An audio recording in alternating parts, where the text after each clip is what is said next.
Hello everyone. Now, let me just change right here. Mm.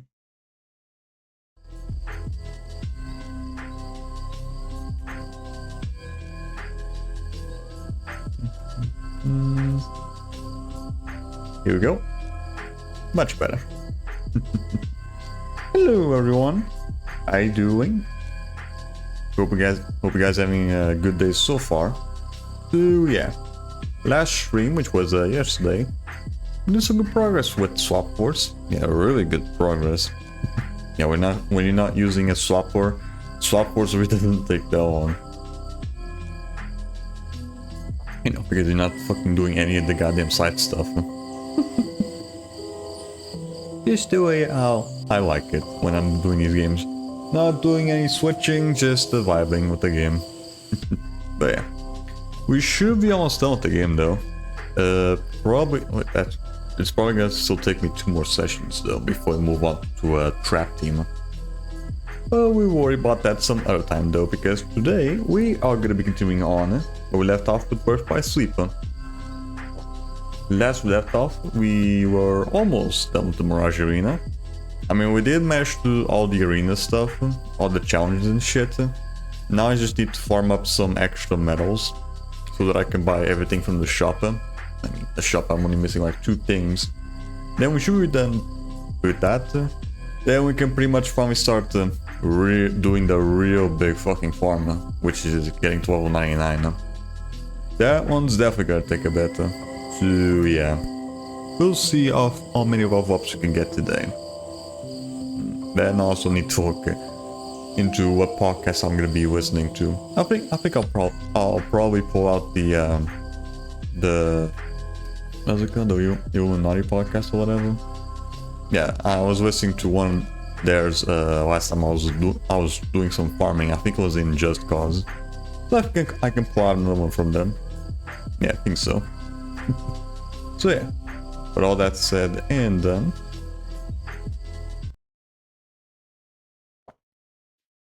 let's go straight to it, shall we? So let me just change right here.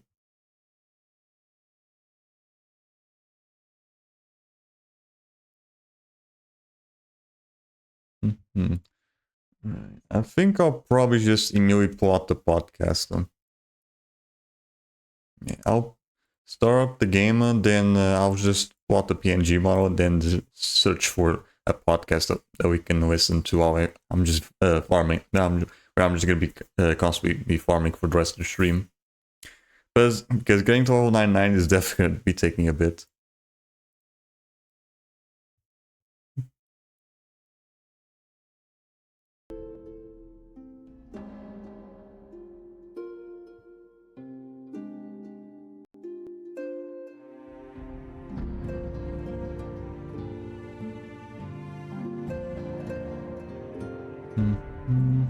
Alright, that should do it.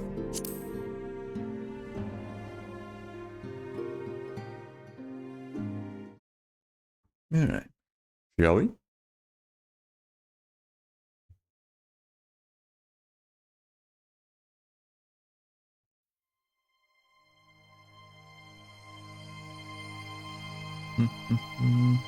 Right, I'll probably start.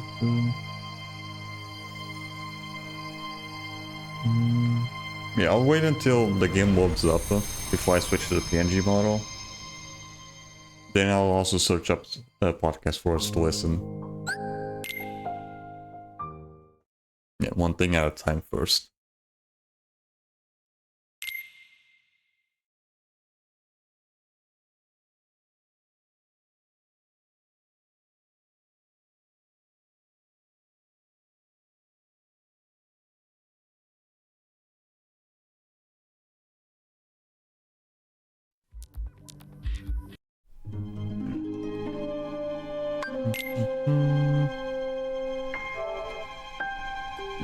That should do it.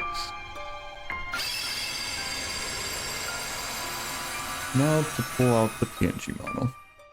This shouldn't take too long.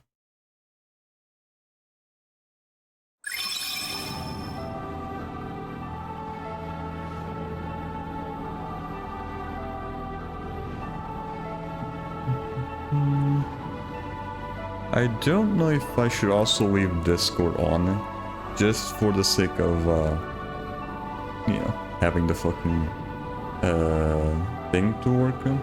Yeah, I don't know if you need to have Discord on for the PNG model to work. Let's actually test that out real quick. Yeah, I don't know if you just need to be on the voice channel.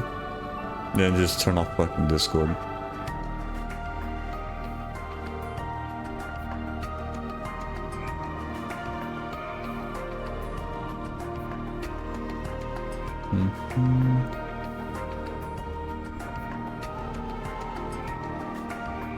There we go.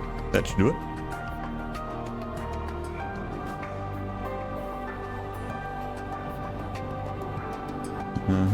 All the renders there. Okay, yeah, looks like I don't need to have a Discord on. Alright, now do we manage to figure that out? Let's see what... oh, wait. Yeah, let me first search up a video. Because later I'm gonna have to decrease the game audio for a little bit.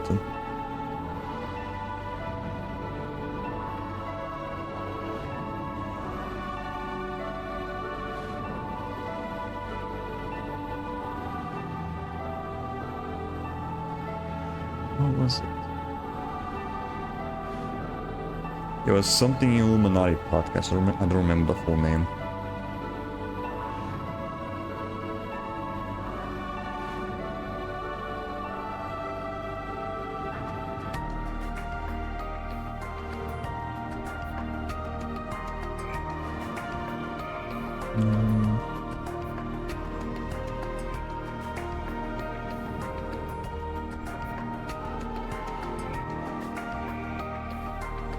Was it a GM podcast? Yeah, Gaming Illuminati, there we go. That's what it was.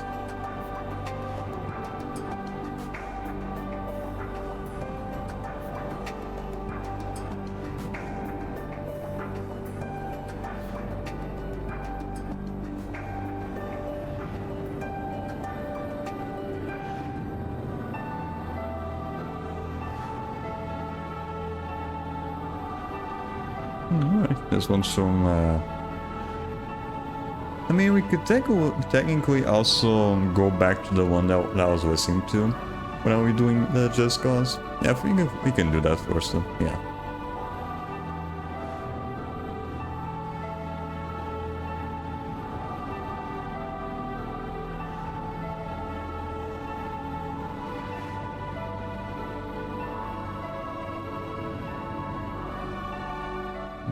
Right. Put this at about 15.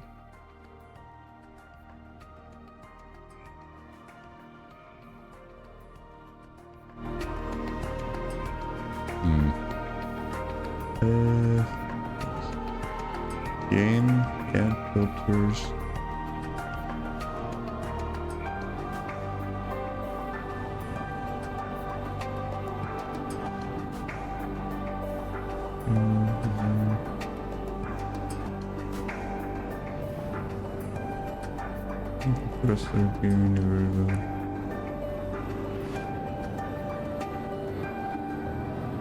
Espresso? No, it wasn't that. It was something else. Gain. I think it was a gainer. Yeah, there we go. Now I just have to do this. Rename.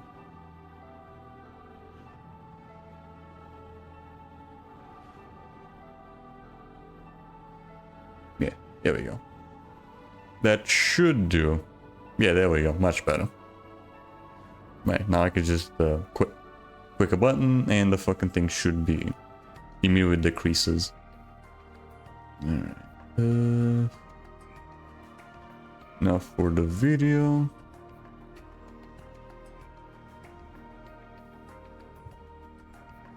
Alright. That should do it. Alright. Well, while we're here. I hope that there are going to be other ways to to complete your mission. But 3 quests I played, all 3 of them had a moment where it was like you got to use stealth. One of them was like you can go stealth or not, but like 2 of them had a hard like you cannot be detected. Why is my fucking model doing that? I'm not even speaking. Do you mind? The hell? Yeah, why is it sometimes the fucking model? What the hell does sometimes the fucking model does that, even when I'm not speaking? Like it's still somehow detecting sound then. Hold on. I'll see if it doesn't change anything if I use headphones instead.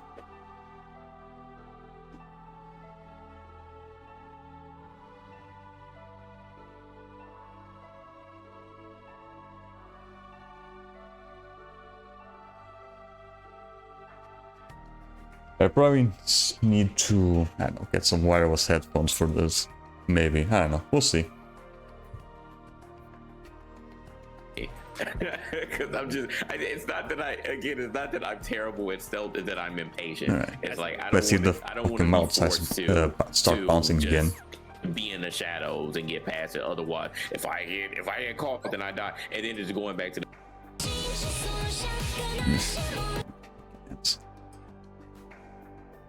Do you mind?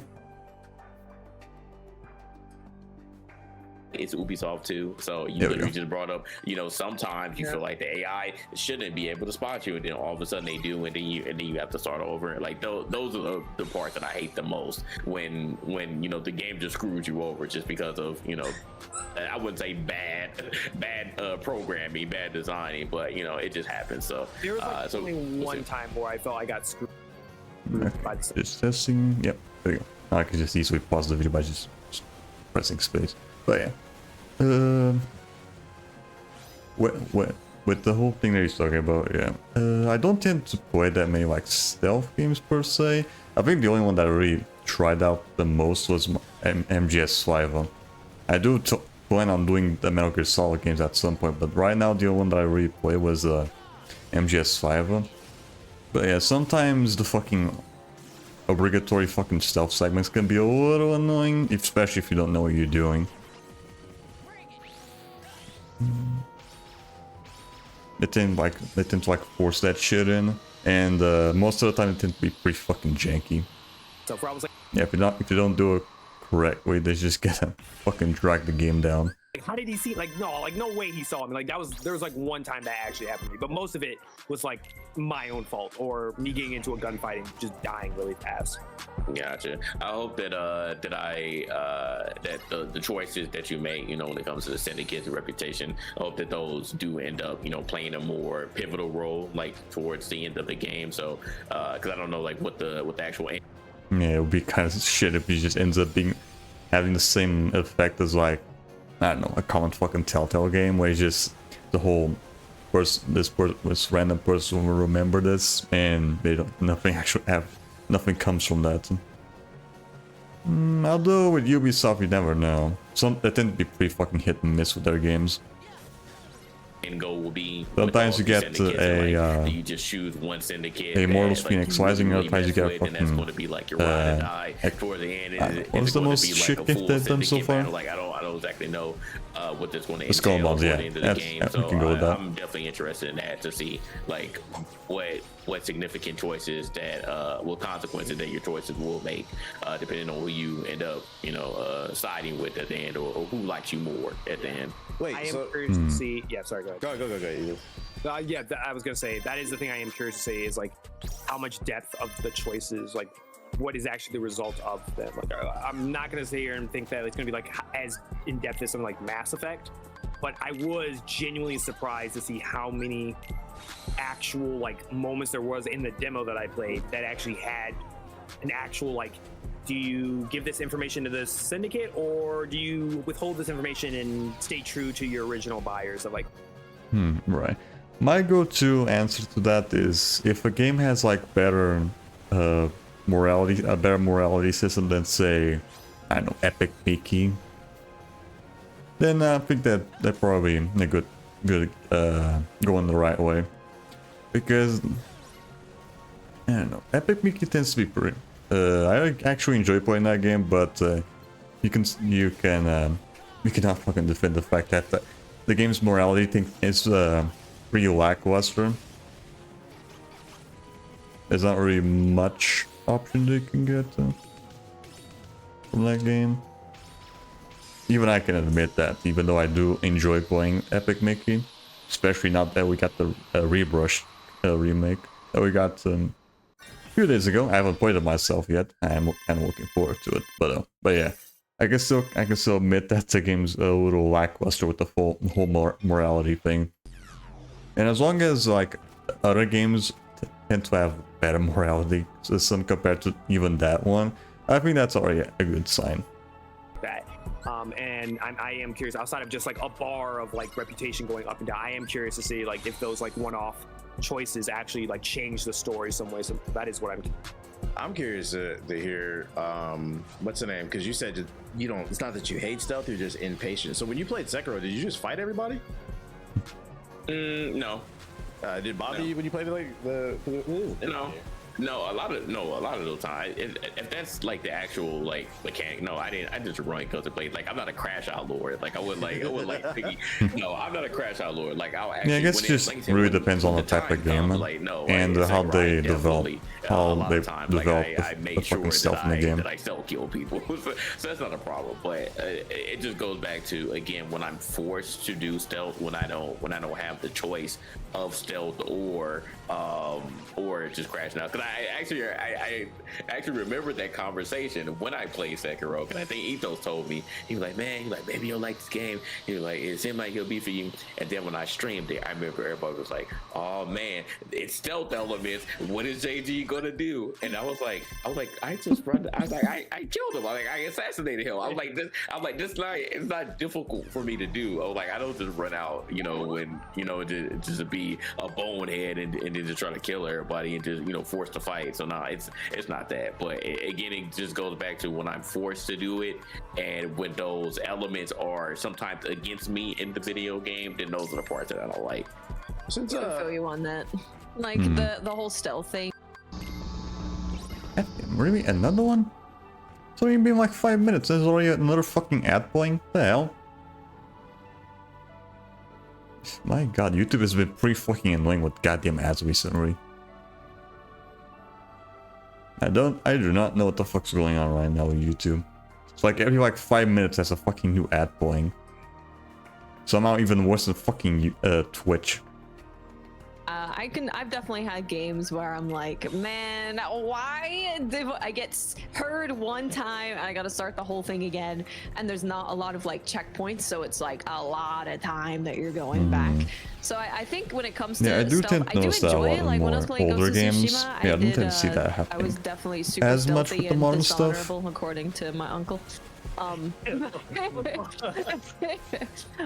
But yeah, when it's like, if you get caught, oh, okay, fine, I guess now I'll go like guns blazing. I like that. But yeah, when it resets, it depends how they do it, right? It depends what the checkpoints are like. It depends how frustrating it can be. But I can definitely get a little frustrated. Yeah, it really depends on how well they actually Since we're on the develop the topic of shit. the stealth, and I just said Sekiro, can I actually give my updated opinion now that I'm much better from Yeah, I software would love games? to hear it. So I never said it was a bad. It's funny. Somebody in the comment section said that on one of my videos. Go back and listen. I've never called Sekiro trash. I actually said it deserved to win Game of the Year. I always said I was bad at the game, but I always liked the game. But now that I'm much better and I understand mechanics better, I still think Elden Ring is better than Sekiro. I still like it more. I do think it has the best parry mechanics still. I'll stand by that, but like the navigation taught us in that take game it to is fucking ass. And I century, I don't guess. find the story very interesting.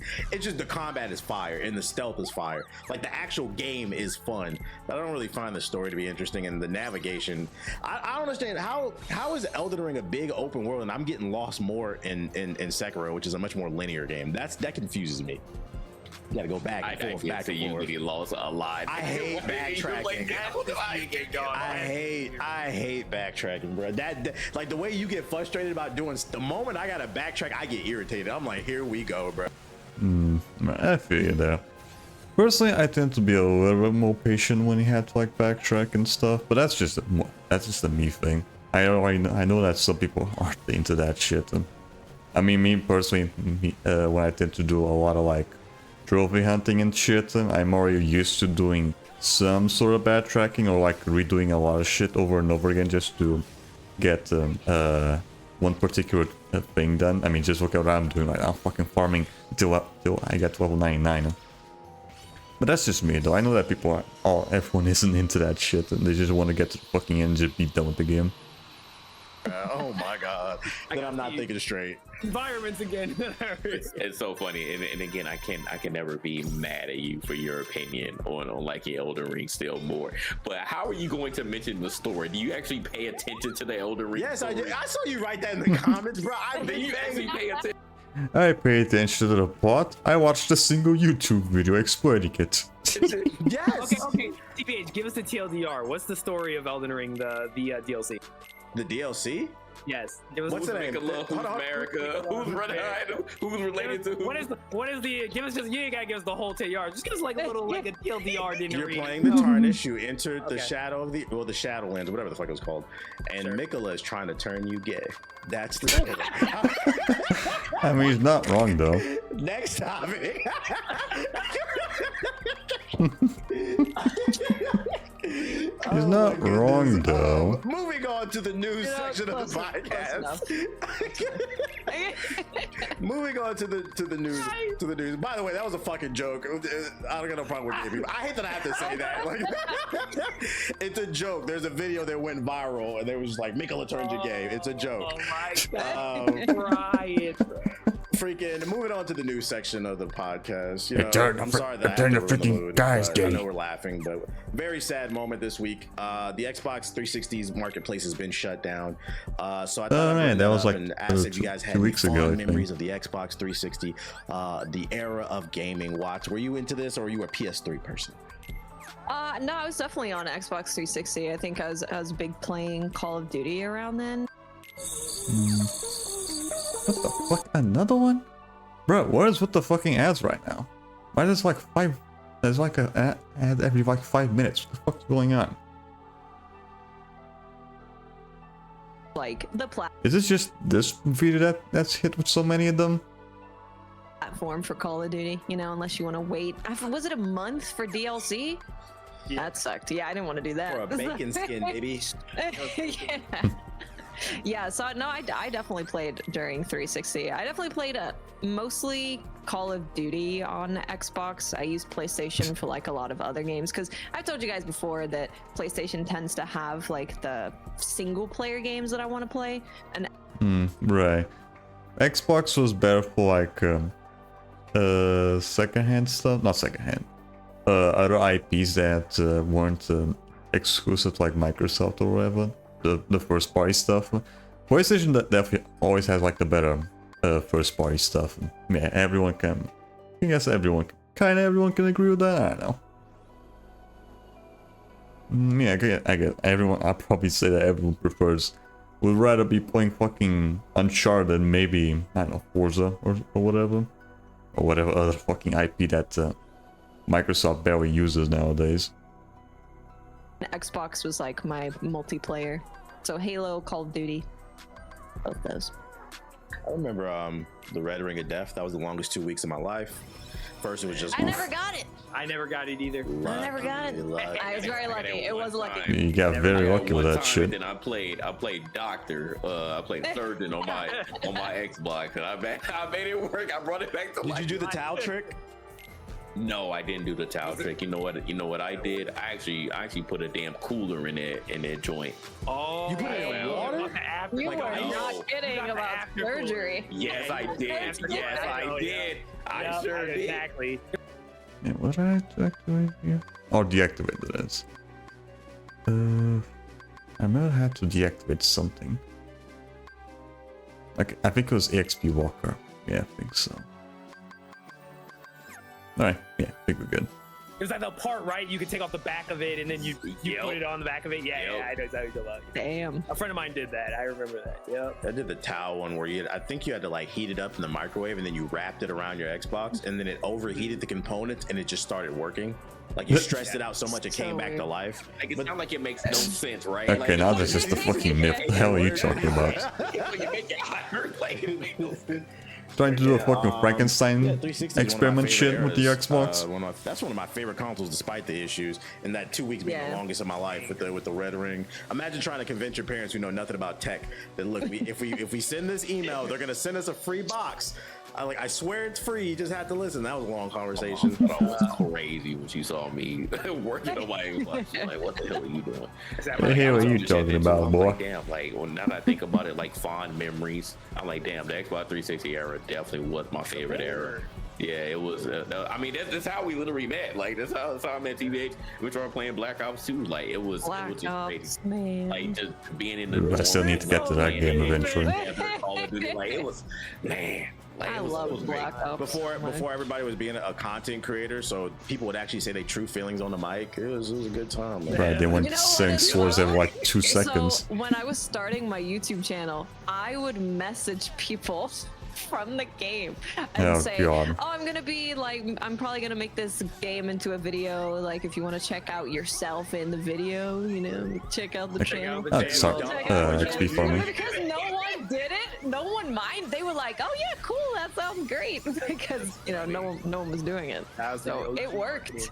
It worked. That was back when Xbox was innovating. Freaking, that's when Forza was still new, Halo was still fresh, Gears. Gears, man. Yeah. People forget Mass Effect was an Xbox exclusive. Like, they had the bangers, bro. They had the bangers. Freaking, this GameStop put out this funny tweet too. I don't know if y'all saw That was this. crazy. They replied to see it. it. I bet y'all wish that y'all bought physical copies now. I'm like, I yeah. refreshed that tweet Shut the 5 fuck times. I was up, like, there's no way GameStop. this is the official account. I had to double check. I was like, this has to be one of those parodies. But it was bro. They definitely. Get your bitch ass up. Man, no, I know that y'all talking. Y'all stole everybody's games and gave them $5. Yeah, you stole all of our games, all of our used games. Freaking go to GameStop. It ain't nothing but 360 and PS4 games. So I don't even know what y'all talking about. Y'all ain't got none of the new stuff. Nothing. Oof. We lost. I our camera mean, before we nowadays go. people just rather be playing old stuff than new stuff. So Bella's yeah. tail comes on in front of the Okay. camera, and I will then keep it's it going. like- I just wanted to make and sure. it I thought we were gonna have to stop for a It never moment. comes back. It never comes back. There's sometimes that the camera's just like, nope. I'm a tail only camera now. Minor false alarm. It falls along. We're fine. But yeah, Xbox 360 era was great. I mean, I owe that. I think I started with a 360. Yeah, because I remember some of my first reviews were Mass Effect 3, Arkham City. I think those are 360 games. Really? Playing Yeah, on damn. firing range and Call of Duty. With a Remember the Hopage? I didn't really grow up with the Yeah. fucking 7th gen. Oh man. I mostly just stick with my Wii, and then after that we just move on back straight to PS4. Yeah. It was only like when my brother went to college, I they was playing finally on got ourselves a I was playing PS3. on a couch. It was pretty far away from the TV, so I had like the TV and the Xbox was hooked up to Which the was back when, which was then 2017. hooked up to like closer to a laptop, and I had like a wireless mouse. Yeah, man. I feel like we struggled, dog. Y'all know Oh, no, I did. Remember like how somebody would bug out and it would like not record, or it would like freeze, and you'd be like, "Crap me!" You have to unplug it and plug it all back in to get it to run. And I had a 0.8 upload. So if I wanted to upload a video, I had to do it the night before. Yeah. back then. And my laptop sucked, so I'd also have to do that. Like, That laptop and internet. It took so long, dude. It took 8 so long. hours. now you can just stream directly off the console. They don't even understand. Like, you get clips. You guys right have off the no idea. freaking the 360. Yeah, it was a good era, man. It's a sign of things are just moving along. I still feel like Microsoft is chasing that success. Like, that was their glory days, and I feel like to some degree, Yeah, they haven't Microsoft really has had bad gone- karma ever since they when they named it the Xbox One instead of the 720. It's been downhill. Yeah. True. They haven't really would've been gotten any 720. Yeah. better ever Well, since the now I don't even know 360. what the name of the newest console is. I'm like, what are we? It's the X, the S, the one, the Series, like, come on, bro. Series They gotta come up X. with better names, bro. do you think for the next Xbox it's viable for them to call the 720, or like they would have to let that go? Name it the 720. do it. They're Do it. done. They can't. Say it's a return to form. That'd of be the kind of Xbox cool though, but yeah. Back. Yeah. PlayStation always had the better That fucking would be- naming that's a thing. good Just called advertising. PS2, Then 3, like, 4, like, 5, and Xbox. limited time, the Always day did some ones, they'll dumb actually shit with bring that back shit. the old school design of the Xbox 360 controller, and you'll get that with the console. That'll be fun. I love that. That controller was one of the greatest controllers of all time. Oh my god, went through so many of those controllers because they were just so good. Still is, yeah, I agree. Goated. Yeah, it's I goated. still think it is. So I good like that they the series. fucking This break so one, I easy. think- It's just an iteration of the This one's 360. good. To me, the Xbox, the new one is just an iteration. It's the 360 controller. The one they made for the Xbox one was kind of like you feel like you're doing a little too much, but then they went a little bit backwards with the S and X to make it like closer to the 360. But I think from a design standpoint, button standpoint, I think that's easily top 3 best controllers of all time. Like, Oh yeah. for shooters, Yeah, I have to agree with that though. I played a little bit with the 360 controller. Like every time I play a shooter with a PS5, Like a few years back when I was going through Tomb I don't Raider. like the triggers. I don't like the 360. I played with the 360 controller back in the day when I was playing the original Tomb Raider, like the reboot of them, on PC, and goddamn, the 360 controller is so good. I still have that controller though. It has a little bit of stick drift, and not gonna lie. But it's still playable just fine with it. Yeah, still to this day though, that's definitely like the best controller that I used. The DualShock 5 is kinda up there. I don't know, I probably need a few more hours with that controller to maybe have a, have an opinion about it, because I don't actually have a PS5. My brother who has it. I don't know. I think I always found the 360 controller very comfortable on the hands. 360 was the best FPS controller. I will die on that hill. It was the best, no doubt. It was a good controller. Except that D-pad, that shit was ass. But A lot of devs still use it, right? When they're making games, they still use the Xbox 360 controller. I just Yeah, I do have to say though, the DualShock controllers definitely have the better D-pad, I think. And like it's just like a library. I'm like, that's Yeah, that was crazy. probably like the one thing that Things you can do when they stop 360 updating controller. The it. D-pad was pretty It's just shit a shame compared that to this news with came out the right DualShock after they ones. shut down the 360 servers, and this was an article that Watch put me on recently. We're sitting here gushing over the Xbox, but apparently nobody needs the platform.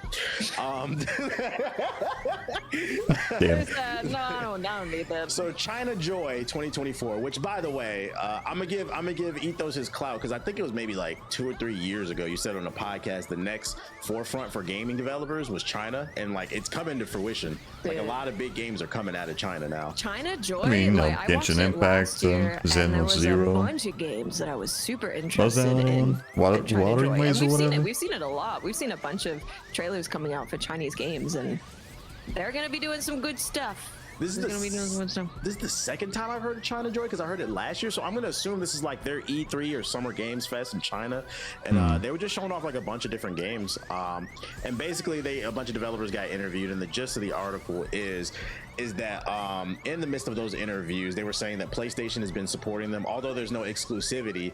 They've really been helping with them optimize, as well as like PC. But basically, Microsoft has been kind of quiet in terms of like supporting developers coming out of China.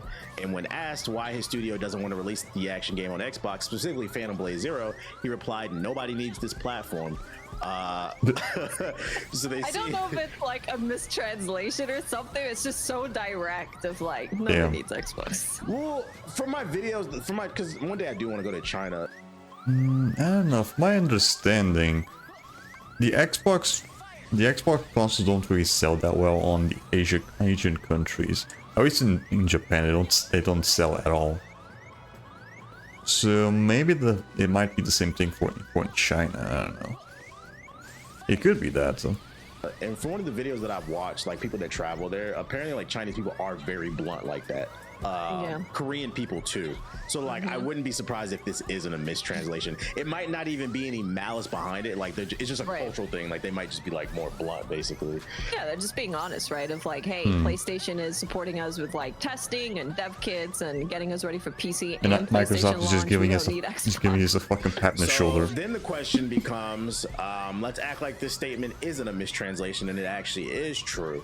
Why do we think Microsoft is not fully supporting Chinese developers? Ethos, you're a developer. What is not? they can't support their own developers. What are we talking about?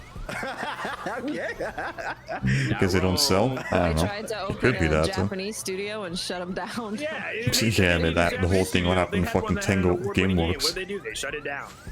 Yeah. I don't fucking know. You know the worst part is I read an article. I didn't put it in the notes, but specifically they interviewed one of the higher ups at Microsoft, and they were asked why TangoWorks was shut down if Hi-Fi Rush was successful, and they said it was a logistics issue, meaning that I guess they're based overseas or something like that. And like most of their studios for Microsoft are like on the West Coast, so like they said it was hard to like collab, and I'm like, okay, Right. Yeah, fucking Discord. What do you mean? I was like, I was in the chat, I was like, yo. Another one? Okay, Okay. if G4 had the money and they cut a nice check for me to move from Florida to LA, they paid for all that.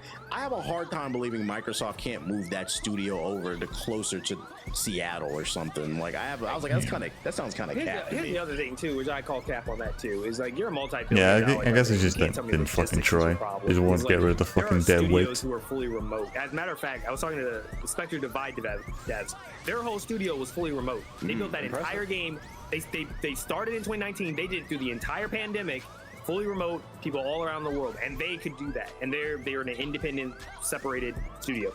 So you can't. I just don't buy that. It's weird because there's.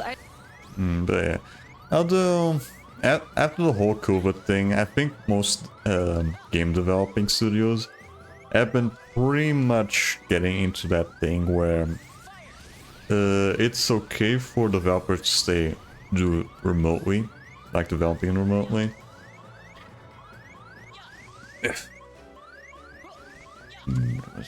What was I going with this? Damn, what was I going with this? Shit. Damn. Can't really think of where I was going with this.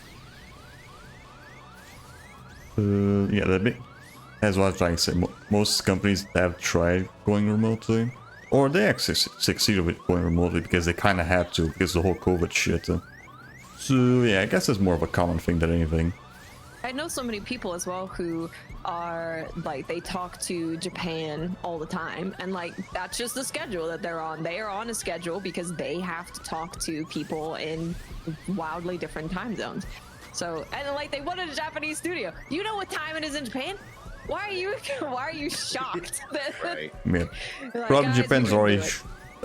morning. It's been a Yeah, long around time. here Like maybe. Microsoft just has never had a good relationship with anybody on the East. Like we're talking about Japan and Korea. Like They really haven't. I mean, just look haven't. at the fucking Xbox sales in most countries. They're through. shit. I mean, I hate to say it, but Microsoft, the Xbox 360 era was a dude bro era. Like we did go through a lot of dude bro games, and unfortunately, it just didn't resonate with the Eastern world. I mean, it is what it is. They just didn't have those games that the Eastern world just truly wanted to play. So, and you know, was it to Microsoft I mean, they detriment? did Maybe. kind of But, try. I remember there being like a few games. People like Nintendo, like they've Like had maybe, those, what was it called, Nier? right? Like Nintendo, Yeah, didn't something like have that, a Nier. good relationship with the Western world. Now more That's because about it, Nintendo though. was just stubborn. You know, And I think there was also Enslaved, though, which I think it was a game based on Journey to the West. Those good relationships with the people in the West, but you know they still came out with their own games, and I feel like Microsoft again just kind of maybe just got too cocky and felt like, hey, like we don't really need you all on the East in order to sell. And you know, for a while that was true, but now we're getting to a point where Microsoft didn't have enough studios, and now they just gobbled everybody up. And you gobbled everybody up, and now you didn't know how to manage Gobbling them. And now we're at a everybody point where you up, should man. now Why studios that as soon sound as you like buy them. fucking EA? So now we're just going back to square one. Like you're buying all these studios on the East, on the East as well, and now you can't support them, and those games aren't coming out that would appeal to the people on the East. You buy a studio on the East, and then you can't even appeal to them, and then they end up shutting down. So it's terrible. They just don't have a good relationship with them at all. Yeah, I think some of it is just arrogance. I think because of Microsoft. Everybody knows Microsoft obviously for Windows, and because they penetrated pretty much, like, I think last time I checked, like 98% of computers in the world, they thought that was going to translate into video games, failing to realize by the time, because there was a world, kids, where Sega made consoles. By the time Microsoft got into the console race, I think the Dreamcast was still around. It was on the way out the door. Then Yeah, it was you almost had done, the yeah. PlayStation, Around and 2000, at least for 2001. PlayStation and Nintendo, they had already been in the gaming business for like 30 years, I think. And then PlayStation like 10 or 15. And then those come from Japan. Those are legacy platforms. And then of course you have like, you're gonna have like country pride too. You're probably gonna want to support what comes out of your nation because it supports your economy. They probably just didn't think too much about it and just assumed like, oh, we're Microsoft, we're finna come in here and do this thing. We're just gonna be sliding right in really still and just hope that goes well. It's unfortunate. It's unfortunate because I think the Xbox has way more potential than what they're doing right now. I think they do need more JRPGs. I don't know why they haven't been able to figure it out. It is unfortunate because like there's obviously a lot of people who just have Xbox. I have someone in my community who's like they are an Xbox gamer, and recently they got a PlayStation because they're like, man, all these games are not coming out on Xbox, and they don't have a PC either. So if you're just choosing between two consoles, it's like, well, Black Myth Wukong isn't launching on there right away, Phantom Blade Zero isn't launching on there right away, you've got all the PlayStation exclusive. Oh yeah, right, I remember that being a thing. Black Myth Wukong was only coming out on Xbox later for some reason. Yeah, Xbox. Microsoft is really not giving consumers any fucking options. They just go straight to either PC or PlayStation, because most of the big name games aren't really going for the console. Or there's no point in getting the console where you can just get the exact same thing or better on PC. Exclusives, like it's unfortunate.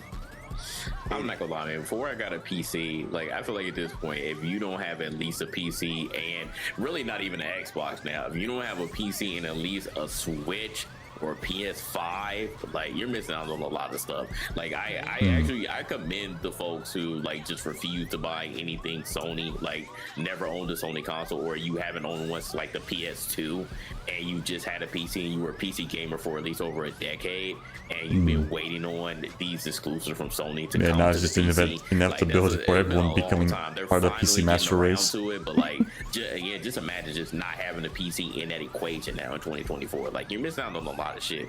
Yeah, you are. Yeah, Last of Us Remastered, Last of Us PS5, Last of Us Part 1, Last of Us Part 2, Last of Us Part 2 Remastered, Last of Us Season 2, Last of Us 3 Remastered. Like, come on, guys. It's Spider-Man 2 Game of the Year. Like, Remastered. Uncharted 4, Uncharted Lost Legacy, I want Uncharted 4 plus Legacy on PS5. Maybe the PS2, PS3. And then you can already play those fucking games on PS5. Bloodborne, one day that'll happen. We're waiting. No Bloodborne remake, because fuck you. Yeah, Kai gets it for us, bro. I'm telling you, if because of Kai, we get Bloodborne Remastered remake. My utmost respect. Hey, I stand on it. I'm not playing that game. Like, God bless his heart. I'm not playing it. That shit runs sub 30. No, thank you. If they remaster it, I'll play it. My eyes hurt. The funny part is, it doesn't even need a remaster. Just port it on PC. And you'll get more frames. I need 60 FPS. Yeah, that's all. I just need 60 FPS. I'll play it. It looks fine. I don't know Yeah, why but Sony doesn't doesn't care. Like, in the recent FromSoft interviews around Shadow of the Erdtree, like Miyazaki was like, I can't say that I want it because I'll get in trouble, but I can say that a lot of people in the studio are very much so wanting Bloodborne on PC or a remaster or a remake or something. I'll tell you what happened. Somebody lost that hard drive. I think they lost it, dude. I really do think so. I think they lost the original files, and or for some reason it got corrupted, and they can't. But they lost the game files, the game codes or whatever. Mass Effect's DLC on the Legendary Edition, you can't roll it. That's what they told us about ME1, that there was like content that they literally it was lost to a hard drive somewhere when somebody left. Yeah, because it makes no sense, right? Especially now after like the success of Elden Ring, people want Bloodborne. So everyone's like, why? And it's FromSoft has no control over it. So I guess I'd have to do a full remake. Yeah, right. That's probably why it's so. It's really the same easiest shit though. You could just have like, I don't know, you can already play Bloodborne on PS5 if you have a PS4 copy. Just give like a fucking, I don't know, a 60 FPS model or some shit. That was like the easiest thing to fucking do. You didn't have to even re-release the game, huh? Yeah, Ubisoft already tends to like give 60 FPS patches to their old Assassin's Creed games when they go on PS5. Huh? I think you can play 60 FPS with Unity, and I think Syndicate as well. So I really don't get why they can't just do that, or just Sony doesn't let them fucking do it. We're probably starting from scratch. Is a goddamn shame. I want to pick y'all brains on this one. So an article recently came out. It's been revealed by Activision that they secretly experimented on 50% of Call of Duty players by decreasing skill-based matchmaking. And what their studies determined, they published a 25-page document. They found that players like skill-based matchmaking, and the things that y'all say on Twitter, they said they're calling cap. So I'm curious to see what you guys think about this. Specifically, let me give you the actual quote right here. The experiment ran in Modern Warfare 3 in early 2024. So this is up-to-date data. Discreetly, Activision the most toned recent down the game, I guess. skill-based matchmaking for 50% of players in North America on the Modern Warfare 3 population. The results: over 90% of players with toned down skill-based matchmaking played less Call of Duty after the change, with the top 10% of skilled players not being affected. The paper goes on to confirm what has, to me, always been the most obvious reason to have skill-based matchmaking. Random matchmaking primarily benefits really good players and disproportionately sucks for average skill players. Basically, the gist of the document they found out is that when you get rid of skill-based matchmaking, it fucks over the average player, and then what happens is the because average it's player harder doesn't for them wanna play to keep anymore, up with so they the have less people on their servers, other people. less people buying things, and then all that's left is nothing but sweats on the game.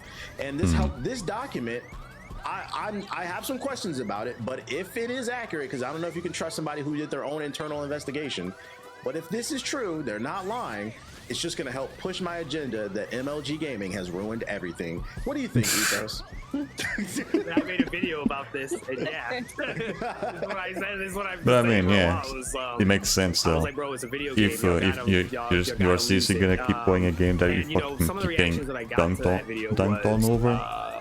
it was borderline like conspiracy theory, which I'm not even gonna call them tinfoil hat like crazy people, but it was to the Like, point no, where most they were just people like, wouldn't. no, Unless you're a troll it's not the or skill-based cheater. matchmaking. It's Activision has another system that's manipulating players into playing the game for longer and engaging into it by making you pay more. And I'm like, it's kind of insane. I can see how maybe there's some, they're like, oh, well, there's ex-Activision employees. They said that they came out, and I'm like, they're like, yeah, they waited their NDA out, and now they're saying that like Activision. And don't get me wrong, I don't think there's any stretch of the imagination that Activision 100% has something in their back end, some sort of way that they're dictating how players are to further enhance the retention levels of players. That's how every live action game or live service game is going to function. They want to optimize how long they can get players to play the game and play it for as long as. Right, they don't want people that just enjoy playing the game. They want fucking people that just act like the game's their fucking job or something. Or they just want whales, which is just to keep spending money on it. Yeah, either one of those options. Humanly possible, because the longer you stay on the game, the more you're playing it, which means the more popular the game is, and then on top of that, that means also the more possibility that you might buy something out of the game, so that they can, substitute the cost of building the game, paying for it, keeping it up.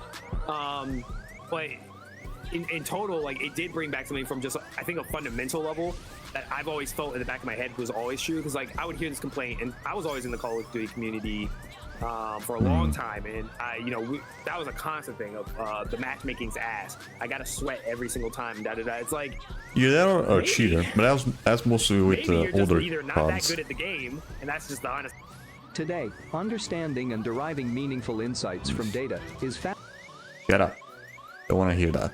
Truth, or you are very good at the game, and you're just upset you're fighting people who are also just good at it. Ding, ding, ding. And that's just what I think. Even if I even if I accept and say, okay, Activision does have this thing that is making you play people who are of their skill level, and that this document's totally bullshit. Even if I give you that, at the end of the day, the question still becomes: if I remove this system and I remove this other system, does the result of what the document's saying? Do you think that is not true? And I think 90%.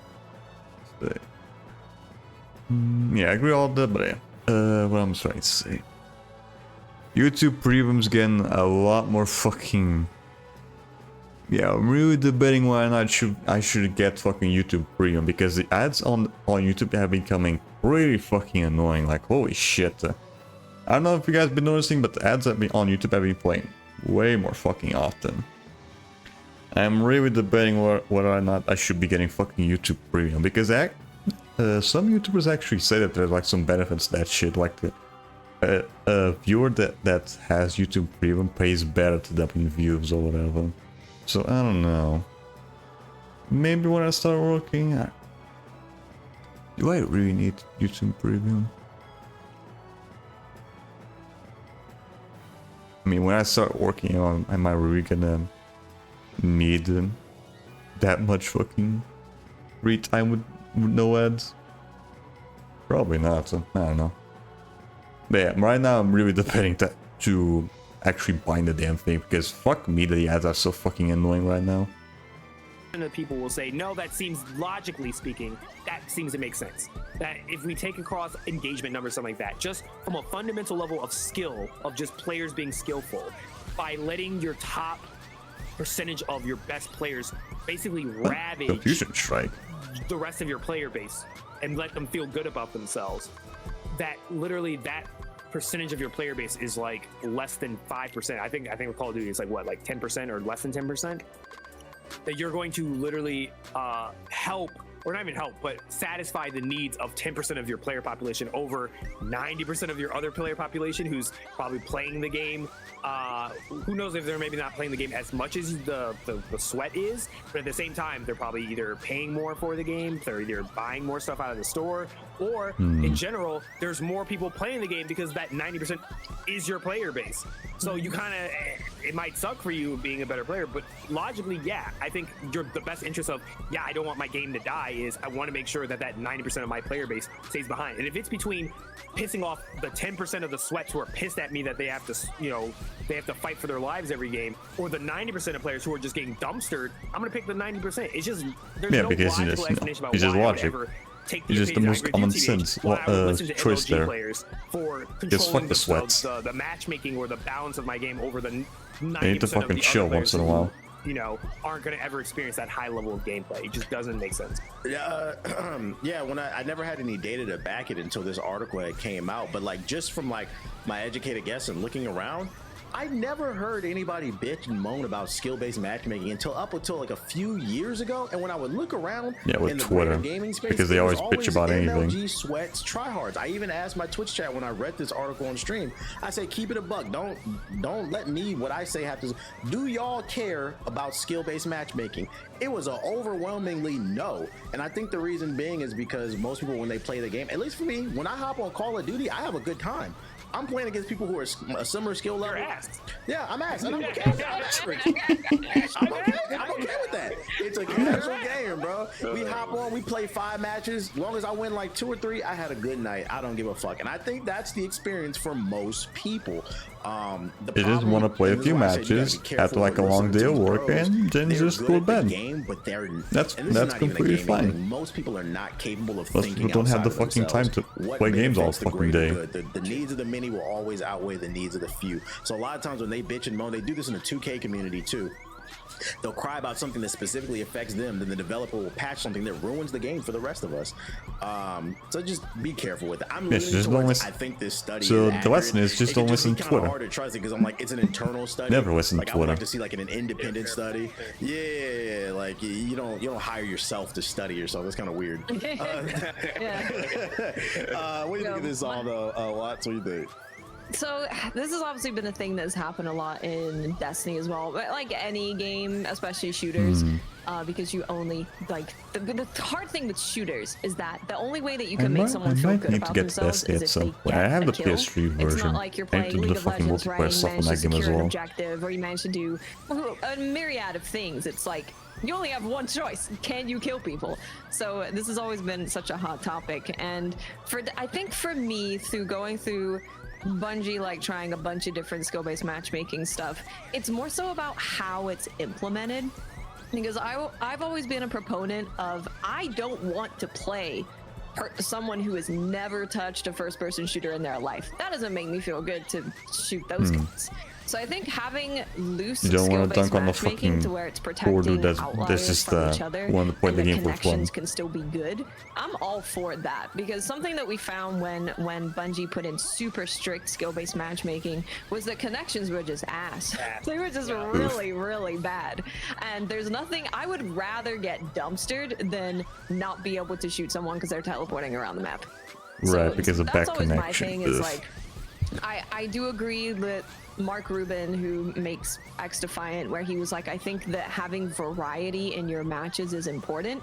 I don't want to stomp all the time. I don't want to get stomped all the time. I like having those super close matches. When it's just one of any of those things, I just get bored. It's not the reason that I play PvP games is for variety, and if I'm Then also interacting with some other people. Also, hi Scrub. We mean Ripper. Who died? Or is just saying that because I'm farming? I'm just experiencing like the same loadout, the same type of movement, the same way that a match plays out. It's just not very interesting. So I think skill-based matchmaking is important. It's just about how you implement it, and you can't have connections being. I mean, the really podcast isn't bad. And I think you need to. I mean, I have to put something on the background, otherwise I'm gonna get Then fucking it's bored fine. just constantly doing this shit. What do you think, Jay? Man, why suspending on that one? She hit the nail on the head. Skill-based matchmaking has been an unfortunate talking stick. It's kind of like how DEI is now, right? Like everybody, they just keep talking about it just because it's a buzzword. The DEIs are responsible for skill-based matchmaking. Wait. No, they're not Ethos because Microsoft laid them all off. Well, come on now. But they Alright, were. that did happen. They did That- damage and then Not ran just away. Microsoft, but also Square Enix recently. So yeah, it's a weird buzzword, and all y'all hit the nail on the head that like it's mainly like the minorities of the esports community, MLG community that has been talking about this, because like I said, I had no clue what skill-based matchmaking was. You know, if nobody ever told you, you wouldn't even know that it's in the game. Think about I had it. no clue. Did y'all ever No hear clue. that in the because we just talked about the 360 era? Did y'all ever hear that we were playing Modern Warfare 2? No, Never. You Right, because it's all Apparently it was most of the time it's just looser fucking then, according Twitter to, like, saying the that people shit. who were working on Just COD always then, they using were like, it buzzwords was- that nobody skills uses in matching was real always life. there, but it was looser than what Call of Duty's done in recent years. It felt like it, because I was literally about to bring up the point. You remember back in the day where, you know, Christmas everybody nukes? was playing Call of Duty, yeah, getting nukes and getting those 100 kill games. Who can get the most kills in a single match of domination? So yeah, pub stomping was 100% the thing. That wasn't, you know, we weren't really worried about esports people and MLG people back then. It was like the casuals, but they play one game hardcore, and it was that, and then one game was Call of Duty all throughout, you know, those eras. But that's what we were worried about back then. It kind of sounds So, like fun that though. was, I have to get to they Modern Warfare only 2 cared or about 3 at pub some point to stomping. see how the multiplayer on those you could games are. tell that, you know, skill-based matchmaking was there. Although- That it was definitely looser because you were. Although knowing some people's like tales, those games tend to be filled to the brim with fucking hackers, so I don't know. Then also there aren't as many people playing those games nowadays compared to how I was back when they were brand new. So I don't know. Man, I don't mind playing more Call of Duty. It's just that maybe I probably should focus on the newer ones, especially seeing that Black Ops 6 is gonna come out. But for those types of games, I think it might be best if you get them on PC, because you know, not just because it's an FPS, but also just because you don't have to pay extra to just be able to play fucking online. You don't have to pay for fucking PS Plus or Xbox's Gold subscription or whatever. Or getting literal bots. It will be no way that people will be getting these 100 kill games and all these nukes if you weren't facing bots. If you were facing people with the same Yeah, my skill PC level isn't as you, really that good right you now. would be pulling that shit. You would be sweating. And you wouldn't be excited for Christmas either. Because there Exactly, would yeah, be no Christmas news. Oh my God, Christmas news! Everybody was waiting on that. So yeah, back in the day, that was definitely a thing. But now that, you know, esports and MLG is, you know, it's very prevalent now. You know, skill-based matchmaking is apparently a problem. You know, and they feel like it's too strict. And like I said, I've never really cared about it, and I feel the same way as Watts. Like I do want like a little bit of both. Like sometimes, yeah, I do want a pub stomp just to feel good. Like, hey, you know, I got a 30 kill game, a 40 kill game. Like it does make you feel good. It gives you that little dopamine hit. But sometimes you do want to, you know, get into an intense match that is like a 2 or 3 point difference, and you're like, man, like that makes you feel good too. Like your team, you know, poured through the stops. It was going back and forth. So I do want a little bit of both as well. But to be honest, like I said, if people weren't talking about it, I wouldn't even have noticed this is there. To me, it's invisible. Like sometimes you get those games where again, it's just fucking Twitter screaming at the fucking screaming at the wall. You win, sometimes you lose. It is what it is. Screaming at the void or whatever. This is just like a gut feeling, really. But I've noticed it's not just the pro players either. Something tells me another issue is because people there's no way for me to prove this because people will never admit to this, but like at least on the content creator side of things, people love to be able to put in the title of their YouTube video, dropped a sick 50 bomb. And like, I think what's happening is they're not able to drop 50 bombs on the server anymore. And now they're on because Twitter. they suck at the game. Skill-based matchmaking is a problem, trying to make it seem like it's the game when really they just want to pub stomp so they can get the clicks and the views, and I'm like a pro player too. Which once again, the needs of the many will always outweigh the needs of the few. They don't think outside themselves. I think that's an issue too.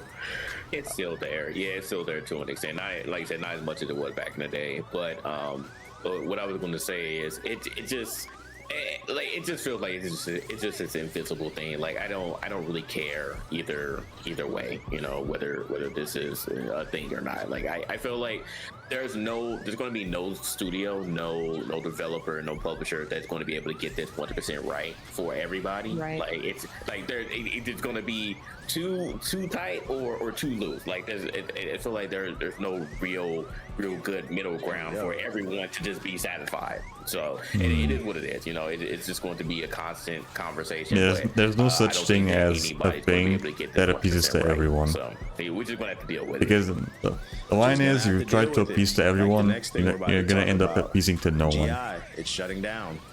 We're not talking about us. We're talking about Game Informer. We're talking about Game Informer.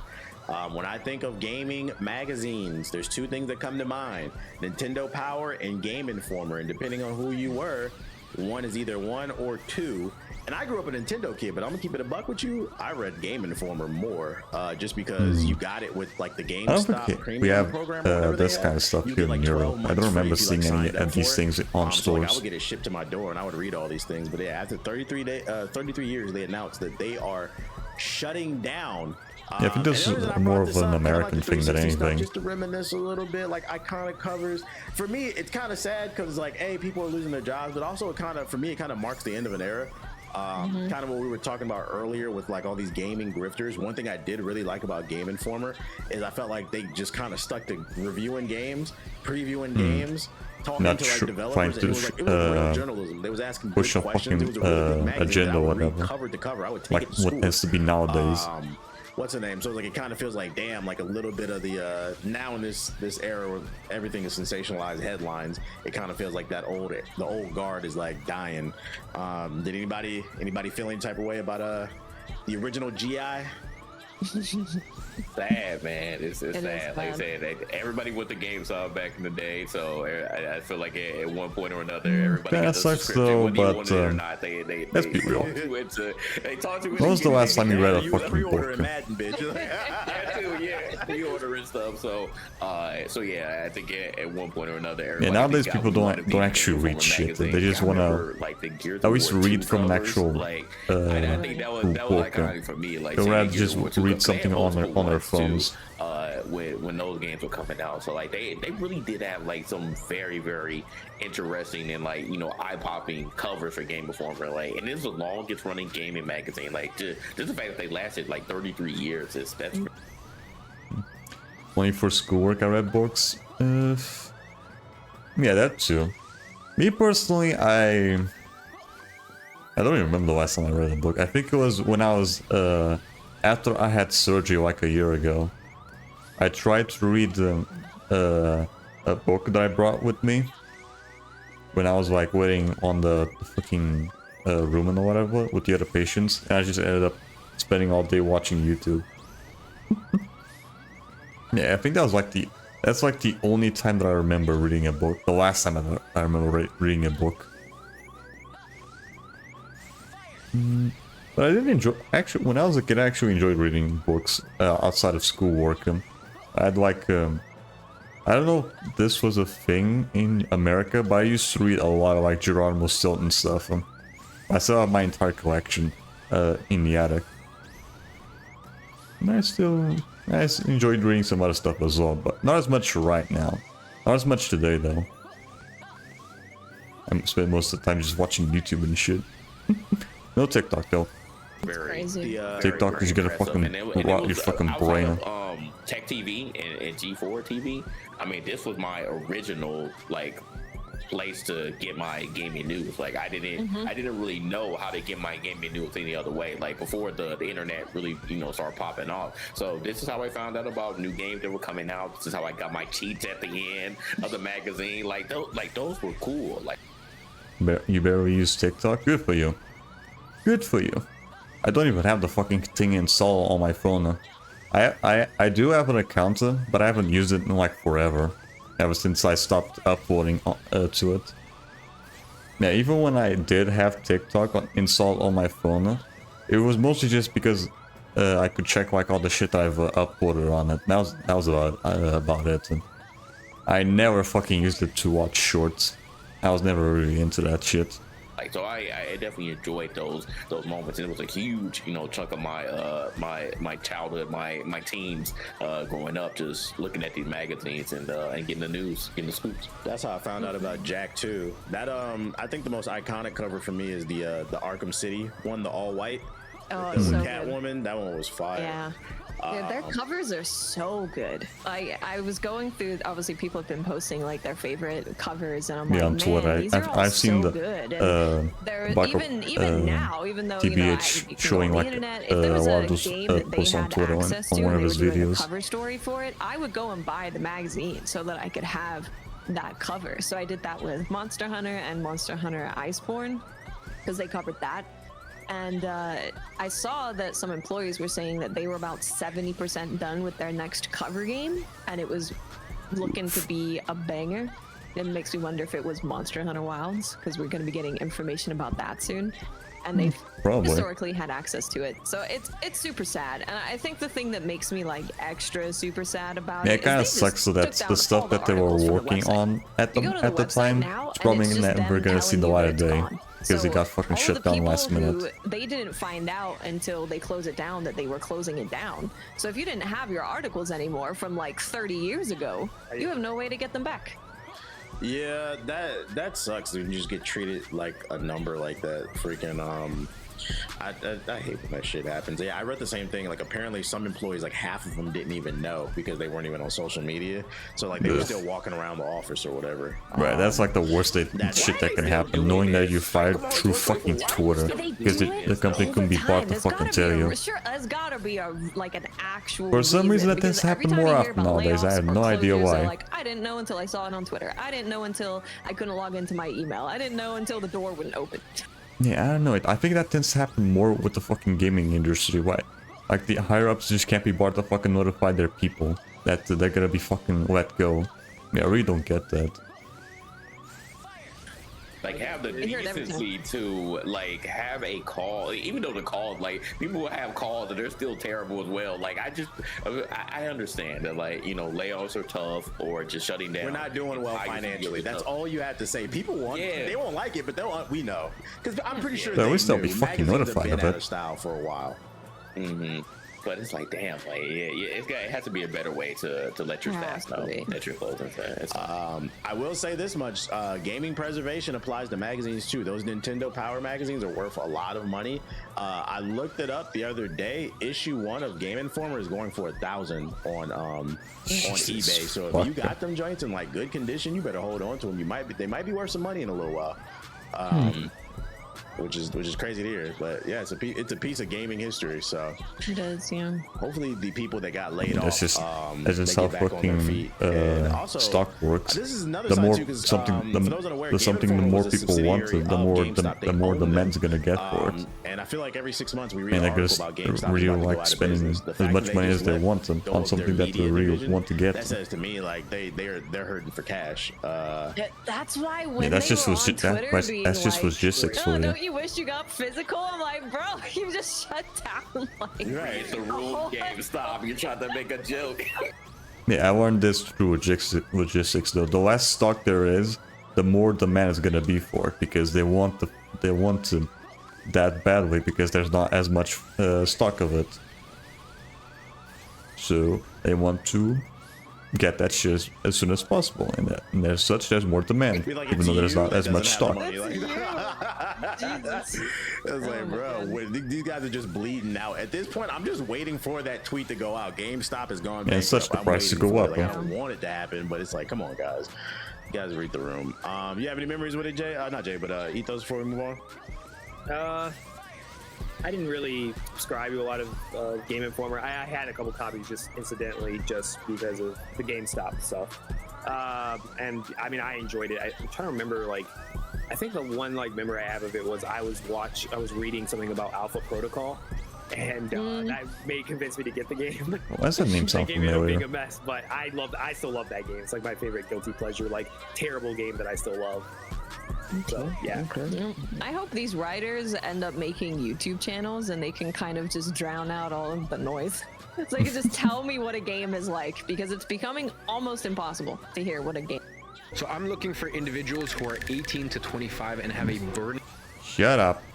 Goddamn fucking ads.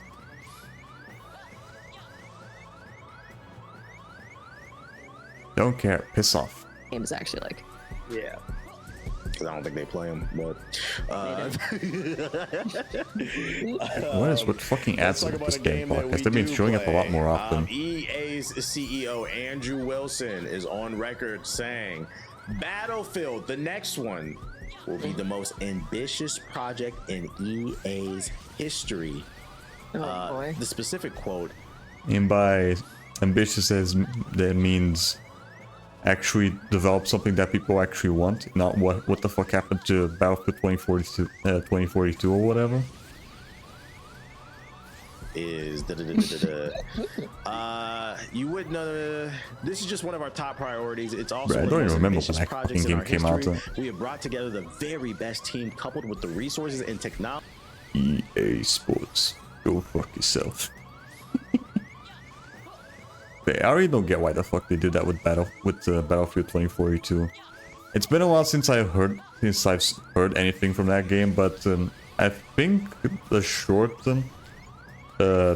tidbits about it was they tried to Battlefield was originally like to be like a 60-player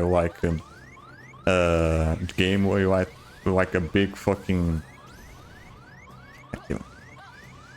I fucking suck at explaining shit. Battlefield is like this big open-ended battlefield or whatever. These big fucking matches with like 60 players at most. And like everything's like destructible and shit. And then they tried to fucking switch that to your typical fucking hero shooter, and nobody fucking liked it, surprisingly. They need to deliver. They tried to do the next Overwatch. Experience. I'm gonna go ahead and take the helm with this before I ask all y'all. What's And they an got epic surprised that the game Battlefield for me, didn't sell well. an epic And also Battlefield because the game was experience fucking would be buggy as just a game that shit. works on day one and doesn't blue screen my computer. That's what I would be shocked by that. What about you, Jay?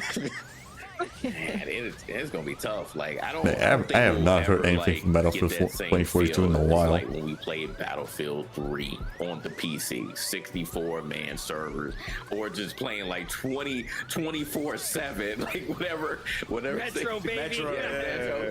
Like I don't think we'll ever be able to fully replicate that.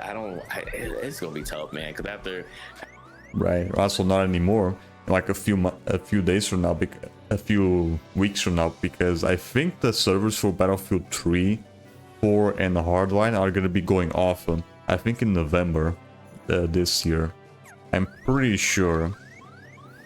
So if you want to get at least have some experience with the multiplayer on those games, you need to do it before November. Otherwise, you're never gonna be able to fucking do it again. After the last one, I don't even like. I've kind of just lost hope on Battlefield. Like I was hoping that Battlefield would be able to consistently year after year be able to compete with Call of Duty and Activision. But after the last one, I'm just like, man, Damn it! Fucking my God, wait. Overwatch 1 or 2? I don't know if you can still play Overwatch 1 though. 1, okay. Yeah, I don't know how that works though, because I think they deal with the first Overwatch and then they pretty much switch to they switched it to Overwatch 2 or whatever. Man, I'm not so sure. And it's like, damn, you had all the battlefields in there, and still Came with a wasn't clip, able to okay, capture so he wasn't you know, the fucking disc you know, thing. only for longer than a week playing it. So I truly don't know what happened. That's a very bold claim. So Yeah, those physical that's copies of very Overwatch are tough. pretty much useless now because the fucking thing doesn't exist anymore. Now it's just Overwatch 2. I don't know what they could do gameplay wise. Yeah, I think they're just make a new IP. You the expert, Ethos, on this. I legitimately don't know what they could do with Battlefield. I don't know. I don't know either. I don't know, maybe just go back to what people actually want to fucking play. Do what Call of Duty did in 2019. Remember how the Modern Warfare 2019 came out and it was refreshing because it was like, whoa, like it felt like an actual step like forward for the franchise for the first time in a very long time. They gotta pull that trigger again. I don't know what it is. Right, and then they know. went back doing the same shit with Modern Warfare 2 and 3. The saddest part the about remakes. this is there was a period in time, y'all probably don't remember this, youngsters listening to this, but there was a period in time where Battlefield was one up in Call of Duty in every box. We're talking like, maybe outside of campaign, but when it came to like the technical, the graphics, Mostly Battlefield the 3 though. gunplay, like the amount of weapons, the maps, like the whole shebang. Call of Duty Battlefield was, 4 like, had a stuck in rocky its launch from I regurgitation of just remember. like, we're just gonna keep playing the same game. And like when that whole fight between, I remember it was, oh man, that was great. That was some Crips versus Blood shit. The Modern Warfare Then that was 3 also versus the then that was 3 Battlefield 1 and Wars, 5. That was glorious. That was great. Call of Duty at that time, it was still good, but I would say it was Jay-Z. It was Jay-Z and Battlefield was Nas. It was poetic. Yeah, both were good for different poetic, reasons. Right? Exactly, yeah. But that was when I think Call of Duty started showing its cracks. Was Modern Warfare 3 was like the first like, like little worrisome, and then Right, then we got Black Ops 2, which kind of solved the issue. I don't know. What is with the fucking ads now? Are they showing up more saved often? everybody with Black Ops 2, but even that game had its own like. Is it just like, this fucking video that's just filtered a bit with Black Ops 2, fucking ads? Then after after Black Ops 2, we got the worst call. I still stand on it. Ghost was the absolute worst fucking Call of Duty day I ever. don't think anybody's debating that. Well, Chaos was Only Chaos, Only Chaos. that game was terrible. Then I think ever since then they've been trying to reach back to touch, what used to be, and they haven't been able to touch it. Yeah, I need to get to Ghost at some point, just see what the fuss was all about that fucking game. The air felt different. Like when that game got revealed, people were like, "Whoa!" Like this seems like. Besides, like the fucking memes with the new dog model. Campaigns in school. I remember like the whole breaching thing where they breached in the house and stuff, and it was like, "Whoa, this looks like real life." Battlefield needs to do something like that. Like they got to push either the graphics to like a whole brand new extreme. I think I know what it is. It's like Twitch where you can add the amount of every zone. So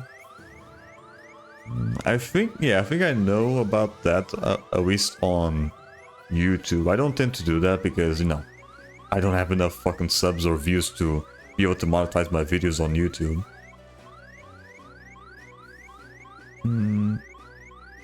Yeah, but from what I've noticed so far with the videos I tend to watch, ads tend, at least with other videos I watch, they tend to show up more often around the beginning and at the end.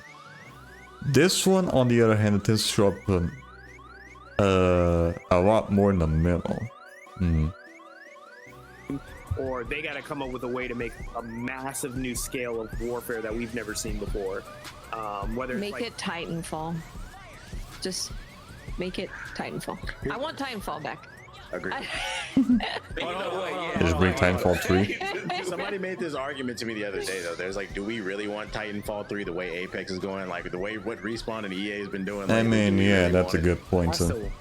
I still got faith. It could be a bastardization. My baby deserves the 3. It deserves it as a trilogy, bro. Give my baby the third one. I think it would do really well now, too, to be honest. Yeah. And how much EA absolutely screwed up with fucking Titanfall 2. I think they're tired of it. What about Bad Company? Because people kept talking about that. I understand it was in 2042. That could be the saving grace. If they went back to Bad Company, would that bring Bad people Company, back? Bad Company 3. That is the fan. That's the darling of the guys. Is Bad Company 2. And I think if they made a third, I don't know if they keep it still cartoony style how they did. Oh no. I've actually seen a don't know what copy of they that would do, game but, like, from like I a guess seller that I they was would like, actually get I have people my eyes I don't on. even know if, like, as you said, a larger scale. I don't know if that'll work because that exists. It's called Planet Side. You 2. can only That's what get the I'm saying, platinum they'd for have that game because the Deal fucking off servers with have been Planet Side, down follow like that a while. and make it like global warfare, basically. Whatever. I my still thing is, like to play the Planet game. Side Just Planet try out for Planet Side myself. 2 was the game that got me into PC gaming, and it was fun for like a month or two, but then it became very stressful because I came to the realization that progress was never made. Like, you would cap one area, Like war? and yeah, like, unless you're America, but anyways. Well, I don't know about that. Ask America about Afghanistan. Well, that's just war for you, buddy. We don't talk about noms. Tell you about a war. No, Paul, let's talk about the beaches of Normandy. we're never gonna leave this damn place. What's the name? Yeah, like you would cap one area, and then 2 hours later it was gone. Like it just became really frustrating. It felt like I was never doing anything. So I think I mean, that's just war for you. I don't know. I just hope it. Whatever they do, don't you make a hero shooter dice. Don't do no hero shit. Why do they have to make Battlefield? Is the better question. Because it Because is a of money. franchise with a multi-million-dollar franchise with a household name title, and it's the only shooter. Well, I'd actually argue Apex is probably more popular now than Battlefield. Oh yeah. Yeah, definitely. I think that's the only really big shooter that EA has right You don't think it's right now. ironic that like There's another game you guys made. It's called Mirror's Edge. Can we get I'll a take third one of Mirror's that, please? I'll take another. We did Mirror's get Edge. Catalyst like I just think it's ironic. EA owns a 2017. company called Dice, and they won't let them roll it. Ain't that crazy? Scared to take a risk. That's crazy. But yeah, keep an eye on the next Battlefield. I'm pretty sure that'll turn into a meme if it's not the most ambitious shooter ever. Oh, it will. It's gonna be a meme. Bro, we got Battlefield 6 before we got GTA 6. Other sad gaming news we got going on here is this is a big one that happened More just layoffs. the other day. Fuck me. And I'm gonna do my best to summarize it because a lot happened. Like it was articles coming out back to back to It back, was like 3 days constant straight. So first things first, Bungie, the Destiny developers, also the former creators of Halo, they laid off another 200 staff. And then they released this statement to the public where they said, due to rising costs of development and industry shifts, as well as enduring economic conditions, it's become clear that we need to make substantial changes to cost structure and focus development, yada, yada, yada. Pete Parsons. Yeah, it's the same shit. We have way too many fucking people to spend money on, so when we don't need some, yeah, we're just gonna be laying them off. Buying over 25 cars in the last 2 years. We'll get into that. So he gives a whole bullshit ass statement about that. And then the very next day, also the CEO of Bungie, he took his Twitter and he put it on private so nobody could criticize him. A scathing article comes out from PlayStation Lifestyle. I'm gonna have to read this whole thing. The headline is Bungie misled Sony about its financial position ahead of the acquisition. So there might have been some drama. Yeah, I behind the think I've scenes heard growing the entire time not that Hero. leads I think even before they Youngie. were acquired. I heard Youngie speaking about A damning this. new report claims that Bungie misled Sony about its financial position ahead of its acquisition of PlayStation. The studio's management has come under scrutiny following a second round of mass layoffs within a year that didn't even spare longtime senior executives. Now, many former employees are laying the blame solely on Penis Parsons. So yeah, even like higher-ups, like Penis senior Parsons. developers were getting laid off. It wasn't just like new people coming into Bungie. Sony spent almost $4 billion acquiring Bungie, but was it worth it? In the report, $4 those billion who spoke on to that former fucking studio, Bungie goddamn. employees to get to the bottom of things, at least one of them addressed that many analysts and the gaming community have been left puzzled after spending $4 billion to acquire the studio. The employee reckons that Sony overpaid for Bungie after the studio misled the PlayStation maker by selling things that we were just not able to deliver. While Destiny 2 The Final Shape has been widely praised, the reporter has been told that the latest cuts were being planned long before the expansion was released. What's even more interesting is that it seems Bungie was a bit desperate to strike a deal with Sony. One of the reporter's sources said that if Bungie hadn't been acquired, it may have gone bankrupt. But that was an alternate history that didn't happen. So translation, two big things we got out of this article. Penis Parsons, he's making accusations. Right, so the whole Sony purchasing Bungie was probably around the time where they weren't doing so well with Destiny 2, probably. So if they didn't got bought out by them, they were probably gonna get shut down. Or just go bankrupt. That They might have lied about the books. Sony is pissed. They paid $4 billion for Bungie, and What do you mean you lied about the basically saying, taxes? there's no proof of this. This is all alleged. That they got, and it's funny because we talked about this on the podcast plenty of times. Like, what made? Be careful. Bruh. This is my seat. I don't care about your fucking seat. Piss off. Pay that much for Bungie? Because I mean, at this point, they didn't even own Halo. And like Bethesda makes sense. They have tons of IPs. Activision makes sense. They have tons of dormant IPs. But Bungie, they had Destiny. They didn't even have Halo anymore. They had 343. Because they wanted to get into live service. They wanted yes. more live service games, and they're like, This correlates to what we were speculating, though. They might have overpaid. So Sony's pissed. It doesn't make sense because it's like, how could? Okay, me and Siggy saw. Okay, I see what they're going with this, yeah. For those that aren't aware, Sony has been going really hard with the fucking live service shit. Like, I think there's also a fucking report saying that Sony was already preparing, like, I don't know, I think it was like 16 fucking live services besides the ones that we already got, like Helldivers 2 and Concord. But then after, like, I don't think it was with Concord, I think it was like something else. Like the other games that from companies not doing so well, they cancel like half of them, so now they're only working on 8 of them. So probably the original plan for Sony was maybe to like they haphazardly fucking bought Bungie, you know, hopes of having like a lot of like live service shit from them, and then it just didn't end up working out for them. Yeah, I think that's probably the idea. All that thing happened. Remember, me and Siggy, we had a whole stream about it, and me and Siggy were perplexed. Me and Siggy are not, you know, financial experts by any stretch of the imagination. How could me and Siggy see from a mile away? This seems ridiculous. Why the fuck would you ever pay $8 million when you? Because that was almost as much as Bethesda, right? That was like double than Bethesda. 4? No, Bethesda was 8, I believe. 7 or 8, right? Yeah, that's no, like this one was 3.6. Are you kidding me? Yeah, yeah, Okay, that's what was confusing. If it was millions, I'd have been like, yeah. I personally said Bungie was worth millions. That's what I mean, it wasn't just Bethesda. 8 million would. It wasn't just 8 million for Bethesda. It was also other stuff that was also attached to Bethesda, like ZeniMax and shit. But still, half of that just for one studio. Yeah, they really want. They were really. Sony was really hoping that be able to get some live service shit done with them. I personally thought. And they just kind of dropped the ball. You could say, well, you know, the reputation is, but I at the end of the day, I'm like, okay, first of all, probably a lot of the old guard at Bungie isn't there anymore. The guys that made Halo, wouldn't shock me if a lot of them aren't there anymore. They went off to other things and they're off doing other things. So you got a different guard of like studio people that are there. Probably a lot of people who OG like developed the concept of Destiny probably aren't there anymore. So you got this like weird middle ground of like people who probably came in on the project in the middle of Destiny 1, Destiny 2, maybe some leftover people who were part of the original Halo stuff.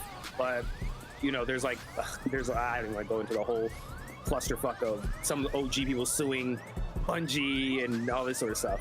But a lawsuit I going just on? could not understand why you would evaluate them for billions of dollars. It didn't make sense. I even would understand. Oh, well. I mean, nowadays Sony arguably hasn't really been doing the biggest most live fucking. service game of all time. They haven't done the best fucking. I can't think of It what is the live service game besides It is. Fortnite, maybe. Maybe Fortnite has now. I would say Fortnite's bigger. It's number. I say Destiny number 2.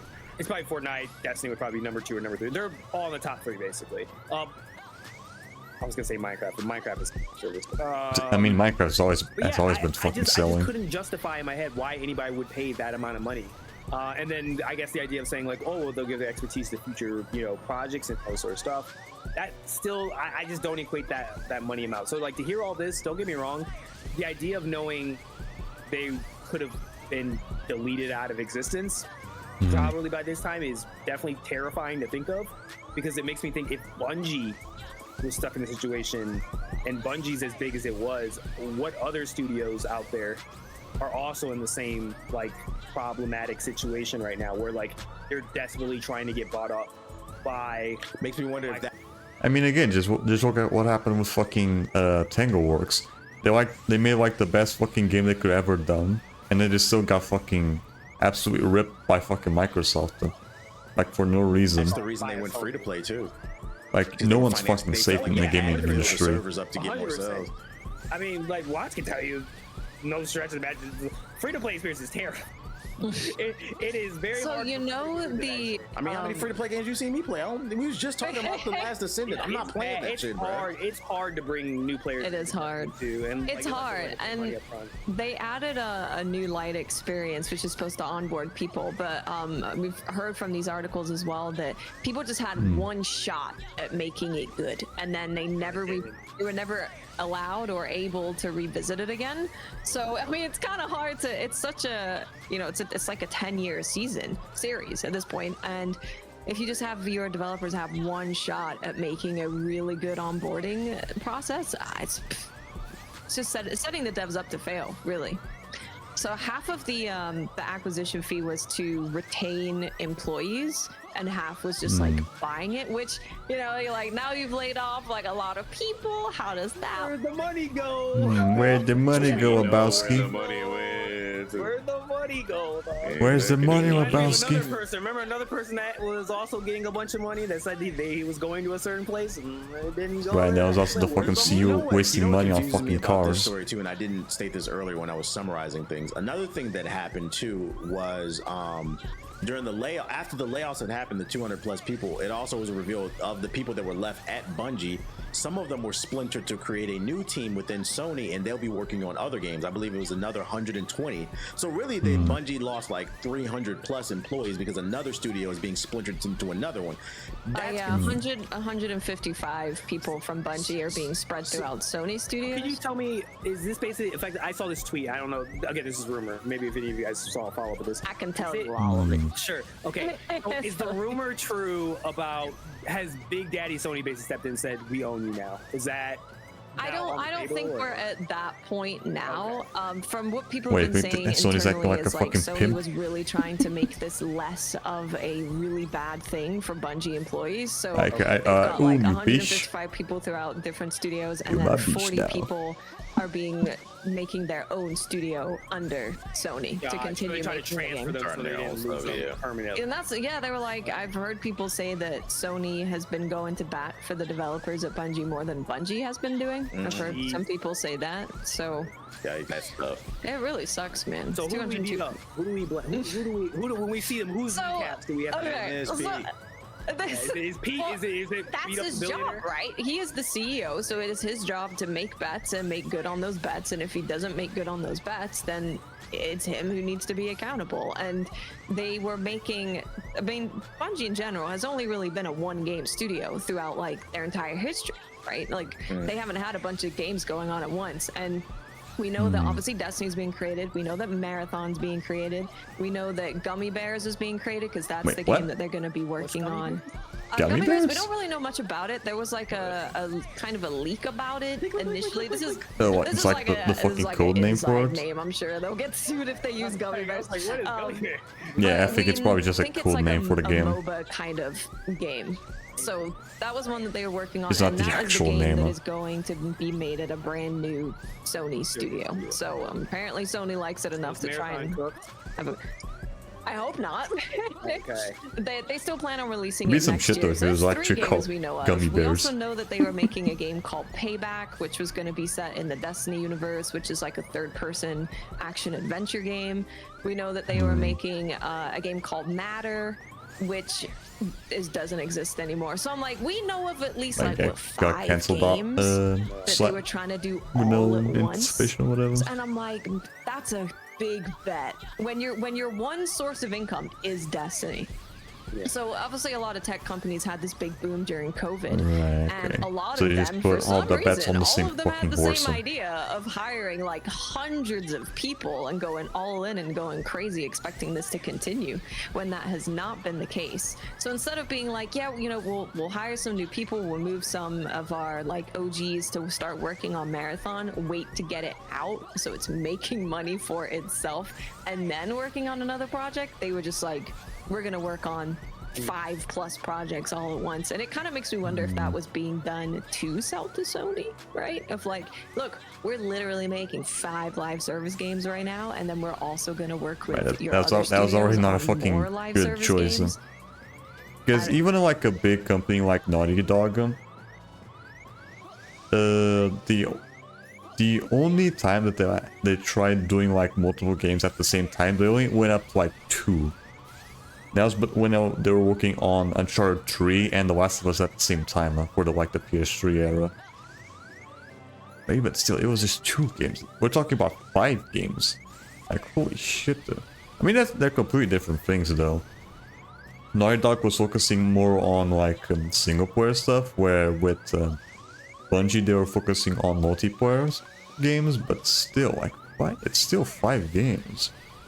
Especially like 5 big games for like this generation, where most of the time it tends to be over fucking budgeted, especially Sony stuff.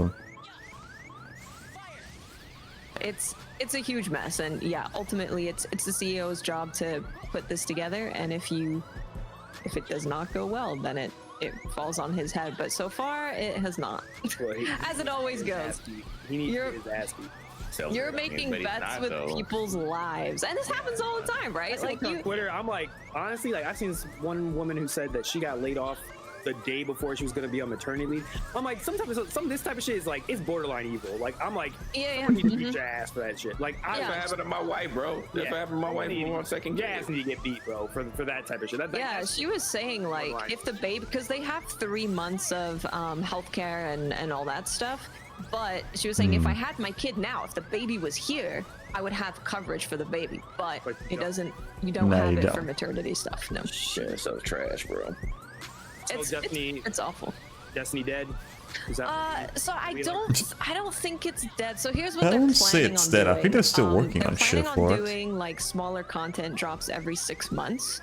They're gonna have, you played Into the Light, right? Where it was like Onslaught, which is like a horde mode, was kind of added with a bunch of weapons, and then they also added Pantheon, which is like basically you just fight raid bosses one after the other, and you get a bunch of loot from that. So they're gonna be bringing out that content. So the guy that got over 300k gamer score this month, they now have 2 million gamer score overall. How the hell do they get that much amount of fucking gamer score? They must be like farming out some really easy fucking games or some shit. That has to be it. And for free, and that's going to be like a frequent thing that they do, and also updating their core playlists like Crucible and Strikes and stuff. And then they're going to have they're still going to have campaigns, but it's going to be on a much smaller scale. So there's still going to be raids, there's still going to be dungeons, there's still going to be destinations. It's just going to be on a smaller scale. So are we effectively saying expansions are cooked, basically? Like pretty much, yeah. They're calling them like content packs more than same thing Halo Infinite's doing, basically. Right, that's pretty much on fucking life support. They really it depends if it's good. One of the best things they ever did. They did. It's so good. Probably something on Game Pass, but there's only a few easy game score on Game Pass I know of. If I know my trophy hunting techniques, which thankfully I don't fucking do, because fuck me, I prefer having a life than actually doing that shit. I know that some people, they tend to like buy these like $1 games, but they're only there just to give you like an easy fucking platinum. That's about it. Like, I mean, like for example, there's this one game where it's really just you press one button to click on a fucking jar of mayo. You just click over and over again until you get like certain stuff appearing on screen, and it's like that for like 10 minutes until you get the fucking platinum for the game.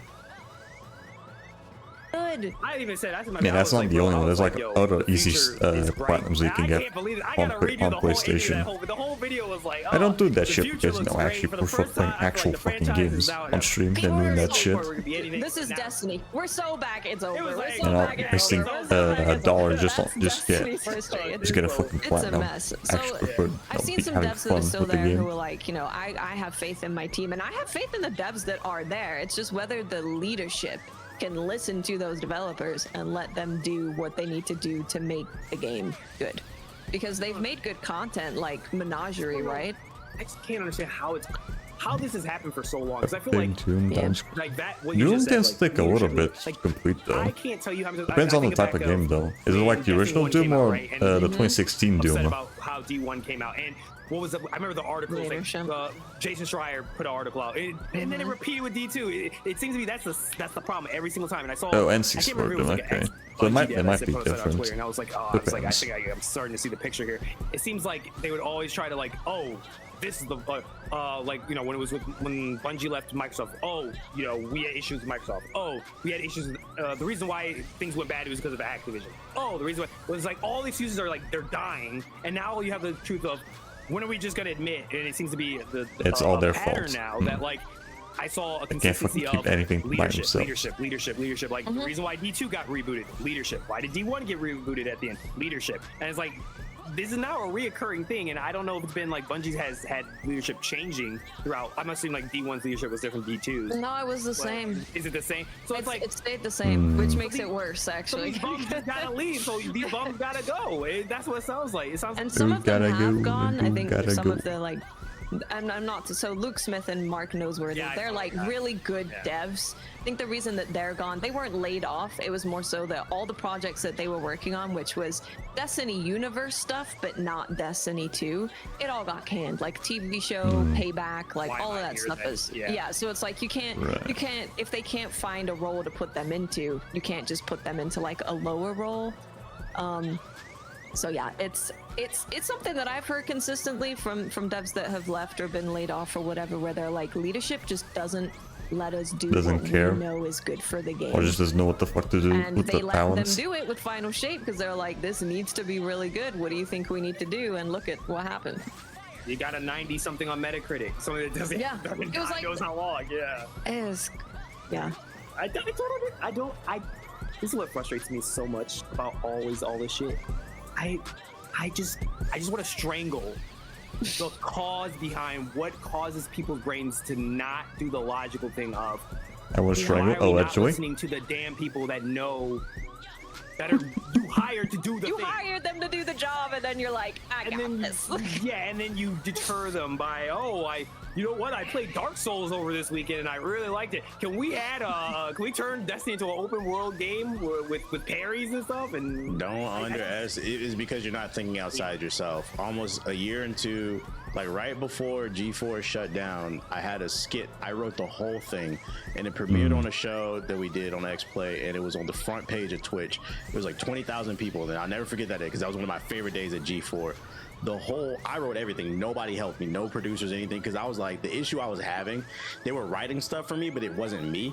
I was like, y'all gotta get the fuck out of my way. So I did the whole thing. It was like a 15-minute video. Everybody in the chat was laughing. So I felt like Michael Jordan coming out the studio. Everybody was dapping me up. The vice president says, he's like, you're I didn't know you're a really funny guy. And I remember looking at him like, is that not why I'm here? Is that why I'm here, motherfucker? Offended, bro. So like, you'd be surprised. Like, people bring you on board and they think they know what's best for you. It's just, it's some people's personalities, I guess, because they were so successful. Right. Funny enough, though, the whole G4 thing, it was like the Black Okage Day was actually like part of like a G4 thing where before it was like a TV show where they talk about games and shit with skits and all that. And I think they came back for like a year or so for like an internet comeback or whatever. They really only lasted for like a year before they got shut down. The fucking completionist was also on that shit as well. Yeah, no shit. I think Black Okage even interacted with the guy when he was there. We can remember he appearing in one of completionist shows in their of own that life, shit. They feel like they know what to do what's best for you. I think that's where a lot of it comes from, to be honest. I think it's like an ego thing of I know what's best, you know, I made Destiny 1 what it is, or I made this, or I made Halo, whatever, because there's Halo people there, and it's a kind of an ego thing, potentially. I don't know. It's such a terrible mindset, because when I worked on it is a couple things, one company that I used to work with, fuck them, but one thing they did give insight to that I thought was really good is they said, you should always listen to the people that you brought on with fresh eyes, because they are going to notice things about your process that you have just been so just entwined with doing for so long. It's become a part of your routine that you just thought was normal. And It's like when your English teacher would read over your paper and you see like, it come back with all the marks. I didn't even see those spelling. Yeah, it's the same You'd shit. be like, why are y'all doing this? Like, this seems kind of stupid. And you're just like, well, I mean, we've just always done it. And then you realize, oh my God, we went through a cycle because we didn't, no one from a fresh perspective looked at this and realized, oh my God, we could have been doing something a lot easier, a lot better. And that's just like that with video games. And yeah, it blows my mind. At least like my experience has always been like developing has been, I don't know everything. I'll try to learn and find out, or I'll find the people that do know how to do that, because I don't know how to do that. But I learn off of them, and I've learned so much over the years. And it frustrates me that unfortunately there are people out there that just think, oh, well, I got one banger, so I know everything. I'm just gonna milk it. Gaming, we just talked about it, right? Like gaming during, like saying, oh, I made Gears of War. I mean, just look at what happened with Sony. I was just completely milking the fuck out of like Last of Us and Horizon. Today, it's not the same, so it's just fucking frustrating.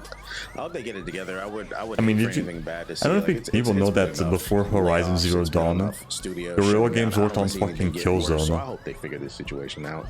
I hope they do. Like, Bungie has such There's an like a big incredible fucking FPS collection for of like developers. PlayStation. Like, they are ahead of a lot of companies in the industry in like world design, music, gunplay, game feel. Like, they have incredible people together, and I would hate to see them all be gone. And this is the thing that like really makes me mad is there's going to be a lot of those 220 people who now don't have a job that they're like, I don't want to continue in the gaming industry. This is too unstable for me. I'm going to go somewhere else. And that's a lot of talent that you're losing out on because someone took a bet and it didn't work out. And now you don't have a job. Most people don't know what the fuck to do with talent. Yeah.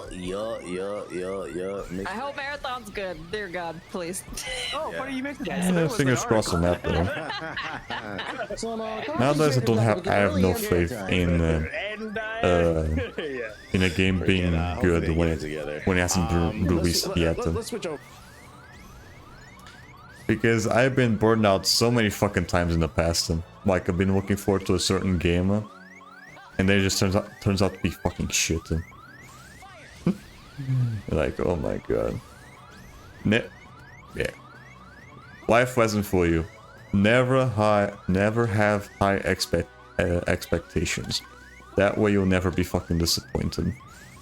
Never have high expectations. NBA Street, very popular franchise. It spawned some spin-offs, NFL Street as well as FIFA Street. But fun fact, a lot of times people talk about this, like in my chat, they need to be like Street, they need to be like Def Jam, and I have to always bring up the sales. Like these games never sold well. Like they were very important to us, but they never sold well. Like NBA Street, when I checked the other day, it sold like total like 2.5 million copies. Which the way people talk about it, you would think it's a cult classic, but it's not like an overall a lot of people didn't play this game.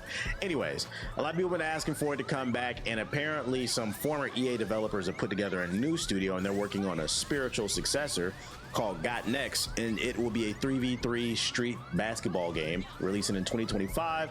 It'll have cross-play and cross-progression, unique characters with strengths, weaknesses, and attributes, and is being developed in Unreal Engine 5. They got a quick little teaser trailer, but it doesn't really show much. It's coming to PS5, Xbox Series, and Fusion Strike.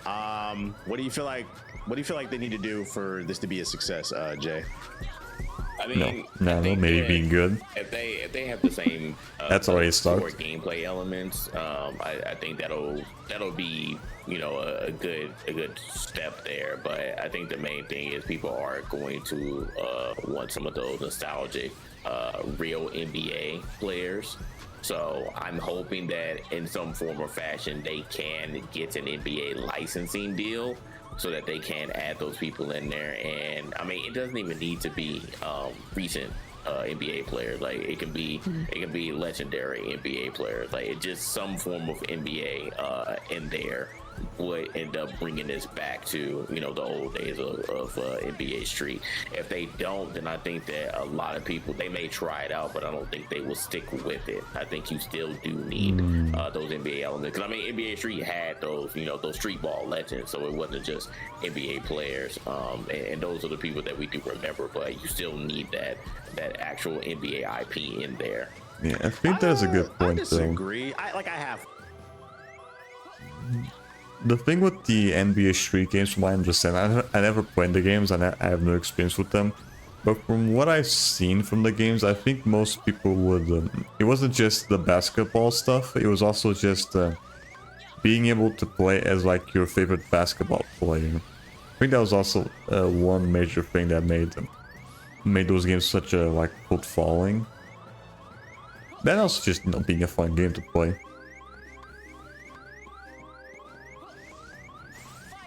We agree. What I mean is, I feel like when I think of NBA Street, like I think more so of like Bonafide and like Stretch. I think of those Street. I think of Hot Sauce. Yeah, I think of like those characters you played against in the story mode. I will say, a short guy who's 6'1". Again, that's just me who has no experience with the games. Without the NBA license, I do think they're fighting an uphill battle, but I'm not gonna say they're down for the count. What I will say is, if they can't secure an NBA license, they're really gonna have to, whatever money they have left over, they're gonna have to make a push to get like content creators to try it. Because if the gameplay is fire, if it's genuinely fun to play, they have their own Street Legends, like a story mode where you can create your own character, you can play online. It can stand on its own too, but they're gonna have to make a correct marketing push. But I would say if it would help if it had NBA players. Definitely, it would practically sell itself. What do you think, Watts? I loved NBA Street. And I kind of loved everything about it. One, I love that there's less rules than like an NBA game. Like, I remember going and playing official NBA games. And I'm like, what are these rules, man? I'm breaking all the rules constantly. Yeah, I loved it. I loved the music. Every time I think of B-Rock, reminisce. That's why I learned the song. Yeah. Yeah, the music was so good and makes me so nostalgic for it. I played a lot in there. The customization, like getting to know Street. I mean, I think most people around that time on the PS2, probably mostly with the games that came out from EA around that time, they tend to memorize those old school songs, mostly from the games they play from EA, like not just NBA Street, but also the old school Need for Speed games.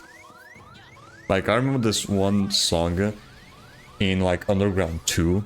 Like, it got fucking stuck to my head because he would always play when my brother would start it up. It was like Riders of the Storm from the Doors. That song would always fucking play when my brother would start the game. It was the remix with Snoop Dogg, and that fucking song has been stuck in my fucking head ever since. It's a really good song, though. Both the original and the remix with Snoop Dogg. Street basketball players was really cool because I think a lot of people didn't have a lot of access to them, especially internationally, and you got to know about them and their history and who they are. I loved it, man. I loved the gameplay elements. It was just really, really fun. You got to listen to some really good music, play a fun game, and I hope they can recapture that. I think it's more so for me, it's about recapturing the vibe of the game, like the personality of the game. Here we go. It's got to have the same kind of personality. Sure. I don't want it to be void of all of the stuff that made me love it. So I hope they can do it. I would definitely give it a try.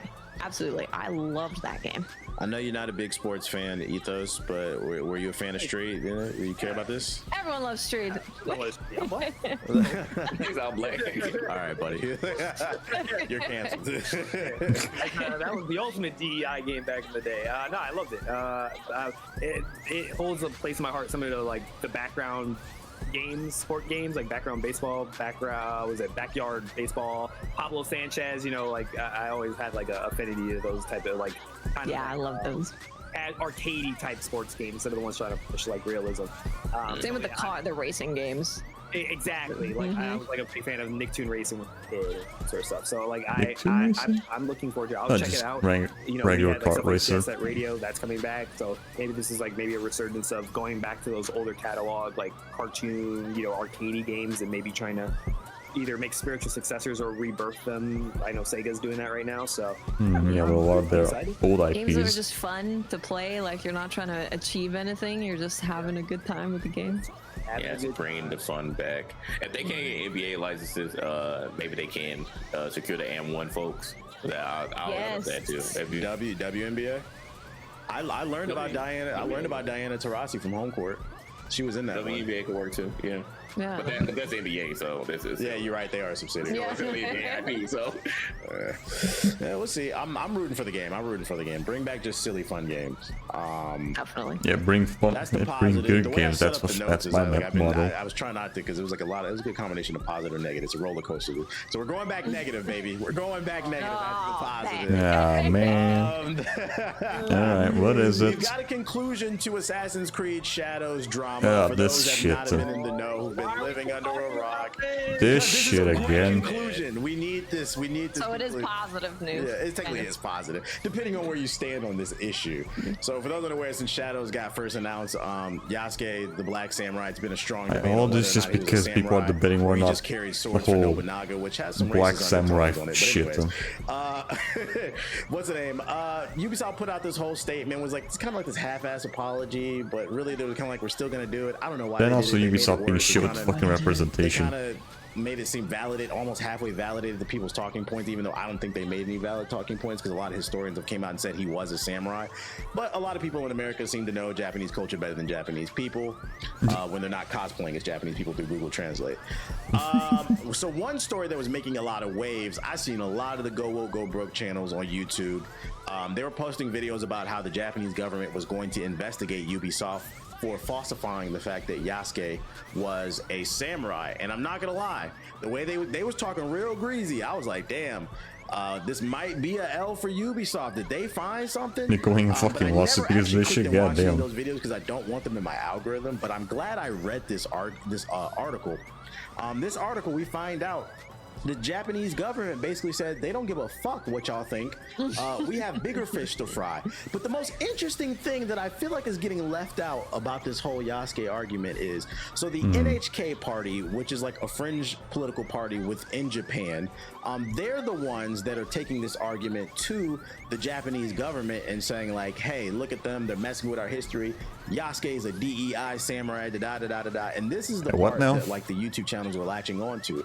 What I found out from the article, I didn't know this, but the NHK party is like some fringe political party that's not even taken seriously in Japan. Yeah, So, it's like a super alt-right political party. yeah. It's one of those For fuck's sakes, dude. We've all had Alright, so like those. there's we're like Scientology in America or whatever. They were like, It wasn't Like, the nobody gives a leader shit of about them. Japan was like, we gotta get on this Assassin's Creed stuff. it's just somebody who they got to latch on to the campaign. That's all. Yep.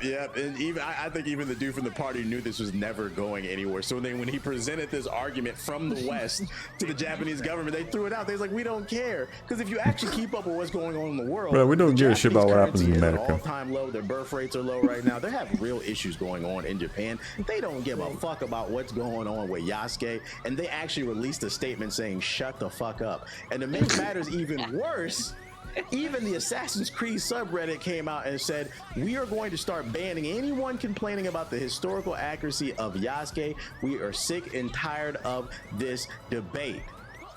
Should never negotiate with terrorists. Should have never negotiated. So, do you think Never that, negotiate with do you think that, terrorists. like the Go Wokey Brokey type are going to actually give up? Do you think they're going to take their L? I don't Like, for think so. fuck's sake, I think just you're gonna enjoy the hear it game. happen all over again when the game comes out, and they're gonna be like, "Oh, they're Yeah, playing definitely. hip hop music with Yasuke." It's gonna happen all over again. Yeah, I remember that part from the fucking trailer. No, Wait, I don't think they're gonna give up. hip hop when Honestly, so the Yasuke thing showed that up I've seen on the trailer. Japanese people, like regular Japanese people, actually being a little bit like, is they got some problems with like flags that they've chosen to Yeah, I seen use that. that are. Yeah, the flags are Not like there's some- I rice think it was like being some grown statues or in a whatever. period where it just makes no sense for rice to be there and different things to be there at the same time. So I've seen Not that statues, where I they're think like, like some can you just like sculptures. accurately portray Japan? But not so much the Yasuke thing. But no, I don't think they'll give up. They unless there's something more important happening around that time that they can latch onto. But this is all they do is they go online and try and drum up drama against studios for things they don't like. So. That's crazy. Translation, the Yasuke part is accurate. What wasn't accurate is the little details that you had in the game. Go fix that. That's what the issue was. That's Yeah, fucking they're like, funny. why is rice here? It shouldn't be growing at this time of year, man. That's fucking funny. Or like they had a Torii gate that was like an entrance to a village, And Torii gates is supposed to be like entrances used for gods. So people actually go around Torii gates. So they're like, you can't have a Torii gate as an entrance to it. I know that. So it's stuff like that. I know. Oh, I'm so cool. Okay, I know that. Bro, okay. Side note. So it's funny. So there's a map in Samurai Zero that we were developing, and I said this. I was like, oh, can we put like a Torii gate here? And because we did research, so I said, oh, because a friend of mine, somebody worked on the project. 2 people actually did. They lived in Japan. And they said actually a Torii gate wouldn't make sense here, but because of the context of where you're placing this in the forest, because we had a shrine that was a little bit in there. He was like, no, this would make sense for this location, but it wouldn't make sense in one of the city ones. I was like, oh, so we did. It's fun fact. Okay, there you go. I'm done. Yeah, I went to a park and they're like, don't walk through it. That's don't walk through it. Don't walk with it. Yeah. What do you think about this all, Jay? Interesting. I'm just waiting on the next goalpost shift. I'm not even gonna say much about it. My opinion of this, goalpost shift, so just so I can report on it. just waiting for fucking what was it called?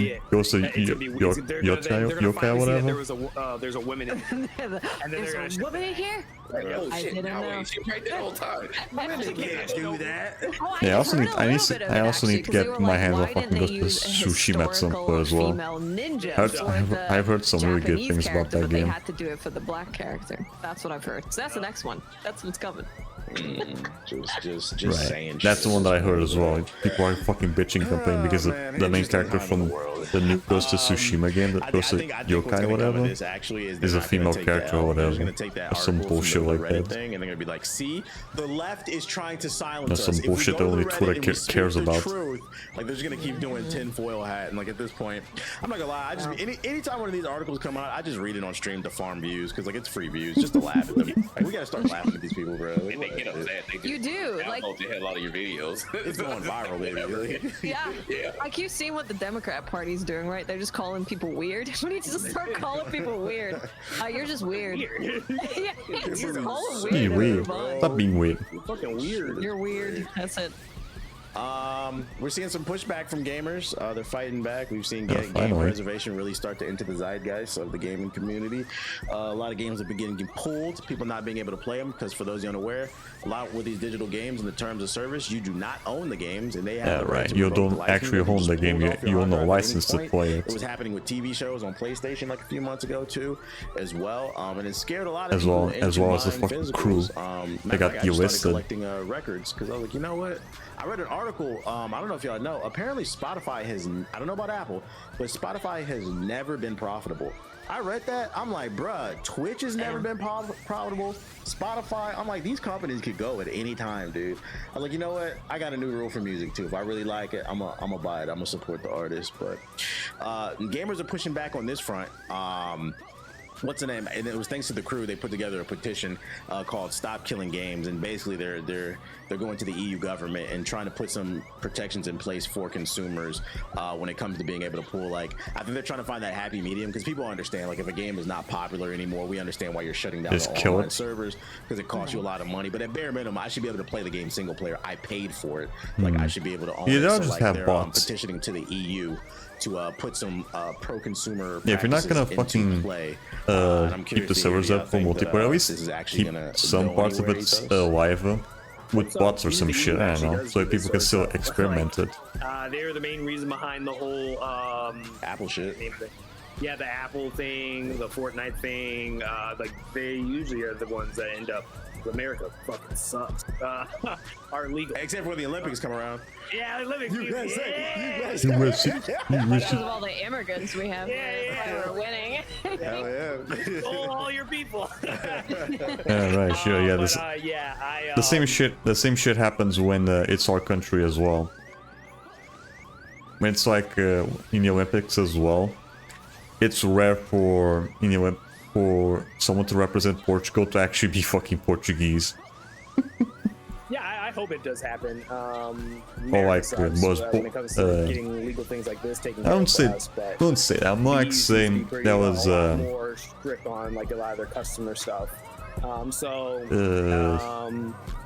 Yeah, I think it. someone I has think like passing. I hope it does. 100% European descent, like full white. Yeah, well, sometimes what happens over in the EU comes over here because I mean, what happened with the Apple thing? I think that's gonna affect the states eventually because I don't think they want to make multiple different Shout iPhones out to with the different EU. ports. They're the reason why the iPhone has to use a USB-C. I'm not gonna rule it out. I'm not gonna rule it out. It's a possibility if there's enough pressure. Any takes on it, Jay?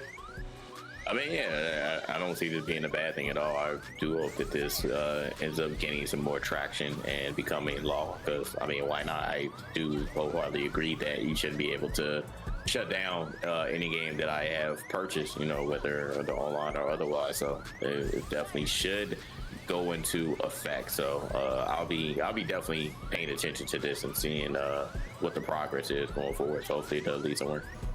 What about you, Watts?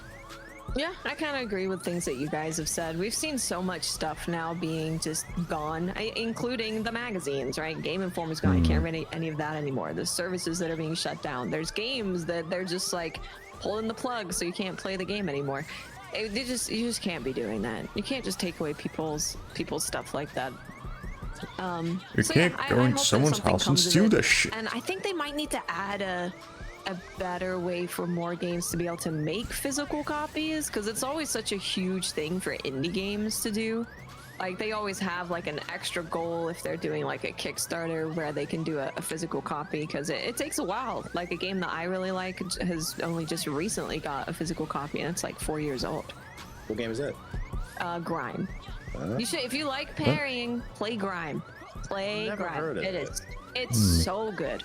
So they were actually making their game before Sekiro came out, and they were kind of concerned about having well, they were concerned because they're like a 4-person studio, so they were concerned about having a game that's purely around parrying. And then Sekiro did it, and they were like, Sekiro came we out. can do it. Let's go. Check it out. It's really, I really good. googled grime, and the first thing that came up was UK rappers. I got a game. It is a type of Video game. Go on Steam. I see it. It's got very positive reviews. Interesting. Yeah, it's really good. Flame Right. Head dude. Yeah, it's like the black hole head. Yeah. Something like Yeah. that. That's really good. They have a DLC too, and the way that they did their DLC is it just is with the base game, so it's all integrated. It's not like a totally separate area. So if you play it now, you can just play through all of it and have all of that content. It's really Yeah. good. Yeah, there's certain games that you just get lost to time because certain games are only digital releases. Matter of fact, I'm glad you brought that up. Bro, I need to play more fucking like obscure games. Like I have so many fucking shit that I played back in the day when I still had like PS Plus. There are so many fucking games around that time that I wouldn't really mind playing back then. Like for example, hold on. Let me go back to like my trophy list and see like the oldest shit that I have. Because this is the stuff around here is where I spent the most fucking time when I had PS Plus, like Teslagrad, Zeo Drifter, Broken Age, Super Time Force Ultra, Grow Home, Skulls of the Shogun. Yeah, I really like that one. A Mechanical Matchka 2, Grim Fandango. That was a good one too. Gauntlet, Ultratron, Gone Home, Journey. Right, I think it was around this time that I stopped playing stuff from PS Plus. Oh, also Colored Guardians. Data Tentacle, Child of Light, this gem. Right, I think it was around here that I stopped playing most of this PS Plus shit. But yeah, I played some really good fucking games from PS Plus. And I need to play those at some point, especially Skulls of I Shogun. picked up a bunch of games at Best Buy for my Switch, and Milady was with me. One of her favorite games I found out, because she's a Call of Duty head, was Super Meat Boy. Yeah, for all the ones my favorite okay. probably had to be Skulls of and we were in Shogun. the Switch section, and there was a limited edition release for the Switch. That Super game's Meat Boy. fucking soundtrack's And I told her, I absolute was like, fucking you should buy banger. that because it was only $15, and she was like, "Why?" I was like, Definitely. "That's a digital only release." I was like, "And that's a limited edition release. A, it'll probably be worth a lot of money at some point, but B, like, if Steam collapses or Xbox Live, you'll never be able to play your favorite game again." She's like, "Wow, I never thought of it." But yeah, so yeah, I get where you're coming from. But yeah, that's the petition. Hopefully, I think it has like 30,000 signatures or something like that. So hopefully it continues to grow. One thing that we've been talking about too is like smaller teams is a solution. Smaller games, more AA games. That's a solution to this bubble that's bursting within the game industry. Blizzard has reportedly created some smaller teams to create AA games. I don't really have any hot takes on this. Hopefully we just start to see more of this as a trend. I want to see more just experimental games, because like on the flip side of things, not only is everything becoming AAA, but like everything's just becoming watered down. Like a lot, especially PlayStation games, they're becoming very formulaic. Yeah, the teams see the same like Oscar bait shit. They look at like God of War. Like those games are good, but they tend to be like Oscar bait. Creativity that we might not see in other places. No, it seems to be like the big high-end single-player shit. Just being like, go crazy. Weird. I forgot to put that on the notes. I forgot it came out because I'm gonna be honest, I didn't play it. It just never got around to. Yeah, there doesn't tend to be much variety with the Sony stuff nowadays. I really like it. Like all I can do is say it's all like open world action games. I thought it was gonna be like games. maybe a smaller thing, maybe like pretty short, but it's actually pretty lengthy. I don't know exactly how long. I'd have to look it up. But it's just super experimental, and like they added, you know, 3D modeled food to the game that you can look at. It doesn't do anything. It just teaches you about like Japan's history of food, and you get to look at it. There's just a bunch of stuff in that game. Wait. Like, did the Redditors check the history on that? Is that accurate? Or is it only for Yasuke? I don't know. Only Yasuke ate those foods, so it's not historically accurate. That's fucking Dylan. I'm just saying, are we keeping the same energy, or are we only checking the history on Yasuke? Like, it's a really cool game, and every time I see like an intro for a new enemy or a new boss, it's always so good. And generally I don't look at a lot of like 3D models that they add to games of enemy types, but this one I wanted to like really look at it because they're so intricately created. It's just a really good game. I'm so happy that the developers there were able to just make something so unique. What's the name? Did Ethos or Jay, did y'all get a chance to play it? Yeah. What'd you think? No. Yeah, I liked it. I've seen it lots. I haven't beaten it yet, but take some time to play when I get a chance. But I did really like how experimental it was. I went into it blind. I didn't know anything about the game. I was shocked. I was like, I thought it was gonna be one type of game. I thought it was gonna be like some side scroller, some hack and slash. It wasn't that. I was like, whoa, what? It was like a tower defense mixed with like action game, mixed with strategy game. I was with like a collector game. I was like, bro, what am I playing? It's a really unique experimental game that you know, you like, even if you like Japanese culture or history and you're interested in learning that, it teaches you something, which is awesome. But then on top of that, the game's actually pretty interesting in this game design. Pretty cool, man. Pretty unique stuff. So Right. yeah, I recommend it. It's a good game. Somewhat interesting. I was saying. Why they put it on Game Pass? Yeah, it's on Game Pass. I'm gonna play it on my Steam Deck, I think. That's what I really want to put on. If I can put it on my Steam Deck. Look out. How do you pronounce that game again? Kunitsugami. It's also just called, you can also say Path of the Goddess, because it's Kunitsugami, Path of the Goddess. Yeah, Check it out. It's on Game Pass. Check it out. It's on Game Pass. And then last but not least for articles, what I got for y'all is Apex Legends is on a slide. I know you guys are really happy. Get your Surprising. hate out. For those not in the know, about a week ago, Stop Respawn Steam announced review. that they were making some changes for the upcoming Season 22, which today is August 3rd. Season 22 happens fuck August 6th. The changes they were making is to the Battle Pass. They were going to make a split like their ranked season. So instead of one Battle Pass, there's going to be They're gonna two. fucking end up having more seasons no than fucking big the deal if, you know, fucking we're paying for the price Simpsons of one, but at no, this they wanted point. instead of $10, $20. So you had to pay twice for it, and they tried to justify it by saying you get a little bit of extra crafting materials. So naturally, the community was upset. They rioted. Apparently it has like 100,000 negative reviews on the Steam version of the game, and last I checked the other day, like the peak player count was at like 50,000, which is a far cry from like the 600,000 peak like 2 seasons ago. The numbers might go back up on the 6th when the new season drops, because Akimbo is coming to the game and some other changes, like a new map. Hey, look at this asshole. We're doing something that Halo 2 did. Ooh. I'm not gonna lie, like it does make me happy that the consumers are like, nah, we're not doing that. Like, I just wish other communities would do the same exact thing, but you never know until like the full season drops. But it's just a funny story I thought I want to share. I'm like, I like to see when communities have a backbone. Like, people are tired of doing these weeklies, these these dailies, these monthlies, these yearlies. You want twice as much for the battle pass. Your skins is $100,000. Like, goddamn, like, where is your situational awareness? People are struggling right now. Why are you cheering? For fuck's sakes, we want actual content. You know what? I'm a Titanfall 2 fan. I got Right, one thing I say and one that thing only. while I want I'm Respawn fucking to do farming it. like And crazy if they're too here. busy doing Apex, they can't be working on Titanfall. I hope this fails. I hope this falls. I pray every day. I don't pray the guys of I want developers to lose their job, but I want them to gonna move on. close them before they do another Titanfall. They're gonna say, all You know right. what's crazy? Nah, I actually fuck believe this. you. That's the worst part. I think EA would close Respawn before we even got a chance to see a Titanfall 3. But, Andrew Wilson said, no. Titanfall. yeah. But I just want my Titanfall 3. That's why every day I prayed for Apex Legends down. I'm happy to see that, yeah, it's falling. I'm not It's gonna like say that other game, Overwatch and Apex Legends. Those are the two I pray every day. I wake up, I say, Lord, I don't know. I'm not gonna say the game is dead, but I will say season 22. If it's not fire, this is a turning point for them. Like, the numbers are already dipping. If they don't get it right, because they did come out and retract that they won't be doing the double battle pass for the season. They fixed that real quick when they see how people was mad. So like, kudos to them for at least listening to the community. But I will say, people ain't gonna forget you tried to fuck them over. You about to say something, Jeff? Yeah, that never forgets. I find this funny. I'm looking at Steam right now. I have For two better or friends worse. who have reviewed the game.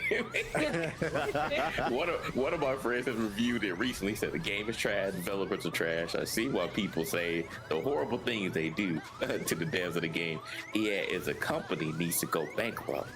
So one of my friends, another friend is Ethos. Wait, no. From 2021. Can I read it? Please read this. Can I please read this? 2021. From March 20th, 2021.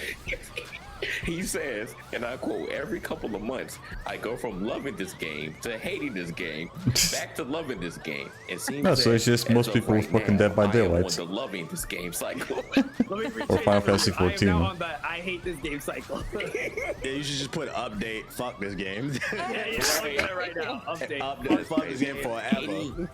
88,215 reviews, overwhelmingly negative. It's been a while since I've seen it overwhelmingly negative. You see negative, but overwhelmingly negative is crazy.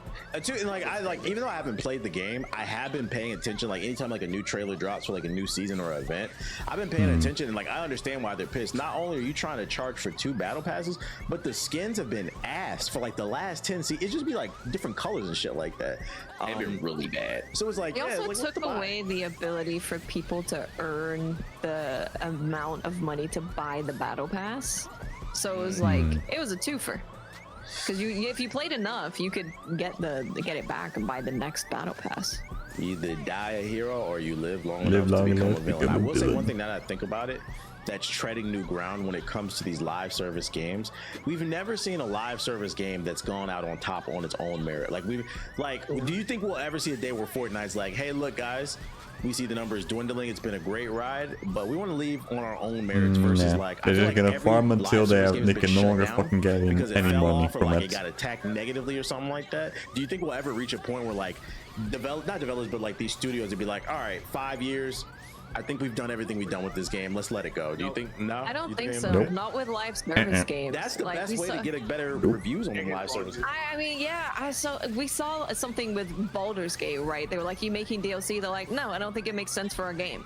We're not gonna see that for a live service. They have to like ride it to the end. That's depressing. I'll tell you funny. You want to hear something They really have to depressing? fucking keep working on it until they're fucking dead, or the game is dead. I had a pitch like interview with them about Samurai Zero, and they asked me. They said, "Hey, so what's your plans in the future?" And I said, "Oh, I'm so glad you asked. I actually have written up the plan for this." And they said, "Oh, so what happens after this plan? Like, year 2 years, 3 years after this happens? What do you plan on doing after that?" I said, "Oh, I'm done. The game's done." They're like, "So it's not live?" I'm like, "No." It's like, "Well, wouldn't you want to keep going forever?" I'm like, "No, I lose my mind. I have set in the future a set plan. I wanted to do this and this and this, and then I'm done. Do something else." And they said, "Nah, it wasn't what we're looking for, because we're looking for something that can go on for 10 years." So I said, Right, they want I said 10 years. game that I said, "All just right, good keeps luck." printing fucking money. Good luck. That's ridiculous. It's ridiculous. Yeah, I just couldn't believe it. Genuinely. That's unfortunate.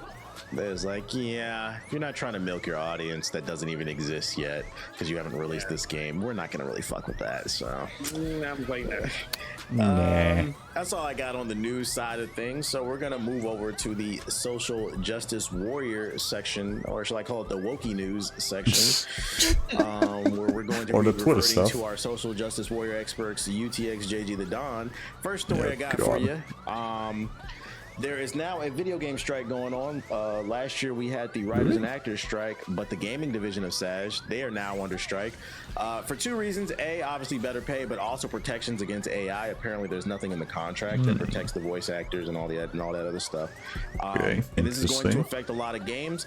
The only games it won't affect is the games that were in production before the strike actually started. So like what was it, Take-Two or Rockstar had came out and said that, oh, this shouldn't affect our game. But the thing is, if you read their statement, they say that like, yes, contractually there are certain games that still need to be finished, but if you choose not to work, we will support you. So like, I saw some people like super excited. They was like, oh, don't worry, Grand Theft Auto 6 is safe. Take that with a grain of salt. 50-50. It really depends on if the workers choose this to show up. And me, I'm always going to advocate for paying people more, especially because these people work hard, especially these developers. Right, I'm advocating for actually paying people for their fucking work. I remember with the Epic Games, no one works for free here. EA, they had gyms in there, arcades, like they don't want you to leave, showers. These people don't get to see their families, and they barely getting paid. Man, pay them motherfuckers, bro. Especially if they making good games. That's my stance. So I really don't give a fuck if it delays games. I'm always going to advocate for treating people right. What you think, Watts? Oh man, I don't know. I think with all the stuff that we've seen happening recently, the last 2 years have been, I don't know the exact amount of how many people have lost their jobs, but it's been a lot. So I think like that almost anything what, that's working 10,000? towards like Something like that. having more Just this year. protections for people, whatever they're doing in games, whether it's voice acting, whether it's, you know, animation, whatever they're doing, more protection for them, I think, has been needed for quite a long time. And I know a couple of voice actors, they are so incredible at what they do, and having just their voices ripped and used, and I wouldn't want to see that. And it's never going to be as good as their actual work, into the too, but fucking people machine are to gonna go, be oh, that sounds like so-and-so. milked Why does it sound so into a bad? fucking So it also slop. comes back on them. It's like, you don't sound as good as you normally do. So yeah, I hope it works out for them. I think that we need to start having those kind of protections written into contracts. Like if you don't want to be about it, or if you do and you have a price for them to pay to use your voice in an AI way, like either way, there needs to be something. Give us the game dev insight, Ethos. No, I agree. I feel like that is insidious to take potentially old records or recordings of a voice actor maybe you might have used in like in a past game, and then you, instead of like calling them back in, be like, oh, why do we have to pay them to call them in for the sequel? We could just, like, can you imagine, if you will, TBA, imagine for the next Mass Effect, right? They're like, oh, we don't need to call Jennifer Hale in for female ship. We're just gonna use an AI. Oh no, you could just use build her voice model out. You could just use all the old games lines from her. everything she did in the trilogy. Yeah, I think it's a terrible idea. I think that they need voice actors definitely need. I mean, nowadays lots industries are gonna find enhanced the protections. easiest way to I fucking know a not couple pay voice shit. actors, that not only They that, always but want to I've try to worked go for closely the with option myself, where they don't want to but, pay like, as the much as anime they and everything should. else, and they're honestly, out of a lot of groups of people I've met, they're some of the coolest people on this earth. They're really awesome groups of people, very kind, and always they go above and beyond what you ever ask. Yeah, like I think that without a doubt that, and just in general, I am happy to hear about there's another union, I think in the Microsoft space, I think it was all of Bethesda now? Was it Bethesda or Activision? I think Bethesda.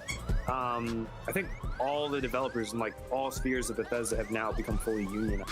I can't remember. We need more of that for sure. Yeah, we need 1,000 more. So At least let me know you're gonna let me go before you let me go. Can we get that happening? Please let me go. Yeah. So yeah, that stuff has me very happy. I hope they do get. Voice actors always deserve more. Deserve to be protected. What's the name? You know who said that they're not worried about these the strike that's going on. But the higher EA's ups. CEO Andrew Wilson, he said, No, Yep. my lord. "We're working very It's always the closely." fucking higher ups that This is not are an completely EA fucking specific clueless situation. what's This going is an on. industry specific situation, and we're working diligently to negotiate the table, Wilson said, noting that the voice actors are important and a valued part of EA business. Is this cap or rap, JG? What do you think? I mean, of course he would say Most that, likely right? 'Cause cap. I remember we spoke about this, and when It's always the when fucking the out-of-touch actors and the CEOs. writers They have went no on idea what the strike fuck they're earlier, talking I remember about. the question I asked on Twitter. I said, "Will this affect video games?" And a lot of people were like, "Oh no, it won't affect video games." And I knew this was going to be inevitable. Spoke about this, and we knew it was going to happen. Didn't and affect now it. It's not going to here, affect video games. and now Wait, people no, are like, it "Oh, affects shit, video games. That's finally going down." And I found it funny because we talked about another one of these articles earlier about EA specifically potentially using AI to use former VAs voices in their video game. So I find it's funny that now the CEO is trying to save face because they were probably had these in the plans, and now that this strike is happening, like, oh no, y'all look good. There's It no won't war affect us. We're embossing, gonna be sir. working with them closely. Yeah, no AI over here. No AI. No. What the fuck? 2 ads? Man, the fucking ads haven't been playing for like a while, so now they're gonna bring this shit. This is pretty hilarious that he's saying this. So I think this is just a bunch of cap. I mean, I think it is true, just in the fact that, like, hey, like, this is going down, and now if we try to do that, it will be a very, very bad look if we try to use AI for previous people who we've done VA work for. So that's all it is. Like, just a bunch of I would have screens. preferred if YouTube always gave me a fucking heads up when the ads are gonna play. What happens with Twitch and at least? So people can have. Listen, when people are Yeah, comfortable, at least they're more with efficient. When OBS, they people gives you are more like a heads up efficient, when they the work fucking harder. ads are When gonna they show work harder, the product play. is better. YouTube So doesn't in really turn, give you a make heads more up at money. all. I don't know why this is a hard thing for people to comprehend. You don't need 25 cars, Penis Pete, or whatever your name was, Parsons. Penis, that's Spider-Man. Other SJW news I got for you. Not an article, but more of an announcement. I'm really curious to get Oh, is Jay's this take on this is one this right about here. Dr. I know Disrespect? he's been real stressed out. You see the gray coming in his beard. Dr. Disrespect is back after admitting, first he was accused. For those of us, Then he admitted it. if you've been living under a rock for like 5+ years, this man's been gaslighting the internet, making it seem like Twitch had it out for him, and that was the reason he was banned. But then a random whistleblower, a former employee of Twitch, came out and just randomly said the real reason he was banned was due to some PDF file stuff, and then some actual documents and reports came out. So then he was forced to actually release a statement on his official Twitter where he admitted he Oh, had he took some just one inappropriate person who's interactions just with saying minors. I'm just gonna He say said he this. was gonna go on vacation. He would be back. Here we are 36 days later, and Dr. Disrespect tweeted a He's picture back. of him sitting at Playing a board chess. where he's playing chess, but on the other side, if you notice, they're playing checkers. A child's version of chess. Interesting. Jay, what is this doing for you? What do you think is going on here, man? Then someone made a God, fucking fuck this meme crypto where shit, man. they put a fucking shot on the other side. Say, I feel like this is one of the worst sayings that you, Dr. Disrespect, should come back and be doing. Like, How long ago was this podcast? How long was this podcast made? Let's see. This was 2 months ago. Yeah, literally 2 months ago. So yeah, a little bit. What did you think when you deleted the post about the Twitch ban? Did you delete the Twitch ban? I thought you only deleted the. master plan. I thought you only got rid of the stuff where he actually said that he actually did something to kids or whatever. What I said. This is exactly what's happening, right? Like, I said that this man was going to take this long vacation, right? And he was going to, take however long he wanted, and then he was going to come back, and then he's going to test the water, see how people were feeling, see if y'all forgot, because we're dealing with other stuff over here. You want me to fucking tell? Just dumbass trying to fucking hide the evidence, and then forgetting that the internet never forgets. So we forget stuff, but there is a shift going on. I keep telling people, 2024, wake that ass up. We are getting rid of Yeah, I don't know what the fuck's with 2024 with this year, but there's been a lot of fucking people getting out of the pedophiles. I have no idea what the hell's going on. It's been Dr. Disrespect and fucking P. Diddy, although P. Diddy has done way worse shit compared to this. But yeah, I don't know what the fuck's going on in 2024. Of all these PDF files, Cat Williams. and right, shout out to Cat Williams for waking it up. And people are not forgetting. People are putting Dr. Disrespect on the Drake type of time right now. It was They also still Drake as throwing well. all Kendrick lyrics at him, and they did not let this man live. They were cooking him in the comments all day and all night. I don't know what the fuck Dr. He did not Disrespect was forget. thinking when he did that Not shit. And forget. But he's the probably not a very smart interesting person. thing about this is Probably. I thought that he would just, you know, just leave this picture here and then just go on about his business. No. He After the P. Diddy incident, somebody filled their parents' kitchen with baby oil. Why?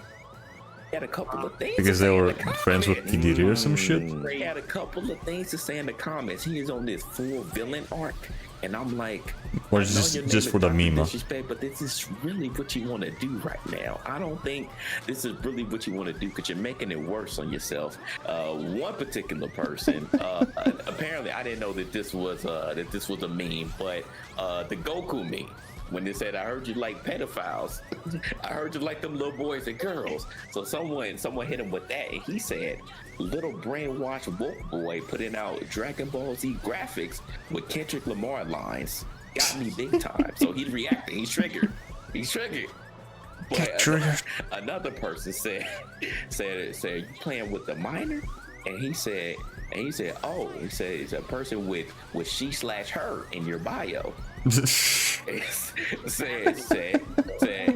you better go and Motherfuckers grasping at straws, like holy shit. And I'm like, okay, so you motherfuckers coping harder than fucking KSI right now. so you going at the pronouns too? So you really about that life, brother.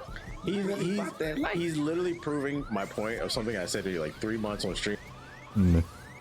They do things like putting a blank in my parents' house. Okay, so it's just for the fucking meme. I uploaded a TikTok about it. I gotta repost this shit. I made a joke. I said, what I've noticed is, where do failing careers go online, whether you're a YouTuber or a streamer, when you're trying to make a comeback? They become right-wing grifters, bruh. And he's showing early signs he's about to go full-blown right-wing, where he's gonna try to make it seem like everything's a conspiracy, the world's out to get him, we're all in the Matrix. This is a crazy picture to post after you just admitted to doing pedo shit. You admitted it. You admitted Yeah, you were doing he admitted pedo as shit, well. and then you posted a picture saying you're playing chess. All I got from this post is I'm officially a checkers fan. What do you think, Ethan? Oh my god. Yeah, I ain't playing fucking chess with this fucker. I don't think he even knows how to play chess. His dad was like, did you rob Diddy? Okay, it's probably just a part of the... It's all just part of the fucking meme, and the parents are probably on it.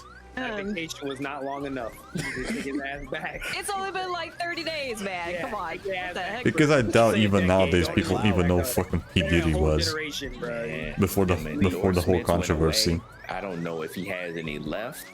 We'll be on You know, Rumble by so the end of this year. Mark my Yeah, the money. At least the money here in is Europe. coming up. So again, this is testing the waters, y'all. This is trying to see. I how only, y'all I feel. only knew You know, of there were P. some Diddy people because he who were showed like, up in hey, like Doc is a back, few he's episodes of very fucking sad. CSI Got Miami. 51 That was about million it. impressions. Like that's crazy. Just for him posting this picture. So you can see it's a lot of people who were caring. When is he coming back? When is he coming back?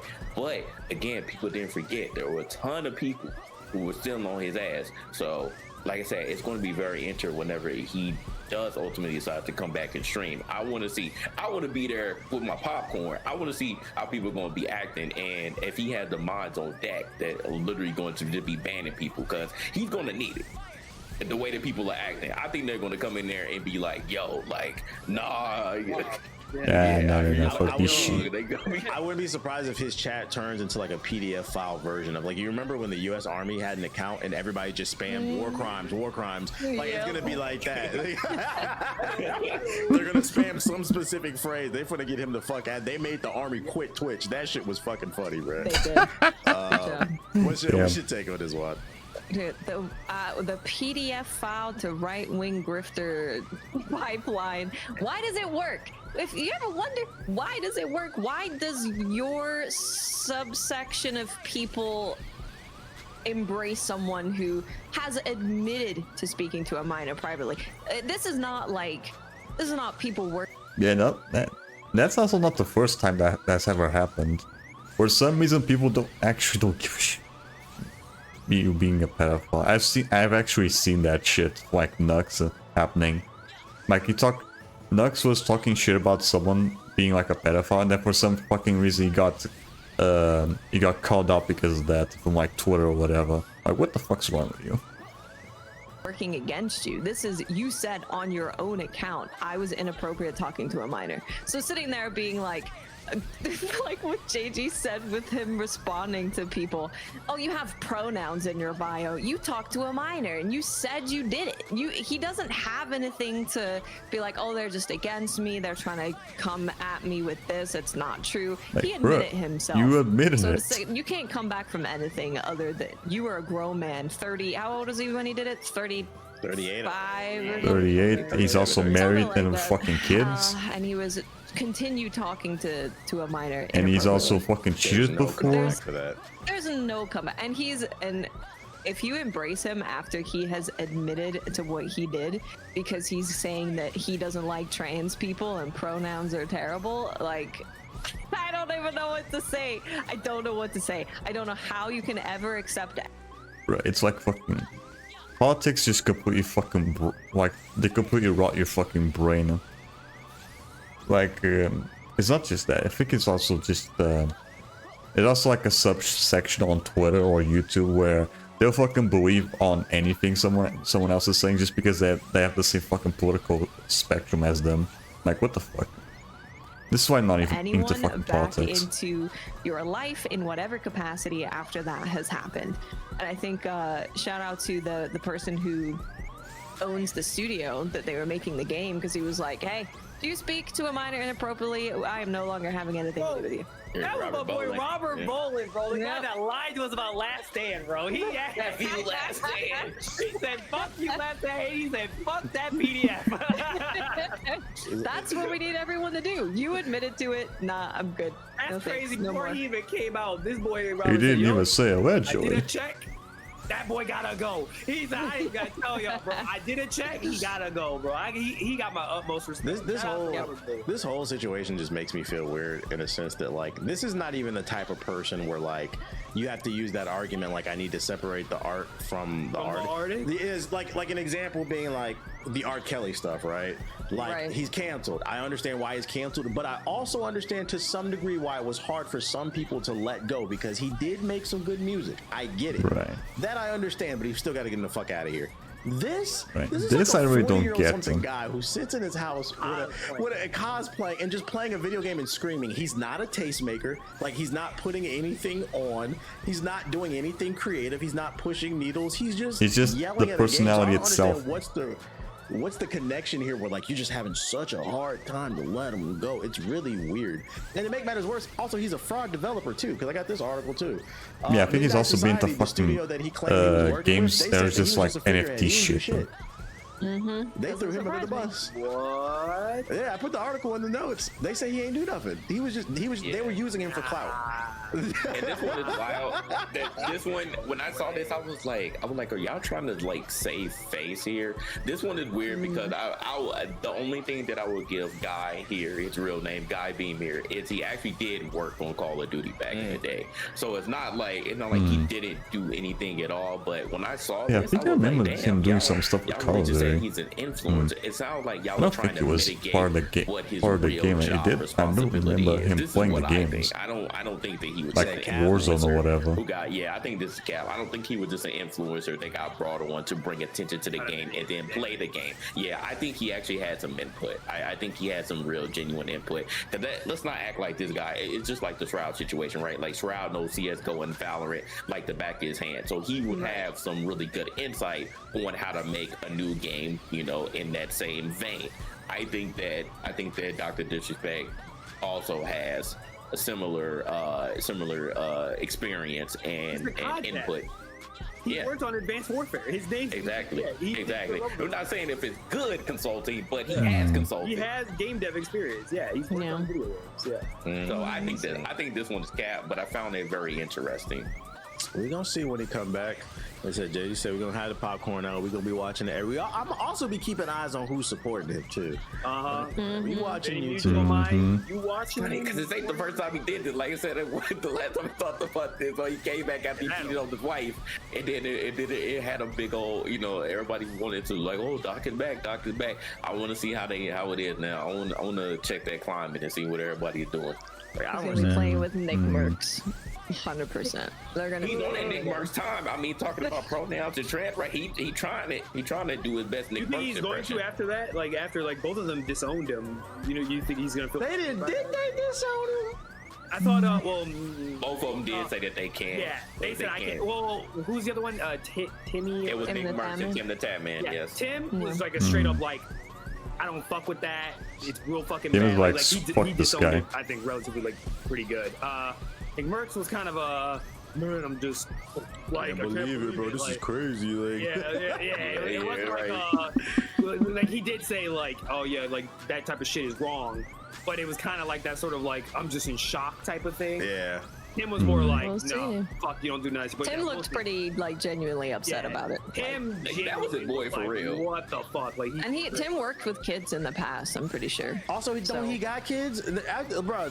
Yeah, he does have a Yeah, fucking yeah, kid. yeah. When I All got of you, them have not kids. allowed around my kids. What the fuck are we That's what talking I'm about here? saying. All of them have kids. well, bro. the same thing that Midnight Society just did in this article is the same thing that Nick Mercs and them were trying to say was effectively.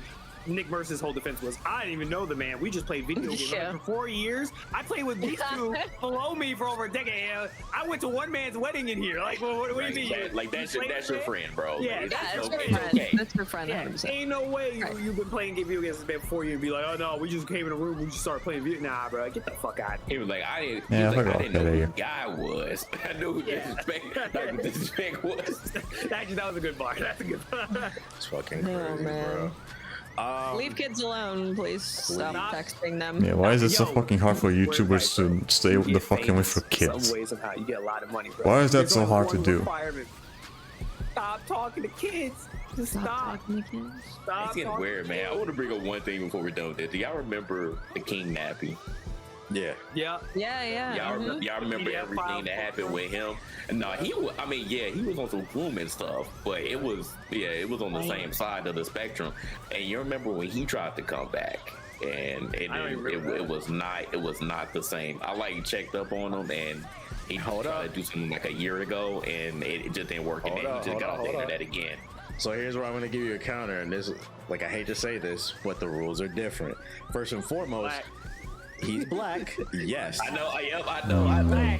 You know they try to get niggas the fuck up out of here any chance they get. And then second, King Nappy was never as big as Dr. Disrespect either. So he had two things working against him. He was always one strike away, but like my theory has always been nothing can defeat white men except for the PDF file stuff and kicking puppies. And Dr. Disrespect is showing my theory might be wrong. I'm still 50-50 on this. I'm hoping y'all hold the line and don't support this shit, bruh. It's insane to me that anyone's even thinking of supporting it. I just. Yeah. I blows just my mind. wanna I feel know like we're going insane. What are people's lines? Like what are everybody's lines that they're just Yeah, it's what I'm saying. It's just Not cheating on this your guy, wife, not whatever trying the to hook fuck up he's with a bunch of doing, girls he at has the TwitchCon, same not talking to protocol a minor. opinion None as of me, those, so I'm apparently. gonna support the guy their line without is Concord. thinking about it. Like, That's what, this shit is fucking garbage, bro. Or Star Wars out. That shit is they rally for that. But then this minor shit is like whatever. This was it's getting really weird, bro. It's really weird. Freaking and the worst part is this isn't the only PDF stuff we got going on, bro. The fucking cameraman of AMP got exposed and he admitted to it. Specifically, the cameraman is named Chris V, not the one that's in AMP, Chris Next Door, because somebody about to catch a lawsuit for getting that confused. wait, what? What did that say? Hold on. President gets emotional amid confirmation his former cameraman sexed an underage girl. What Exposed, the and fuck? he admitted to it. Specifically, the cameraman is named Chris V, not the one that's in AMP, Chris Next Door, because somebody's about to catch a lawsuit for getting that confused. Man, he got you know, caught. fucking The cameramans are cameraman getting for AMP freaky. got caught talking to a minor as well. So like, I'm just gonna present the question, like, what? I've seen this as a joke on TikTok, but now I'm starting to think it like, what is it with some content creators where they get this popularity and they just go off on far left? I don't know what the fuck. I don't get it. I can't wrap my They brain were around it. losers before it happened. True. They had no social skills. They don't talk to nobody. They get a little bit of clout. Your result. Yeah, Ethos hit the I nail don't on the think head. you know what's crazy? I don't even think it is for a lot of them. I don't think it is like an attraction, like an actual like mental issue of being attracted to a child. It's more of this person is giving me attention. It's a power dynamic. I've never, it's a power dynamic, and because I'm older and stuff like that, right? Like they look up to me, like they've never had someone look up to them, and now that they've had that, and they're attractive or whatever it is, that's a whole other thing.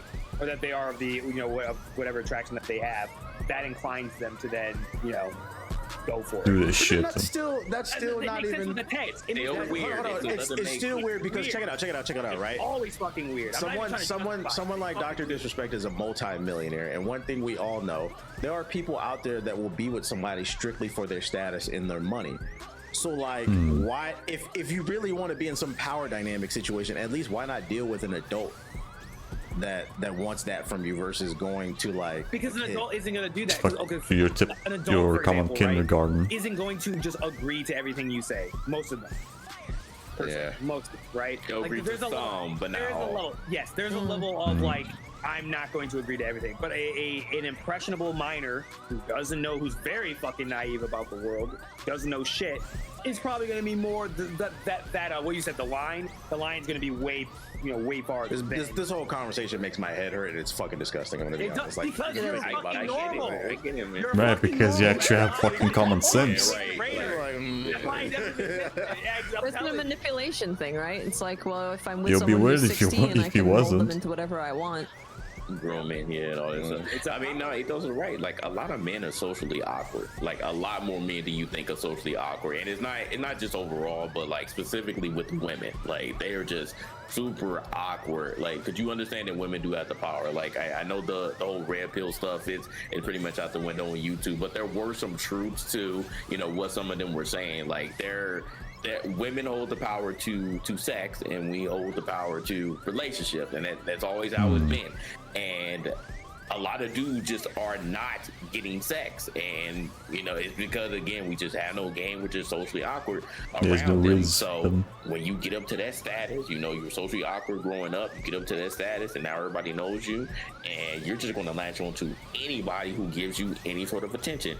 And just unfortunately, it's the impressionable girls. They'll be the ones that'll reach out to you first, and I don't know why. Again, just in your mind, as an adult male, you're just not like, hey, stop. Like I don't care what's going on. But again, just the horny or something else just takes over, and you're just like, whatever. I'm just going to shoot my shot because I really can't explain what else can it be at this point. I really cannot explain what else can it be at this point. That would just make you continue with the conversation, bro. work on No, yourself. people who are like 8 years younger than me, I'm like, you are a child. Go away. Yeah. Yeah, Wait, I what? remember the first time I had that epiphany. It was funny because it was with JG when we were at TwitchCon. And I remember saying to you, I was like, "Do these girls look young to you, bro?" And he was like, I think I was like 28 at the time. I was just like, I don't like this, bro. Like, and they were like, but it was just like, It's weird, right? Like you know how you were at 21, you know how you are at 28. You're like, I am like a different person. I've been through so much. I'm in a different part of my life. Like, it's not the same. I'm sick of. I'm just. So 16? Oh my god. I'm sick of having these conversations. I'm sick of having these Ugh. conversations. Stop!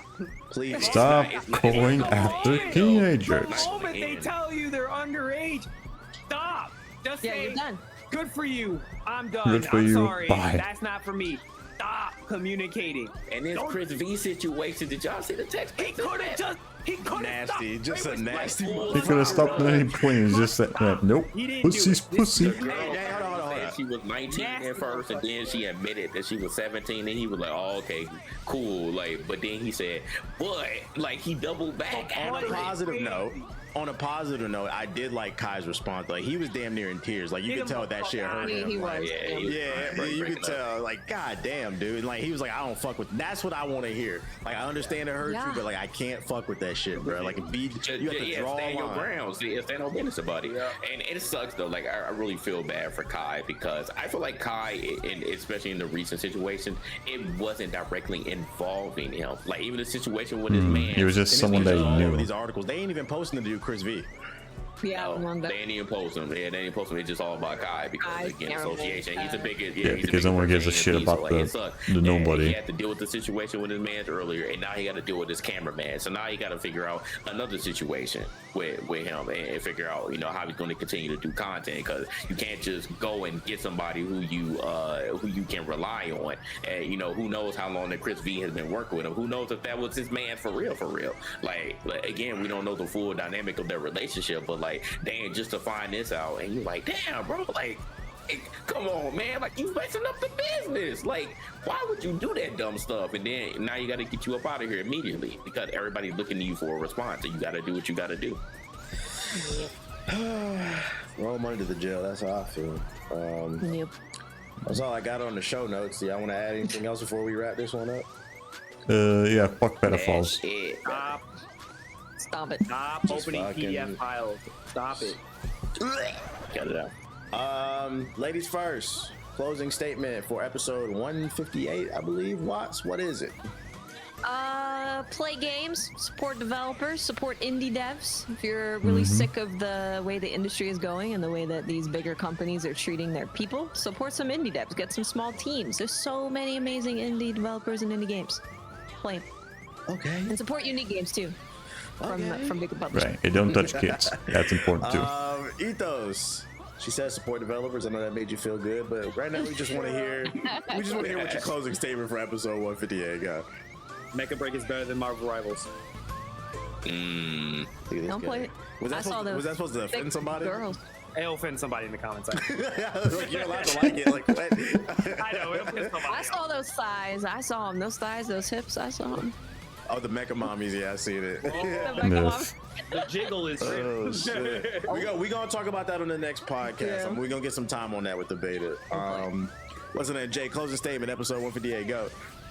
I said this on Twitter and I'll say it again. Y'all better share that same energy for people who apparently don't play games or they play games but they don't beat them. But when we're talking about credibility to speak about said video games, I want y'all to have that same energy for these grifters over here who are talking about all these video games, but you don't see them playing any. Where's the gameplay? That's all I want to see. Because if That's you're not all those playing people these that are games, I don't defending feel like you have the DEI right to be in games grifting that they don't about actually and play the expressing shit that your they're fucking discontent with anything talking in about. the video game, especially if you don't even know what the story is about. What are you talking about? Cut it out. And my closing statement for episode 158 is I learned recently on TikTok that Australia has some type of one-way like beef or rivalry with the United States that's really kind of been exacerbated thanks to the Olympics. So if there are any Australian viewers in the comment section, I would love to know. Maybe you don't necessarily have an issue with Americans, but maybe some of your friends do.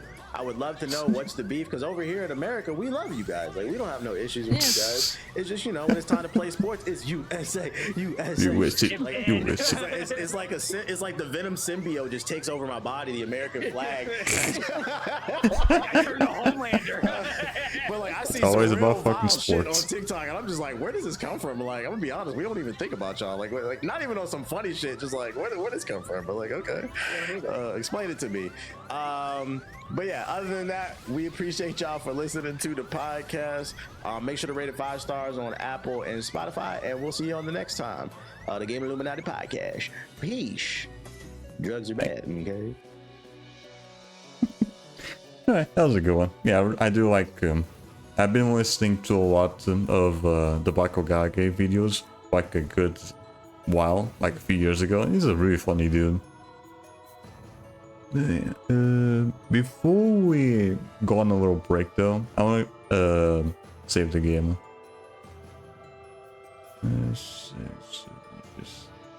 Where was it? Sorry? Yeah, here we go. Move this for now.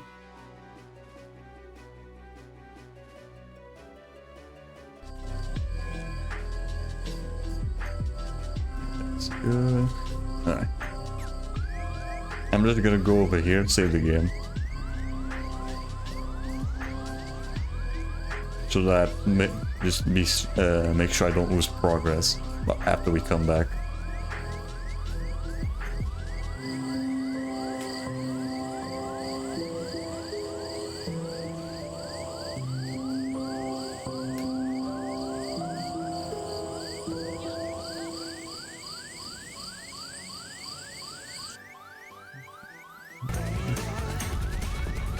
Yeah. Nutella, o bom dia que nos une. Yeah, okay, the view just ended.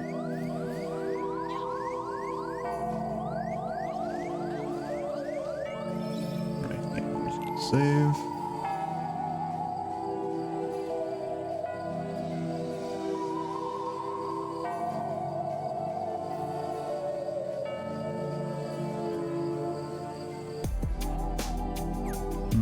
Right, level 74. Good enough, for now at least. But yeah, we will continue on just for like an extra hour. I just need to take a little break. So yeah, this.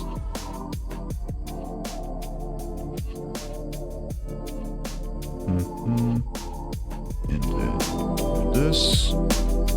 Here we go. All right, we'll be right back.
are back. Now, let me just change back here.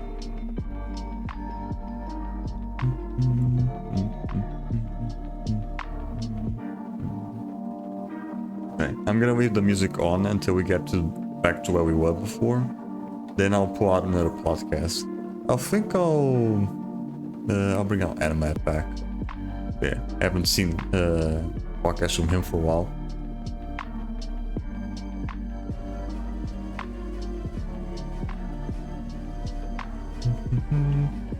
Man, we still have like an hour left on this. So let's see how much we can do in just an hour. Yeah, let's see if we can at least get to like level 80 or whatever.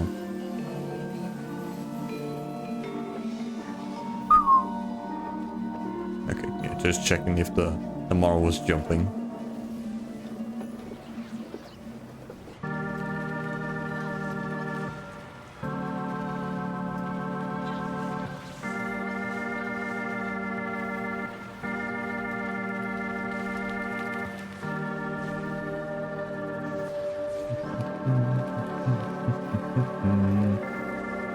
That'll do. Nice, gotta take a few hits. So I can get on critical mode. Where the health bar is like flashing. So that I can get more XP.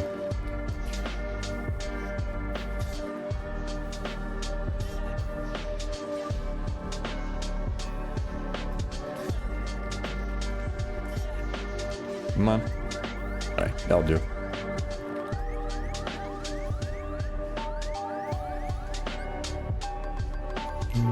Really? What was it? I think it was one of these, right? Yeah, here you go. Doubles the XP received whenever your HP falls below 25%.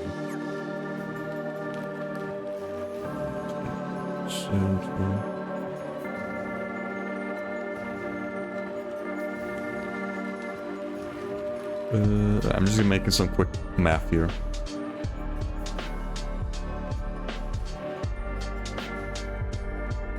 Okay, yeah. All good.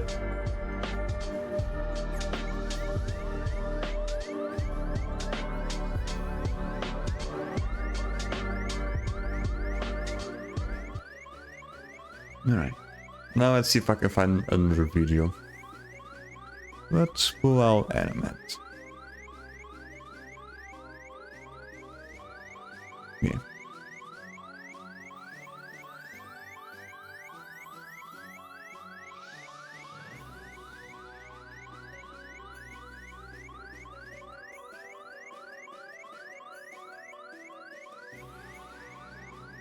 Yeah, this one should do.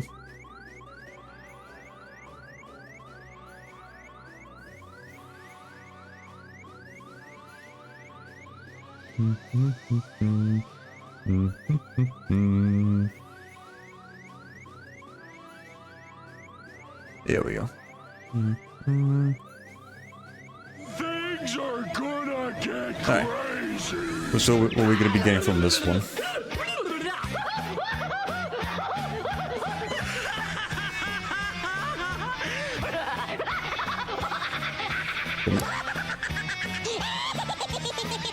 Most everyone's mad.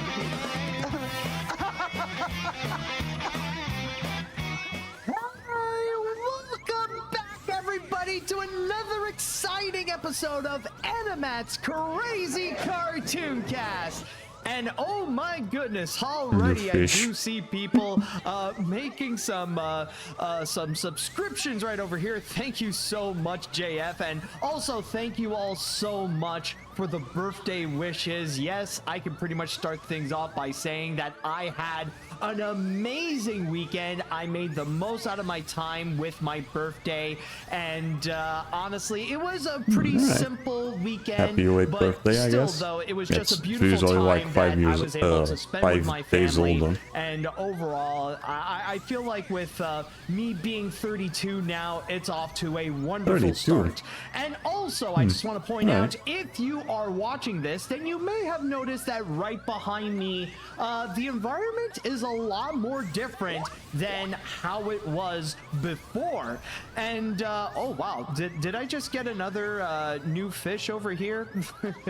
Just want to go and double check to make sure. Or, I don't know, maybe I just saw something. But anyways, back yeah, to what I hear was saying. notifications. Yes, It was probably right that. behind me over here, it is completely different, and that is because, well, funny enough, on my birthday, the renovation project is officially complete, or at least in terms of my side over here. And also, you know, just to give you a little bit of a better view of it, I'll go and try to hold on a sec, let me just go and close off the filter over here. So as yeah, you we can don't see, get why it removes the right filter behind though. me, this is also my gaming room, by the way.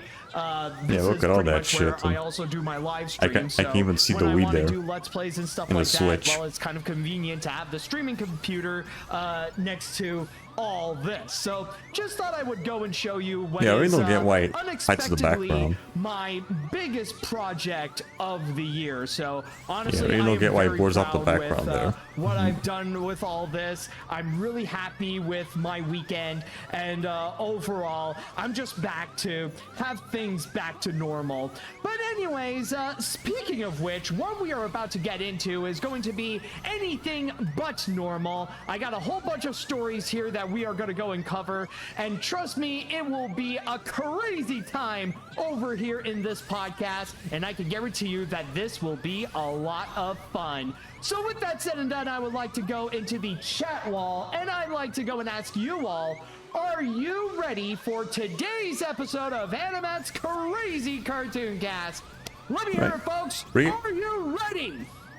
All right, let's see what we got here. What do you got? Yes, yes. Oh, people are prepared. People are ready. That You are? is beautiful to see. Right, bring it to us. And What do you I got? do believe with that said, since we are all ready, it is now time that we shall go and get things started. And with our first story the first story that I have for you all today, we are going to be starting off with a trailer, but not just any trailer, but a trailer for a Disney Plus documentary. Now, I have previously stated that I do find the documentaries on that platform to be pretty underrated. A lot of which are not I have just actually good, heard but they're pretty good also things about the really documentaries great. on Disney Plus. But on top Mostly of that, just from him, though. recently, we did see a Disney Plus documentary that really got popular and got a lot of praise as well, which is Jim Henson Idea Man. Now, I have done a review of it, of course, and while I don't think it is an amazing documentary, because obviously there were a few things that Disney obviously let out, it is still very solid nonetheless, and the team that Ron Howard accumulated in order to create this, they did a great job with it. And not only that, but I do think it is well deserved to have all those Emmy wins as well, including for Best Documentary. So with that said, with this new one that I have here, well, we shall see if they can go and recreate that magic with what they did with Jim Henson, but now towards another Hollywood legend. So with that said, let us go and begin with our first story. Walt Disney? As we are going to be checking out the trailer for the upcoming Disney Plus documentary, Music by John Williams. Oh, okay. Greatest way to demonstrate how Kinda much music interesting. affects movies. Play it absolutely with no music at all.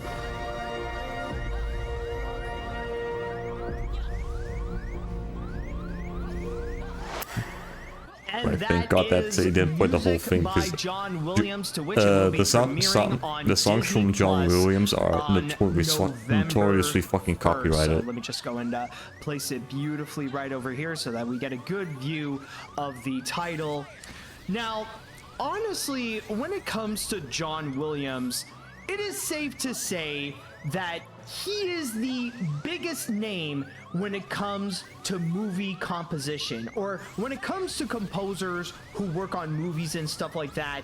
Like, the number one name that you would immediately think of most likely it would be John Williams, considering that he has worked on so many movies in which the music of it, or at least its theme song, has become so well known and so popular. It has pretty much become to the point where just about everybody on Earth knows at least one piece of music that was composed by John Williams, considering that he is the man who did the music for Jaws. Not just Jaws, but also Star Wars and other stuff I don't remember right now.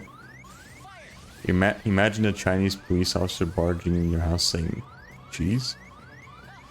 Okay. Don't see the correlation, but whatever. What? You think that Chinese police is the fucking Wallace and Gromit? Yeah, Wallace is going, cheese. For Indiana Jones, for Star Wars, for E.T., for Jurassic Park, for, as they said here, Earthquake, Poseidon Adventure, Home Alone, Harry Potter, Superman, and so much more. Like, there are so many themes that have become some of the most well-known songs and some of the most well-known pieces of music in cinema history, and they were all done by John Williams right over there. In Rush Hour 3, Jackie Chan had to say freeze in the film. He said cheese instead of freeze. Oh, right. It kind of makes sense though with that context though, but sometimes you forget to give the fucking context. I might have heard of that before. Yeah, I don't think it was that specific scene though. I remember like some other thing where Jackie Chan kept screwing up this one other scene where it was something about his dad getting shot or whatever. Like he kept screwing up the line or something. And one thing, by the way, I just want to go and quickly comment something a little bit funny about like this trailer right over here, because like we do hear pieces of his music, of course. Like we hear a bit of Superman, we hear a bit of Jaws, and we even heard Jurassic Park as well. And I will say it is a little bit odd but funny at the same time, where you would hear that, but then at the same time, like as all these interviews would occur, like there's that Disney Plus I only logo watch it at the end of the that stream. they have over here. Like there's something about it that feels a little bit out of place, because it is true that considering that it is like a lot of these films are from Steven Spielberg. So from there, a lot of these pieces of music are technically from Universal. And yet, we're going to hear a whole bunch of them, along with their clips, on Disney Plus. So there is kind of like that funny unusualness to it, but still though, like it is very much understandable, because if you're going to talk about John Williams and the music he has done, you have to talk about those films. It can't just be Disney related like Indiana Jones and Disney. You do have to go into things like Superman, or you would also have to talk about things like E.T. or Jaws, right, that's other companies or Jurassic VIP. Park and stuff like that. So you so gotta that might be a little trickier. But I will say though, and also I do see many people in the chat. They have been mentioning a lot of other movies that John Williams has done as well, that he has worked on. Of course, there is Schindler's List, The Adventures of Tintin, very underrated. AI, artificial intelligence, Catch Me If You Can, artificial intelligence, the movie, by the way, just to let you know. So yeah, there's definitely a whole lot that John Williams has done. Close Encounters of the Third Kind, people are also mentioning.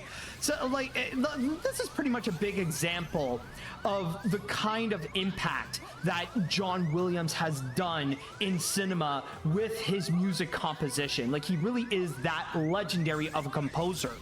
And yet this is honestly why I am very much excited for this documentary, because as much as we know his music, we don't necessarily know a lot about the man himself. like we don't like it's not necessarily as publicly well known when I mean, that compared tends to be with most the people music that he has composers. You mostly know collaborated more with, about like, the songs compared themselves to Steven instead of like Spielberg or George the Lucas. composer. We don't necessarily know a whole lot about John Williams himself. We don't know about his life, about what inspired him, that got him into music, or seeing his career like grow to become what it is today. We don't necessarily know a whole lot about that.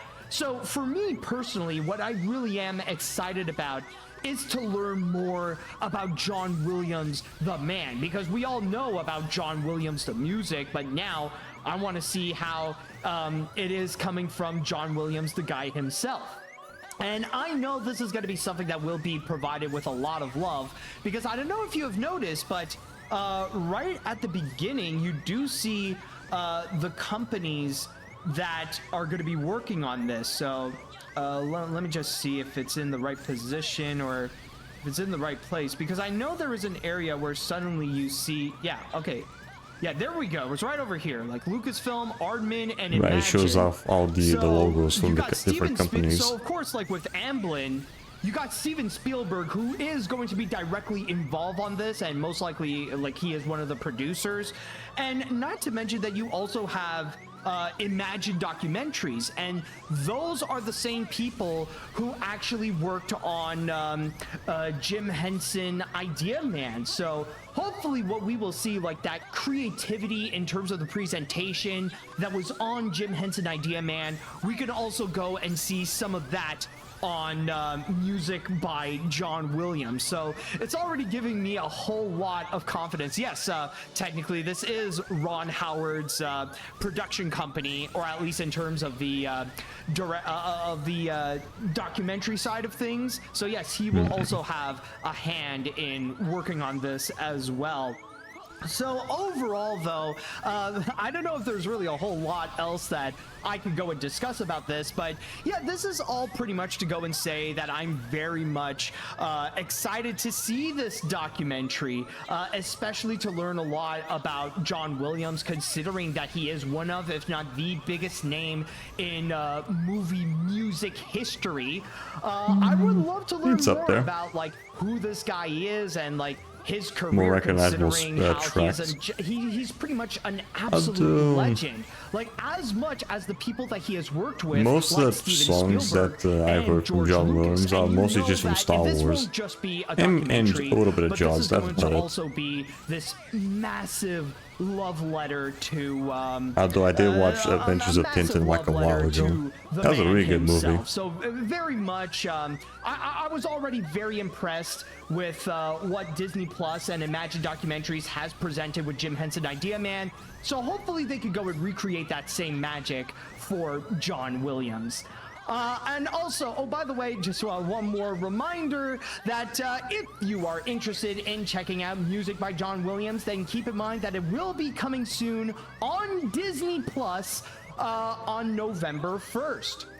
And with that said, now I would like to go into the chat wall, and I'd like to ask you all, what do you all think about the trailer that we have seen here with music by John Williams? Are you guys excited to see this documentary? Is there something that you want to learn about John I mean, I already Williams don't have yet Disney Plus. I already don't tend to watch that many documentaries besides the ones that just randomly play on National Geographic when I have nothing else to fucking do. How your curiosity is. So let me just go right over here, and I will go and ask, will you be watching music by John Williams? So that will be yes and no. So let's go and ask that question here. All right, but anyways, let's see what the chat wall has to say now. John Williams' music is basically the soundtrack of my life. When I get excited about anything, I use his music to get 10 times more excited. Oh wait, I was know that this John documentary Williams? will definitely be amazing. Was John Williams also and part, having like, everyone's from Steven also made Spielberg, the music J.J. for Abrams, Jurassic and Ron Park? I think he Howard did as will well. make this documentary even better. It can't be Spielberg with Williams, or it can't be Spielberg with Williams without Williams, or Williams without Spielberg. All right, okay, I get what you mean right now. Okay, let's see. John Williams' music redefines film scores, so I am excited for this. I agree that documentaries on Disney Plus are incredibly underrated, and I'm glad we're getting more of them, especially after how Jim Henson Idea Man netted Disney loads of Emmys. It's kind of weird to hear the Superman theme in a movie made by the company that owns Marvel, but Zaslav may help to change that. But I know the toxic Star Wars fans will hate the movie because Kathleen weirder Kennedy stuff going and Rey on. Skywalker are going to be in it. Well, I mean, that's pretty much, well, I mean, that's unavoidable, and I mean, all you can do is just ignore the trolls, let them have their little temper tantrum over stupid little things. But I will say, though, I mean, like, if we, at this point, if we are going to talk about Star Wars, especially, like, the history of it, then, of course, you do have to acknowledge the sequel trilogy and also Kathleen Kennedy's involvement, considering that she has been there since just about the very beginning of Star Wars. So that's pretty much inevitable. Anyways, John Williams is one of the greatest film composers of all time, if not the greatest. His works are among the most iconic scores in film history, and it's going to be so interesting learning about the man behind the soundtrack. Also, the way you said Aardman instead of Amblin makes me think he's composing the new Wallace and Gromit movie. Imagine that. Oh, did I say Aardman? Oh god, I'm so sorry. I meant to say Amblin. Oh wow. That was a fucking coincidence. I just randomly made a fucking reference to Wallace and Gromit as well. Bad idea. Imagine like Aardman would make their next, you know, they would make like whatever new movie coming out, whatever like stop motion movie, or maybe the next Wallace and Gromit film, and it would be composed by John Williams. Like, I mean, that is not a bad idea. Like, you could pretty much count that as, like, a happy little accident. Yeah, I did a little bit of a slip-up, but, I mean, the idea in itself is not a bad idea right there. You gotta give me that. Okay, anyways, let's see. I am so excited to see this documentary about this legendary composer.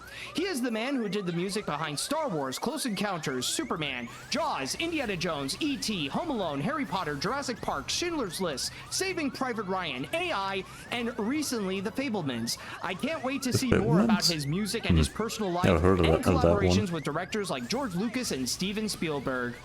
All right, and by the way, it is also worth noting that apparently the grand majority of you are definitely excited to see this documentary. About 86% who have voted has said that yes, they will be watching music by John Williams. So already there's at least the ones that have Disney Plus already. Or the people who are just gonna pirate it. Let's see what else can we find here. As someone who really admires the music of John Williams, this is very exciting. He didn't specify how they're gonna watch it. We know his and the man who has made the music for some of the most iconic music of all time, for some of the most iconic movies of all time. It will be interesting to see how he is and how he see who he is and how he got into composing music. So overall, this is very exciting. Also, in your opinion, what's your favorite score that John Williams has done? Oh, that is a good question. I never really thought about that. I mean, I'll probably there's say a lot that he has done that is so great. Me that already doesn't have much experience with John Williams' score. Besides a couple honestly, I would movies. probably go with E.T. Probably either Jurassic Park or Star Wars for me. The closest to Disney music without actually being Disney music. Like, it has that right amount of like wonder and whimsy that I think really helps like spark the magic that movies can go and create. So honestly, I think I'm gonna go with E.T. I mean, technically there is also Close Encounters, because literally a fun fact, like if you stick around in the credits of Close Encounters of the Third Kind, you can actually wait a little bit at the end, and then he puts in a little piece that pretty much is When You Wish Upon a Star. In fact, I don't know, like, honestly, it's been a while since I've seen that movie, but I do remember that, at least in the credits, they do play a bit of When You Wish Upon a Star. All right, let's see what other comments are there. I think I'll read 2 more, and then we'll go on to our first break. John Williams is truly a giant in the movie music world. His list of works is almost immeasurable just in that media. He is also easily in my top 10 movie composers, which includes Joe Hisaishi, Danny Elfman, the Sherman Brothers, John Barry, Howard Shore, Bernard Herrmann, Nino Rota, and also the 2 classic guys, Alfred Schneidke and Sergei Prokofiev. Hopefully I said that right. By the way, that Schnitt guy wrote music for the most surreal short out there, The Glass Harmonica, in 1968. You got to check it out sometime, Matt. All right, I'll go and I'll keep that in mind. Let's see what else. Oh my God. What a trailer. The music, the execution, everything is just wow. I recognize John Williams for his music, like I mentioned, Close Encounters of the Third Kind, Harry Potter, E.T., and does the singing voice for the adult Simba for The Lion King. Wait, did he? Honestly, I don't know if I can confirm that, but anyways, I usually don't really watch documentaries much, but this will get a good kick out of me. All right, so I definitely do see a whole lot of hype that is going on. Yeah, I think, yeah, someone got a I think there's a little bit of a mistake. I think, okay, yeah, that makes a lot more sense. The singing voice of adult Simba in The Lion King is actually Joseph Williams, not John Williams. Not John Williams, it's a different Williams. That little, or someone is mentioning Jason Weaver as well. Actually, let me go and. There's way too many Williams. I'm the animation research guy. Let me go and actually look that up, just to go and have that correction of adult Simba, the Lion King, just to be sure. Okay, it's Joseph Williams. Okay, it definitely is Joseph Williams who did the singing voice of adult Simba. All right, just to go and be clear, and just to let you know, like, this is the confirmation right over here. Yeah, because you can always trust Google. We're gonna go. Oh, and one more thing, by the way, if you are all excited once again to go and check out music by John Legend, then keep in mind that it will be on Disney Plus on November 1st. Now we're gonna go on to our first break, and when we do come back, we are gonna go and check out a newly announced movie that's gonna be coming out. Yes, it is going to be another one of those live action remakes of animated projects, but this time around, this is not from Disney. This is gonna be a live action movie based on a Nickelodeon show. Okay, interesting. I don't know what it's gonna be about. Now, when it comes to our next story, this is something that when I saw this news, I honestly felt a little bit afraid. I wasn't sure of what would be the possible outcome, because let's be honest, it won't be until a few years when this would officially be released. But still, though, I can't help but worry about what would be the prospects of this idea. And I will be mentioning this a little later as well, but I am aware this is not necessarily the first time that the studio was trying to do something like this. But still, though, the fact that they want to take another shot at this kind of attempt, boy, it just makes me wonder. Like, this is the first time they tried to doing this shit. As we will go and talk about the prospects of a live-action Rugrats movie. Yes, Paramount has announced that they will go and try to go and take the beloved Nickelodeon series Rugrats and try to turn that into a live-action CG hybrid movie.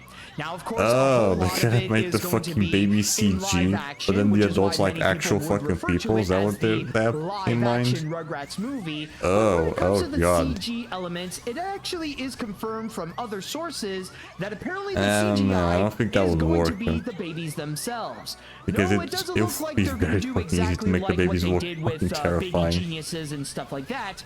They're gonna go and take characters like Tommy, Chucky, Phil and Lil, and maybe Angelica, and they will go and make them into CG characters, like entirely CG. Now, when it comes and then to the adults are gonna be real people. on this new movie. Honestly, it's not really that much since this is still very early in sounds like it could easily but get we do fucked know up. some of the people who will be working on it, or at least the main people who will be in charge. First off, the director is actually going to be Jason Moore, whom you probably know best as the director of Pitch Perfect.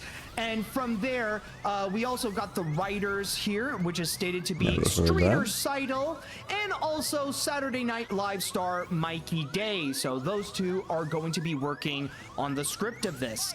And as for the producer, we also have, where does it say? Yes, right over here. Apparently Karen Rosefeld is going to be producing, along with two of the creators of the Rugrats, which is Arlene Klasky and Gabor Ksupo. Oh boy. At least they managed to get some people that worked on the original series it's like for this. not easy to go and pronounce, so I just wanted to go and make sure I said that right. But yeah. Although that doesn't always imply that shows the thing's gonna be good. Like, just look at what happened to the Netflix adaptation of The Avatar. Like, the original people that worked on the animated show started working on that, and they just kind of left it because they weren't satisfied with what they were doing. Like, if there is one thing that is a bit reassuring with this project, is that at the very least, they do have two of the creators that will be working on this movie to ensure that they still have the authenticity of the Rugrats. But is that actually going to happen? Well, honestly, debatable. Again, we don't know. It is really still depends pretty early on the in final production, product. and we have even yet to receive a release date of when this is going to be coming out. All we know so far is just some of the main people who will be working on this, and the fact that this is going to be a live-action CG hybrid. Now, let me just go and start off by saying that, honestly, I actually grew up with the Rugrats. I would actually consider them to be one of my favorite Nickelodeon shows alongside SpongeBob. As a kid, I used to regularly watch the Rugrats with all the crazy adventures they would go to. I also have, honestly, I have a lot of heart or a lot of fondness for Rugrats in Paris the movie. I remember watching it as a kid in theaters and also rewatching it again and again. And even looking back at it, it's surprisingly a really good movie. But yeah, I've been following the Rugrats for like a few years during my childhood, or even several years. Like, I even saw like the period when they included Dill, and then I saw the period where they also included Kitty. Oh, the baby. And I'll even admit, I did watch a little bit of All Grown Up, where I was curious to see them becoming young teenagers, but let's just say that it definitely did not hold a candle compared to the original Rugrats. But I can imagine. admittedly, there are some things that I have yet to go and fully watch. That sounds like from a the very Rugrats. I didn't early literally 2000s see thing they everything from can them. do. Like, I didn't see Rugrats Go Wild, or I didn't even watch, admittedly, I didn't even see any of the episodes of the 2021 movie. But this is all pretty much to say that I am a fan of Rugrats, and when I did hear about this news right over here, like I said at the start, I was honestly in the mood of like, should I be scared of this? I feel like I should be scared, because I don't know. Yeah, it does feel like if you I should do be like scared, the idea because this looks of like an idea that could easily get screwed up, hyper-realistic CGI babies pretending to be the especially when you're Rugrats. trying Like, to make I don't know if I really something want humanoid a look somewhat hyper-realistic real in CGI CG. Tommy Pickles. There's just something about that. It honestly feels a little bit off. It just sounds a little bit strange. Because right that shit over can there. easily get into the fucking And uncanny yes, I valley. am fully aware that this is not the first time that Nickelodeon and Paramount wanted to go and do something like this. Trying to create this live-action Rugrats movie has been going on for quite some time. I'm not 100% sure on when exactly did they start trying to do this. I did hear some people say like the first attempt was like back in 2018 or 2016 or even as far back as 2010 or something like that. Chat wall, feel free if you want to correct me on this to know like when when is it accurate that they wanted to go and start that. And yeah, some people are even mentioning, well, yeah, I think it's for sure Spike is also going to be involved in this as well. But I mean, Spike is just going to be like a regular CG dog. So I mean, like we've already got a whole bunch of those, so it doesn't necessarily matter all that much. Yeah, and some people are apparently leaning in more towards 2018, so that seems to be the date on when they started considering that. And I know that at one point, at least the first attempt didn't really work out, and eventually the attempts evolved into the CG Rugrats reboot that we do have today. So from there, Hey, that's that's an actual thing. I have not seen a single clip from that shit this though. Announcement, it looks like they don't want to give up on it. That they really do think that, oh, we got some real potential right over here. We're gonna go and actually make this live action Rugrats movie. We need to have a live action Rugrats movie because we know we've done it a few times of taking Nickelodeon cartoons and bringing them into live action. And I think Rugrats is definitely gonna fit the bill on that.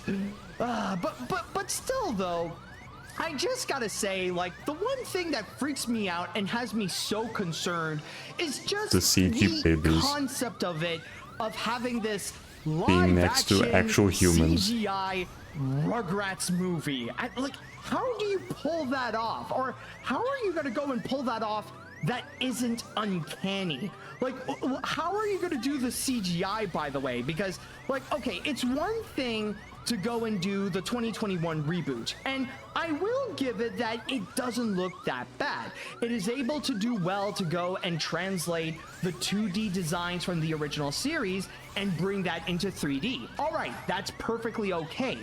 But then when you try to add live action into the mix, and when you have no choice but to do realism, what are you gonna do at that point? Are you gonna go and try to make like realistic CG babies but have them move around like crazy? Like, I'm or not gonna just lie. like Like, when I a would go real and baby think of body that, but then have like how the are you story gonna go and fucking pull them face. off? That Because was trust me, super CG fucking weird. babies are not as attractive or as cute as they would be in real life. Because honestly, in my mind, the only imagery that I can have is if you would take like CGI hyper-realistic I mean, babies babies, already look try to fucking make them weird, be so yeah, like CG ones Rugrats, already and you're just probably gonna look have 10 like times worse. an hour and a half or maybe close to 2 hours of just them going around like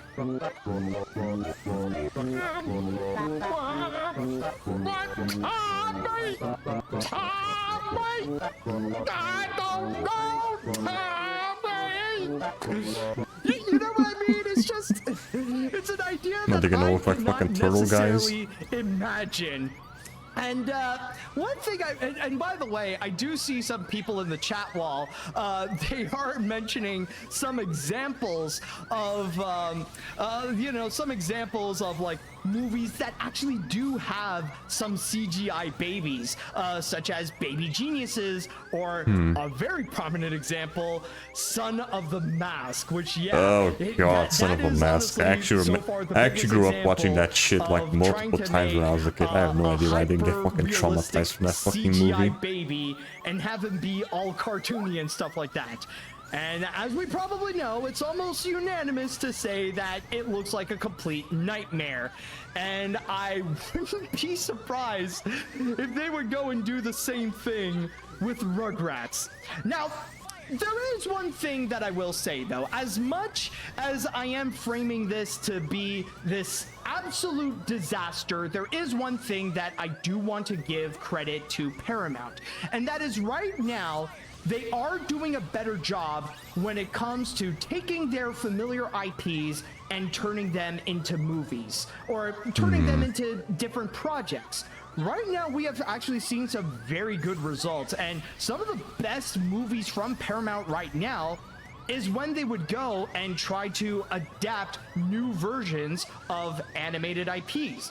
Like last year, we had Teenage Mutant Ninja Turtles Mutant Mayhem, and that is often agreed to be one of the best versions from the entire franchise. Or I actually remember just recently, seeing a we had few clips from Transformers that 1, movie. and that I think movie it was was cool. absolutely awesome. And some Looked people very are much going like as far and Spider-Verse with say the that it choppy is animation. the best Transformers movie that we have so far. And then there is also, and I know this one is like kind of debatable or very debatable, but there's also the Netflix Avatar The Last Airbender series. And I know that not many people like it, and like some people would either like, it's one of those things that either people love it or hate it. But then again, we can all agree, definitely better than the M. Night Shyamalan movie.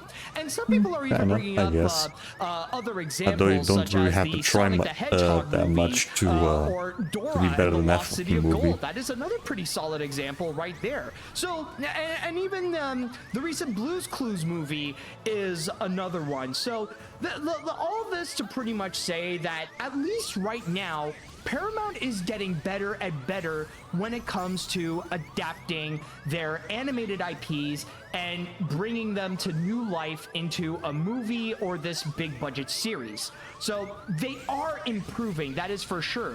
And there is a likelihood that maybe we will be seeing the same thing with the live action Rugrats movie. I mean, yeah, sure, debatable. the concept sounds frightening. It all depends and, on the mean, execution. It sounds like something that could lead to a disaster, but there could be that chance that maybe it could turn out to be good, that they do have an idea of what they want to do, and it could actually turn out to be fun and enjoyable and capture the spirit of what the original Rugrats was. So I am open to that possibility, because let's be honest, we never know how it's going to be it's just a until possibility. it It's not officially certain. comes out. But I will say, though, looking at this right now, seeing what the concept is and knowing what we know now with it, yeah, this is a pretty frightening idea. Honestly, I'm just very worried of how the babies are going to look like, how they are going to move, or let alone who's going to be among the cast. Like, I don't know what direction that Paramount is going to go with this. Like, are they going to bring in the original cast to do this? Like, are we going to have Pepe the Frog or whatever Daly playing as Tommy and Nancy Cartwright as Chucky and stuff like that? Or are we gonna get celebrity voices? Like, is Tommy going to be voiced by Aquafina or something like that? Are we going to see something like that occur? That is also something I don't know, and that's also going to be like another can of worms that we would have to go and deal with later on. But overall, there's just so many of this. It's troublesome. It's just very worrying. And you know, I do see a lot of you people, you did enjoy the little gag right there, because so far in my mind, and for many other people's minds, so far the imagery that we have so far of this Rugrats series is pretty much nothing but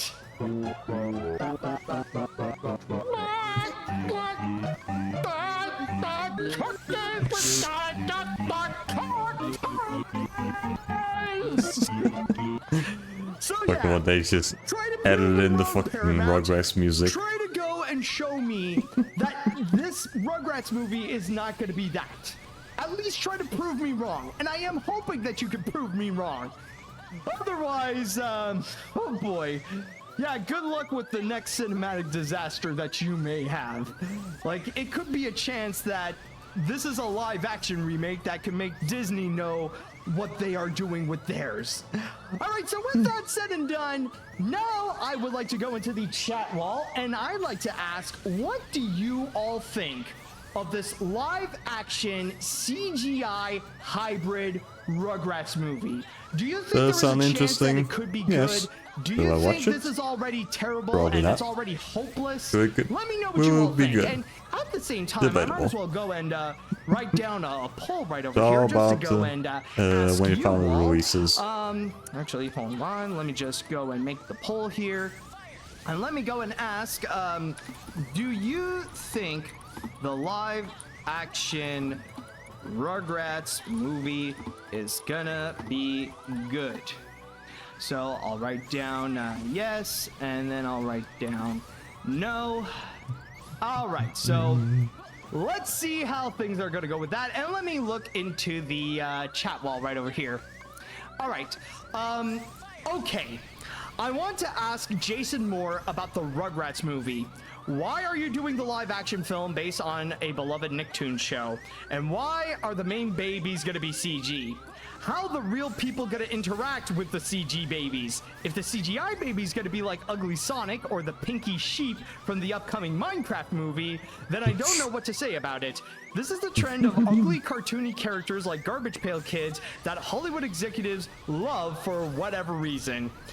Yeah, it's becoming more and more of a thing. But then again, to give Paramount credit, in their defense, we don't know what the CGI babies are going to look like. So far, we just have the concept of it. And I think that, like, what makes this so scary is but yeah, even if they end up looking like shit, I doubt they're gonna get the same treatment as like what Sonic got them. We will only have our They're probably gonna answers still when look there the is same. going to be a trailer that's going to be coming out.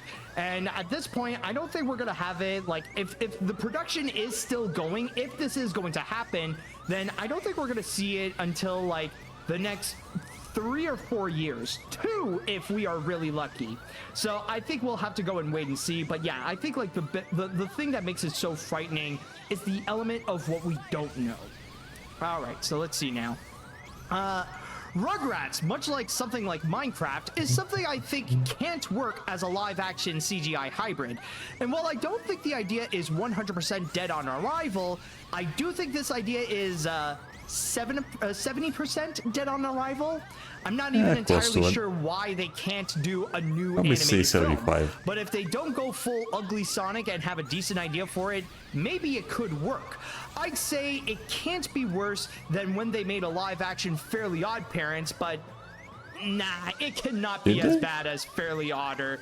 That was next level bad. Yeah. Okay. Yeah. That is true. Like I think that was probably like a TV only thing. Probably next level horrible. Like that was one of those, like, what the fridge were you even thinking when you were making this? I think I remember there being also like a live action Ben 10 movie that was like also TV only. Try. Like, it was legit that bad. So I don't think even this Rugrats movie would even get down to that godforsaken level. Let's see what else we got here. As a lifelong Rugrats fan, this concept got me a bit concerned that the live-action CG hybrid would make it feel inferior to the original show. I've heard of past concerns that several movies, particularly Baby Geniuses and Son of the Mask, had a similar premise and had their execution failed to the max. But I hope that with some of the original creators involved, they'll do their best to help maintain as much as what we love about the OG show as possible. Exactly, and that's probably the saving grace of it. It's the fact that we do have the original creators who will be hands-on and involved in this as the producers. So hopefully they will go and try to salvage this idea as much as possible to make it not sound like an absolute nightmare. And by the way, it looks like, well, most of you really don't like this idea, as 82% of you who have voted have said that, no, there is no chance that this live-action Rugrats movie is gonna be good. I mean, again, I am open to the possibility that harsh criticism, but true. But so far from the concept and how it sounds, honestly, I do not blame you. I don't really have much hope for this, though. What other comments do we have? Because it sounds like they can easily fuck it up. Even as someone who grew up watching Rugrats, this is a terrible idea. The fact that Paramount still wants to move forward with this, even after we thought it was dead, it just feels like an attempt for Nickelodeon to capitalize on Rugrats even more. So overall, this is a terrible idea. Seriously, it just raises the question, if people didn't like the idea 6 years ago, then what makes Paramount and Nickelodeon think people would approve it now? Exactly. I think, and you know what? I just had a flash. Like, I just had a thought of this. But honestly, I think, like, it honestly depends on how the new management is going to feel about this, because that's a very significant thing, that very soon, like in several months from now, it will be under new management under Skydance, with the Ellison family being in charge. So you never know if there's going to be something that will really change things up, and maybe they'll try to go and shut things down on this production, or they'll help update it, that maybe it could make things better, maybe it could make things worse. But that's also another thing that all depends on what the movie's gonna end up looking like. It is like. true that later on, it will be under new management, and the Paramount we know today is never going to be the same. So honestly, it is worth discussing right now, but still though, that doesn't necessarily mean that in the future we will be seeing this movie actually come to life. We don't know if the new bosses would actually want a live action CG hybrid Rugrats movie. That's going to be also another major determining factor on rather if we're going to have it or not, or how good it's going to be if it does get made. All right, let's see what it was. Matt, I think you just went and created a new meme in regards to your live action Rugrats reaction, because as far as I'm concerned, I think that explains the situation of this idea in a nutshell.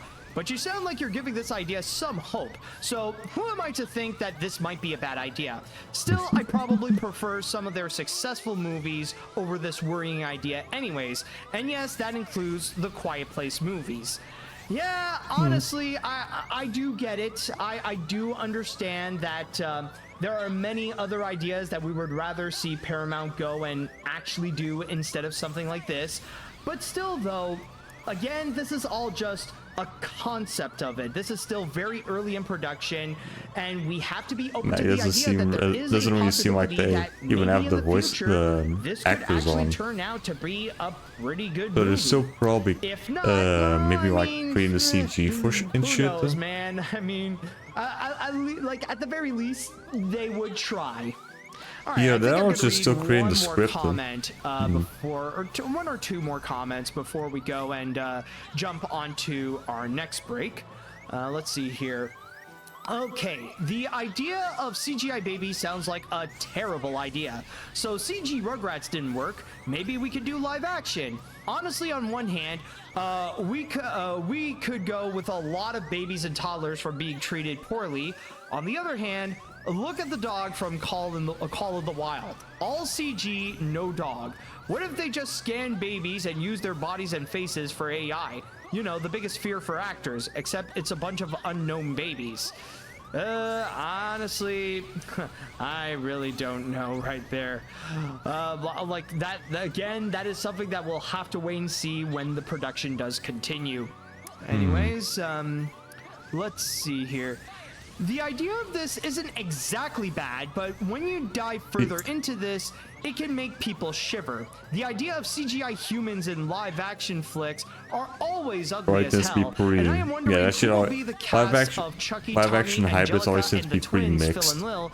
Maybe they could take cues from Disney for the CGI. Good, oh wait, never mind, the last part. bad. They can get freaky. Yeah, exactly. I feel like the worst case scenario is that we're gonna have like a baby version of the those you know those Robert Zemeckis motion capture films, you know, stuff like Polar Express or Mars Needs Moms or Beowulf and stuff like that. Oh boy, like I don't know how they're gonna pull off the CG, but yeah, safe to say I'm open to the idea that it could be good, but it definitely has me worried. All right, so with that said, we are going to go on to our next break, and we're going to have a little bit of a refresher of what we just talked about, and we will be discussing about a movie that we will see they're going to have some new crazy ideas, but this has a lot of strong potential, so we'll be right back. All right, welcome back. Now, when it comes to our next story, I know that many of you watching or listening might have a little bit of shivers from hearing about the prospects of what could be to come with that live-action CGI hybrid Rugrats movie. But don't you worry, I actually got something that would be perfect to go and wash off that concerning taste. Wash off one in which the more you look into it and the more that you see of what they could do with it actually may have some strong potential. In fact, whenever this may come out, it could turn out to be a big highlight of that year. And ironically enough, this is going to be brought to us by Warner Brothers, specifically Warner Brothers and DC. Yes, Warner Brothers Pictures Animation and DC Studios has announced a brand new animated feature called Dynamic Duo. And to give you all a little bit of description of what this is about, I will go and read you here from my source on Deadline, as it states here.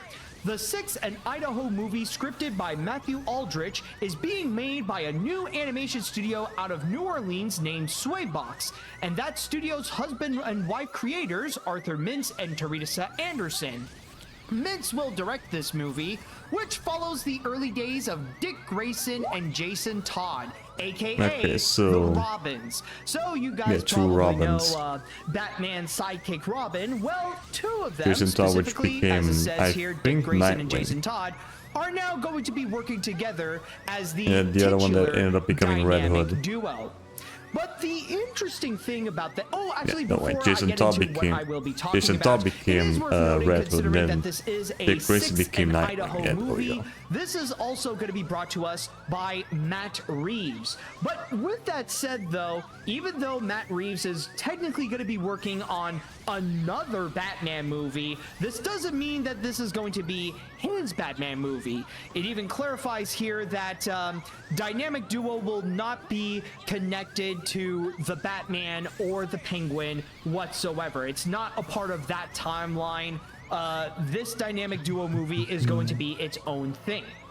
However, back to what I was originally talking about, the thing that really caught a lot of people's attention with this is not necessarily going to be the fact that this is another animated Batman movie or another animated movie that is set in the Batman universe. It has nothing to do with DC, but rather it's actually the animation that's capturing people's attention, mainly because of the fact that it's gonna try to do something very different and very new.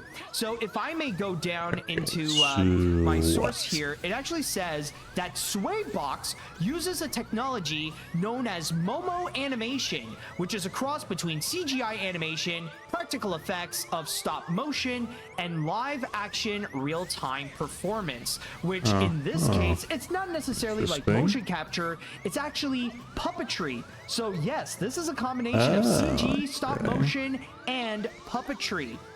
The result is long-form storytelling, billed as visually breathtaking, dynamically expressive, and more human. And so from there, they even added that in terms of the producers, yes, Matt Reeves is definitely going to be one of them. And even they're pretty good though. We went from Arthur Mintz's wife, around the Teresa 50s to like Anderson, 81. producer, and of course, the All in heads like of 4 DC hours. Studio, James Gunn and Peter Safran will all be producing this Oh, feature. this is still gonna take a bit And though. we even got a quote here from Matt Reeves himself, as he states, "I have wanted to make a film We'll with see Arthur if and next Swaybox session for many years, I'll and for that finish film to this be off. Dynamic Duo, We'll see. an incredibly special and unique Batman and Robin story for families, it is a dream." So this is all to go and highlight how they're going to go and from try to create 74 a to very 81 unique in like an animated hour. feature with Dynamic Duo that will be starring two of the most popular Robins in the Batman lore. So honestly, this is one thing that actually feels very curious to know what they are going to do. Yeah, that sounds a little bit interesting. But yeah, we'll save the rest of the podcast next time. We have to farm here in Burke West Sleep.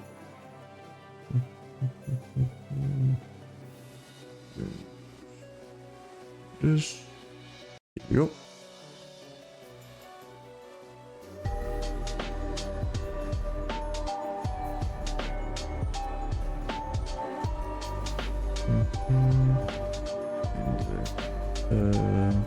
This.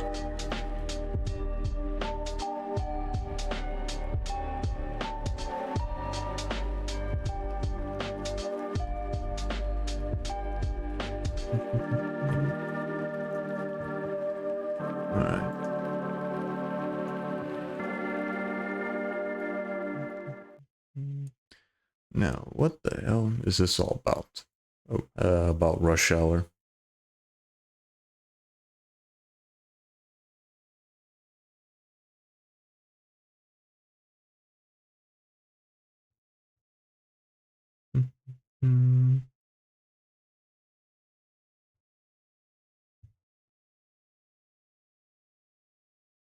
Where's this? Jackie Chan's cheese rush hour bloopers. Cheese! Cheese. A freeze! Mr. Freeze. Right. I don't think that's not the only one that blooper that I know from this movie. There's also another one. What was it? It was the dad got the yeah, there we go. The rush hour Kosh a bullet. Dad Koch a bullet. Bloopers. Yeah, there we go.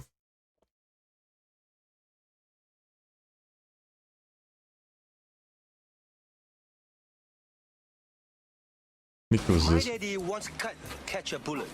Catch a bullet. Yeah, there we go. It was something like this. My daddy once catch a bullet. Catch a bullet. Caught a bullet. My daddy want to caught a bullet by his bare hand. No bullshit. Right, this was probably still when he was still learning English or whatever. So it's kind of understandable why he kind of screwed up with the lines.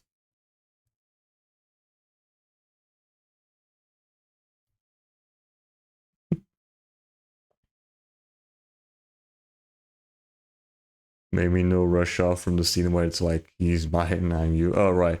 That scene from like 3, right? Yeah, I know that one.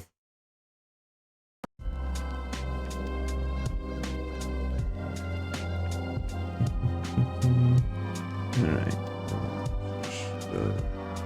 What?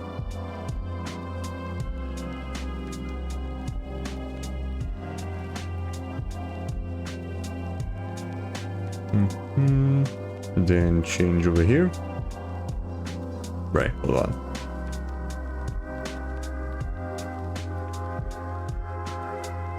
There we go. Much better.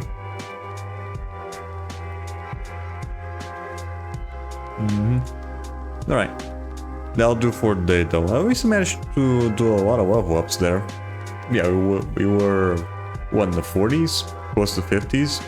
Yeah, something like that. Then we managed to go all the way up to 81, huh? So yeah, we did pretty good there. So yeah, we'll see if we can get level 99 next session, and maybe have enough time to also deal with the final boss. We'll see. Yeah, I managed to get like, what, 30 plus level ups today. So 18? Yeah, 18 level ups. I think that should be doable. Maybe. We'll see.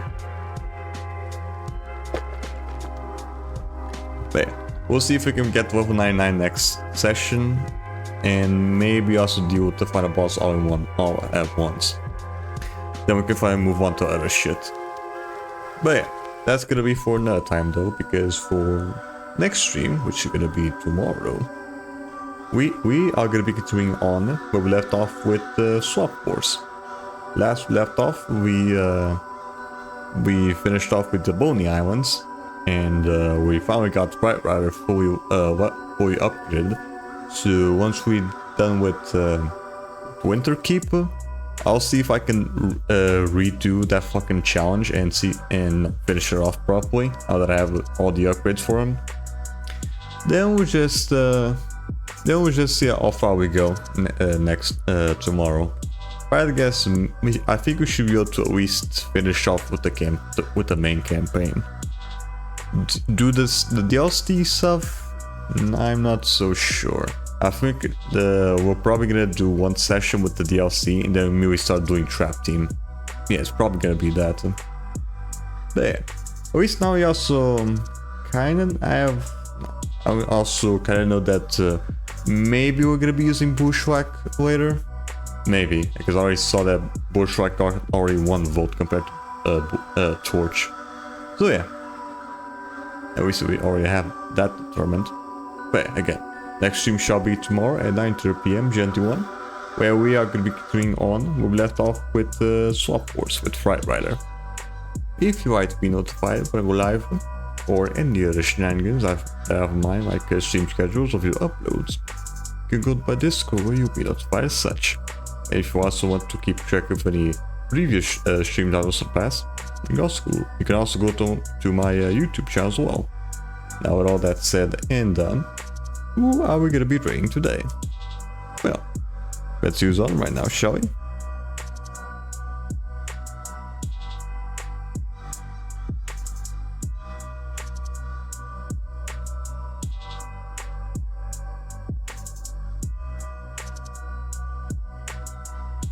Alright, what do we have here?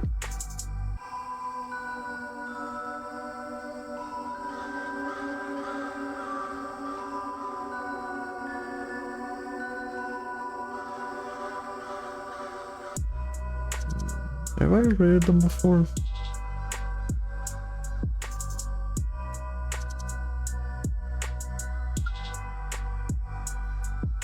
No, I don't think so. Alright.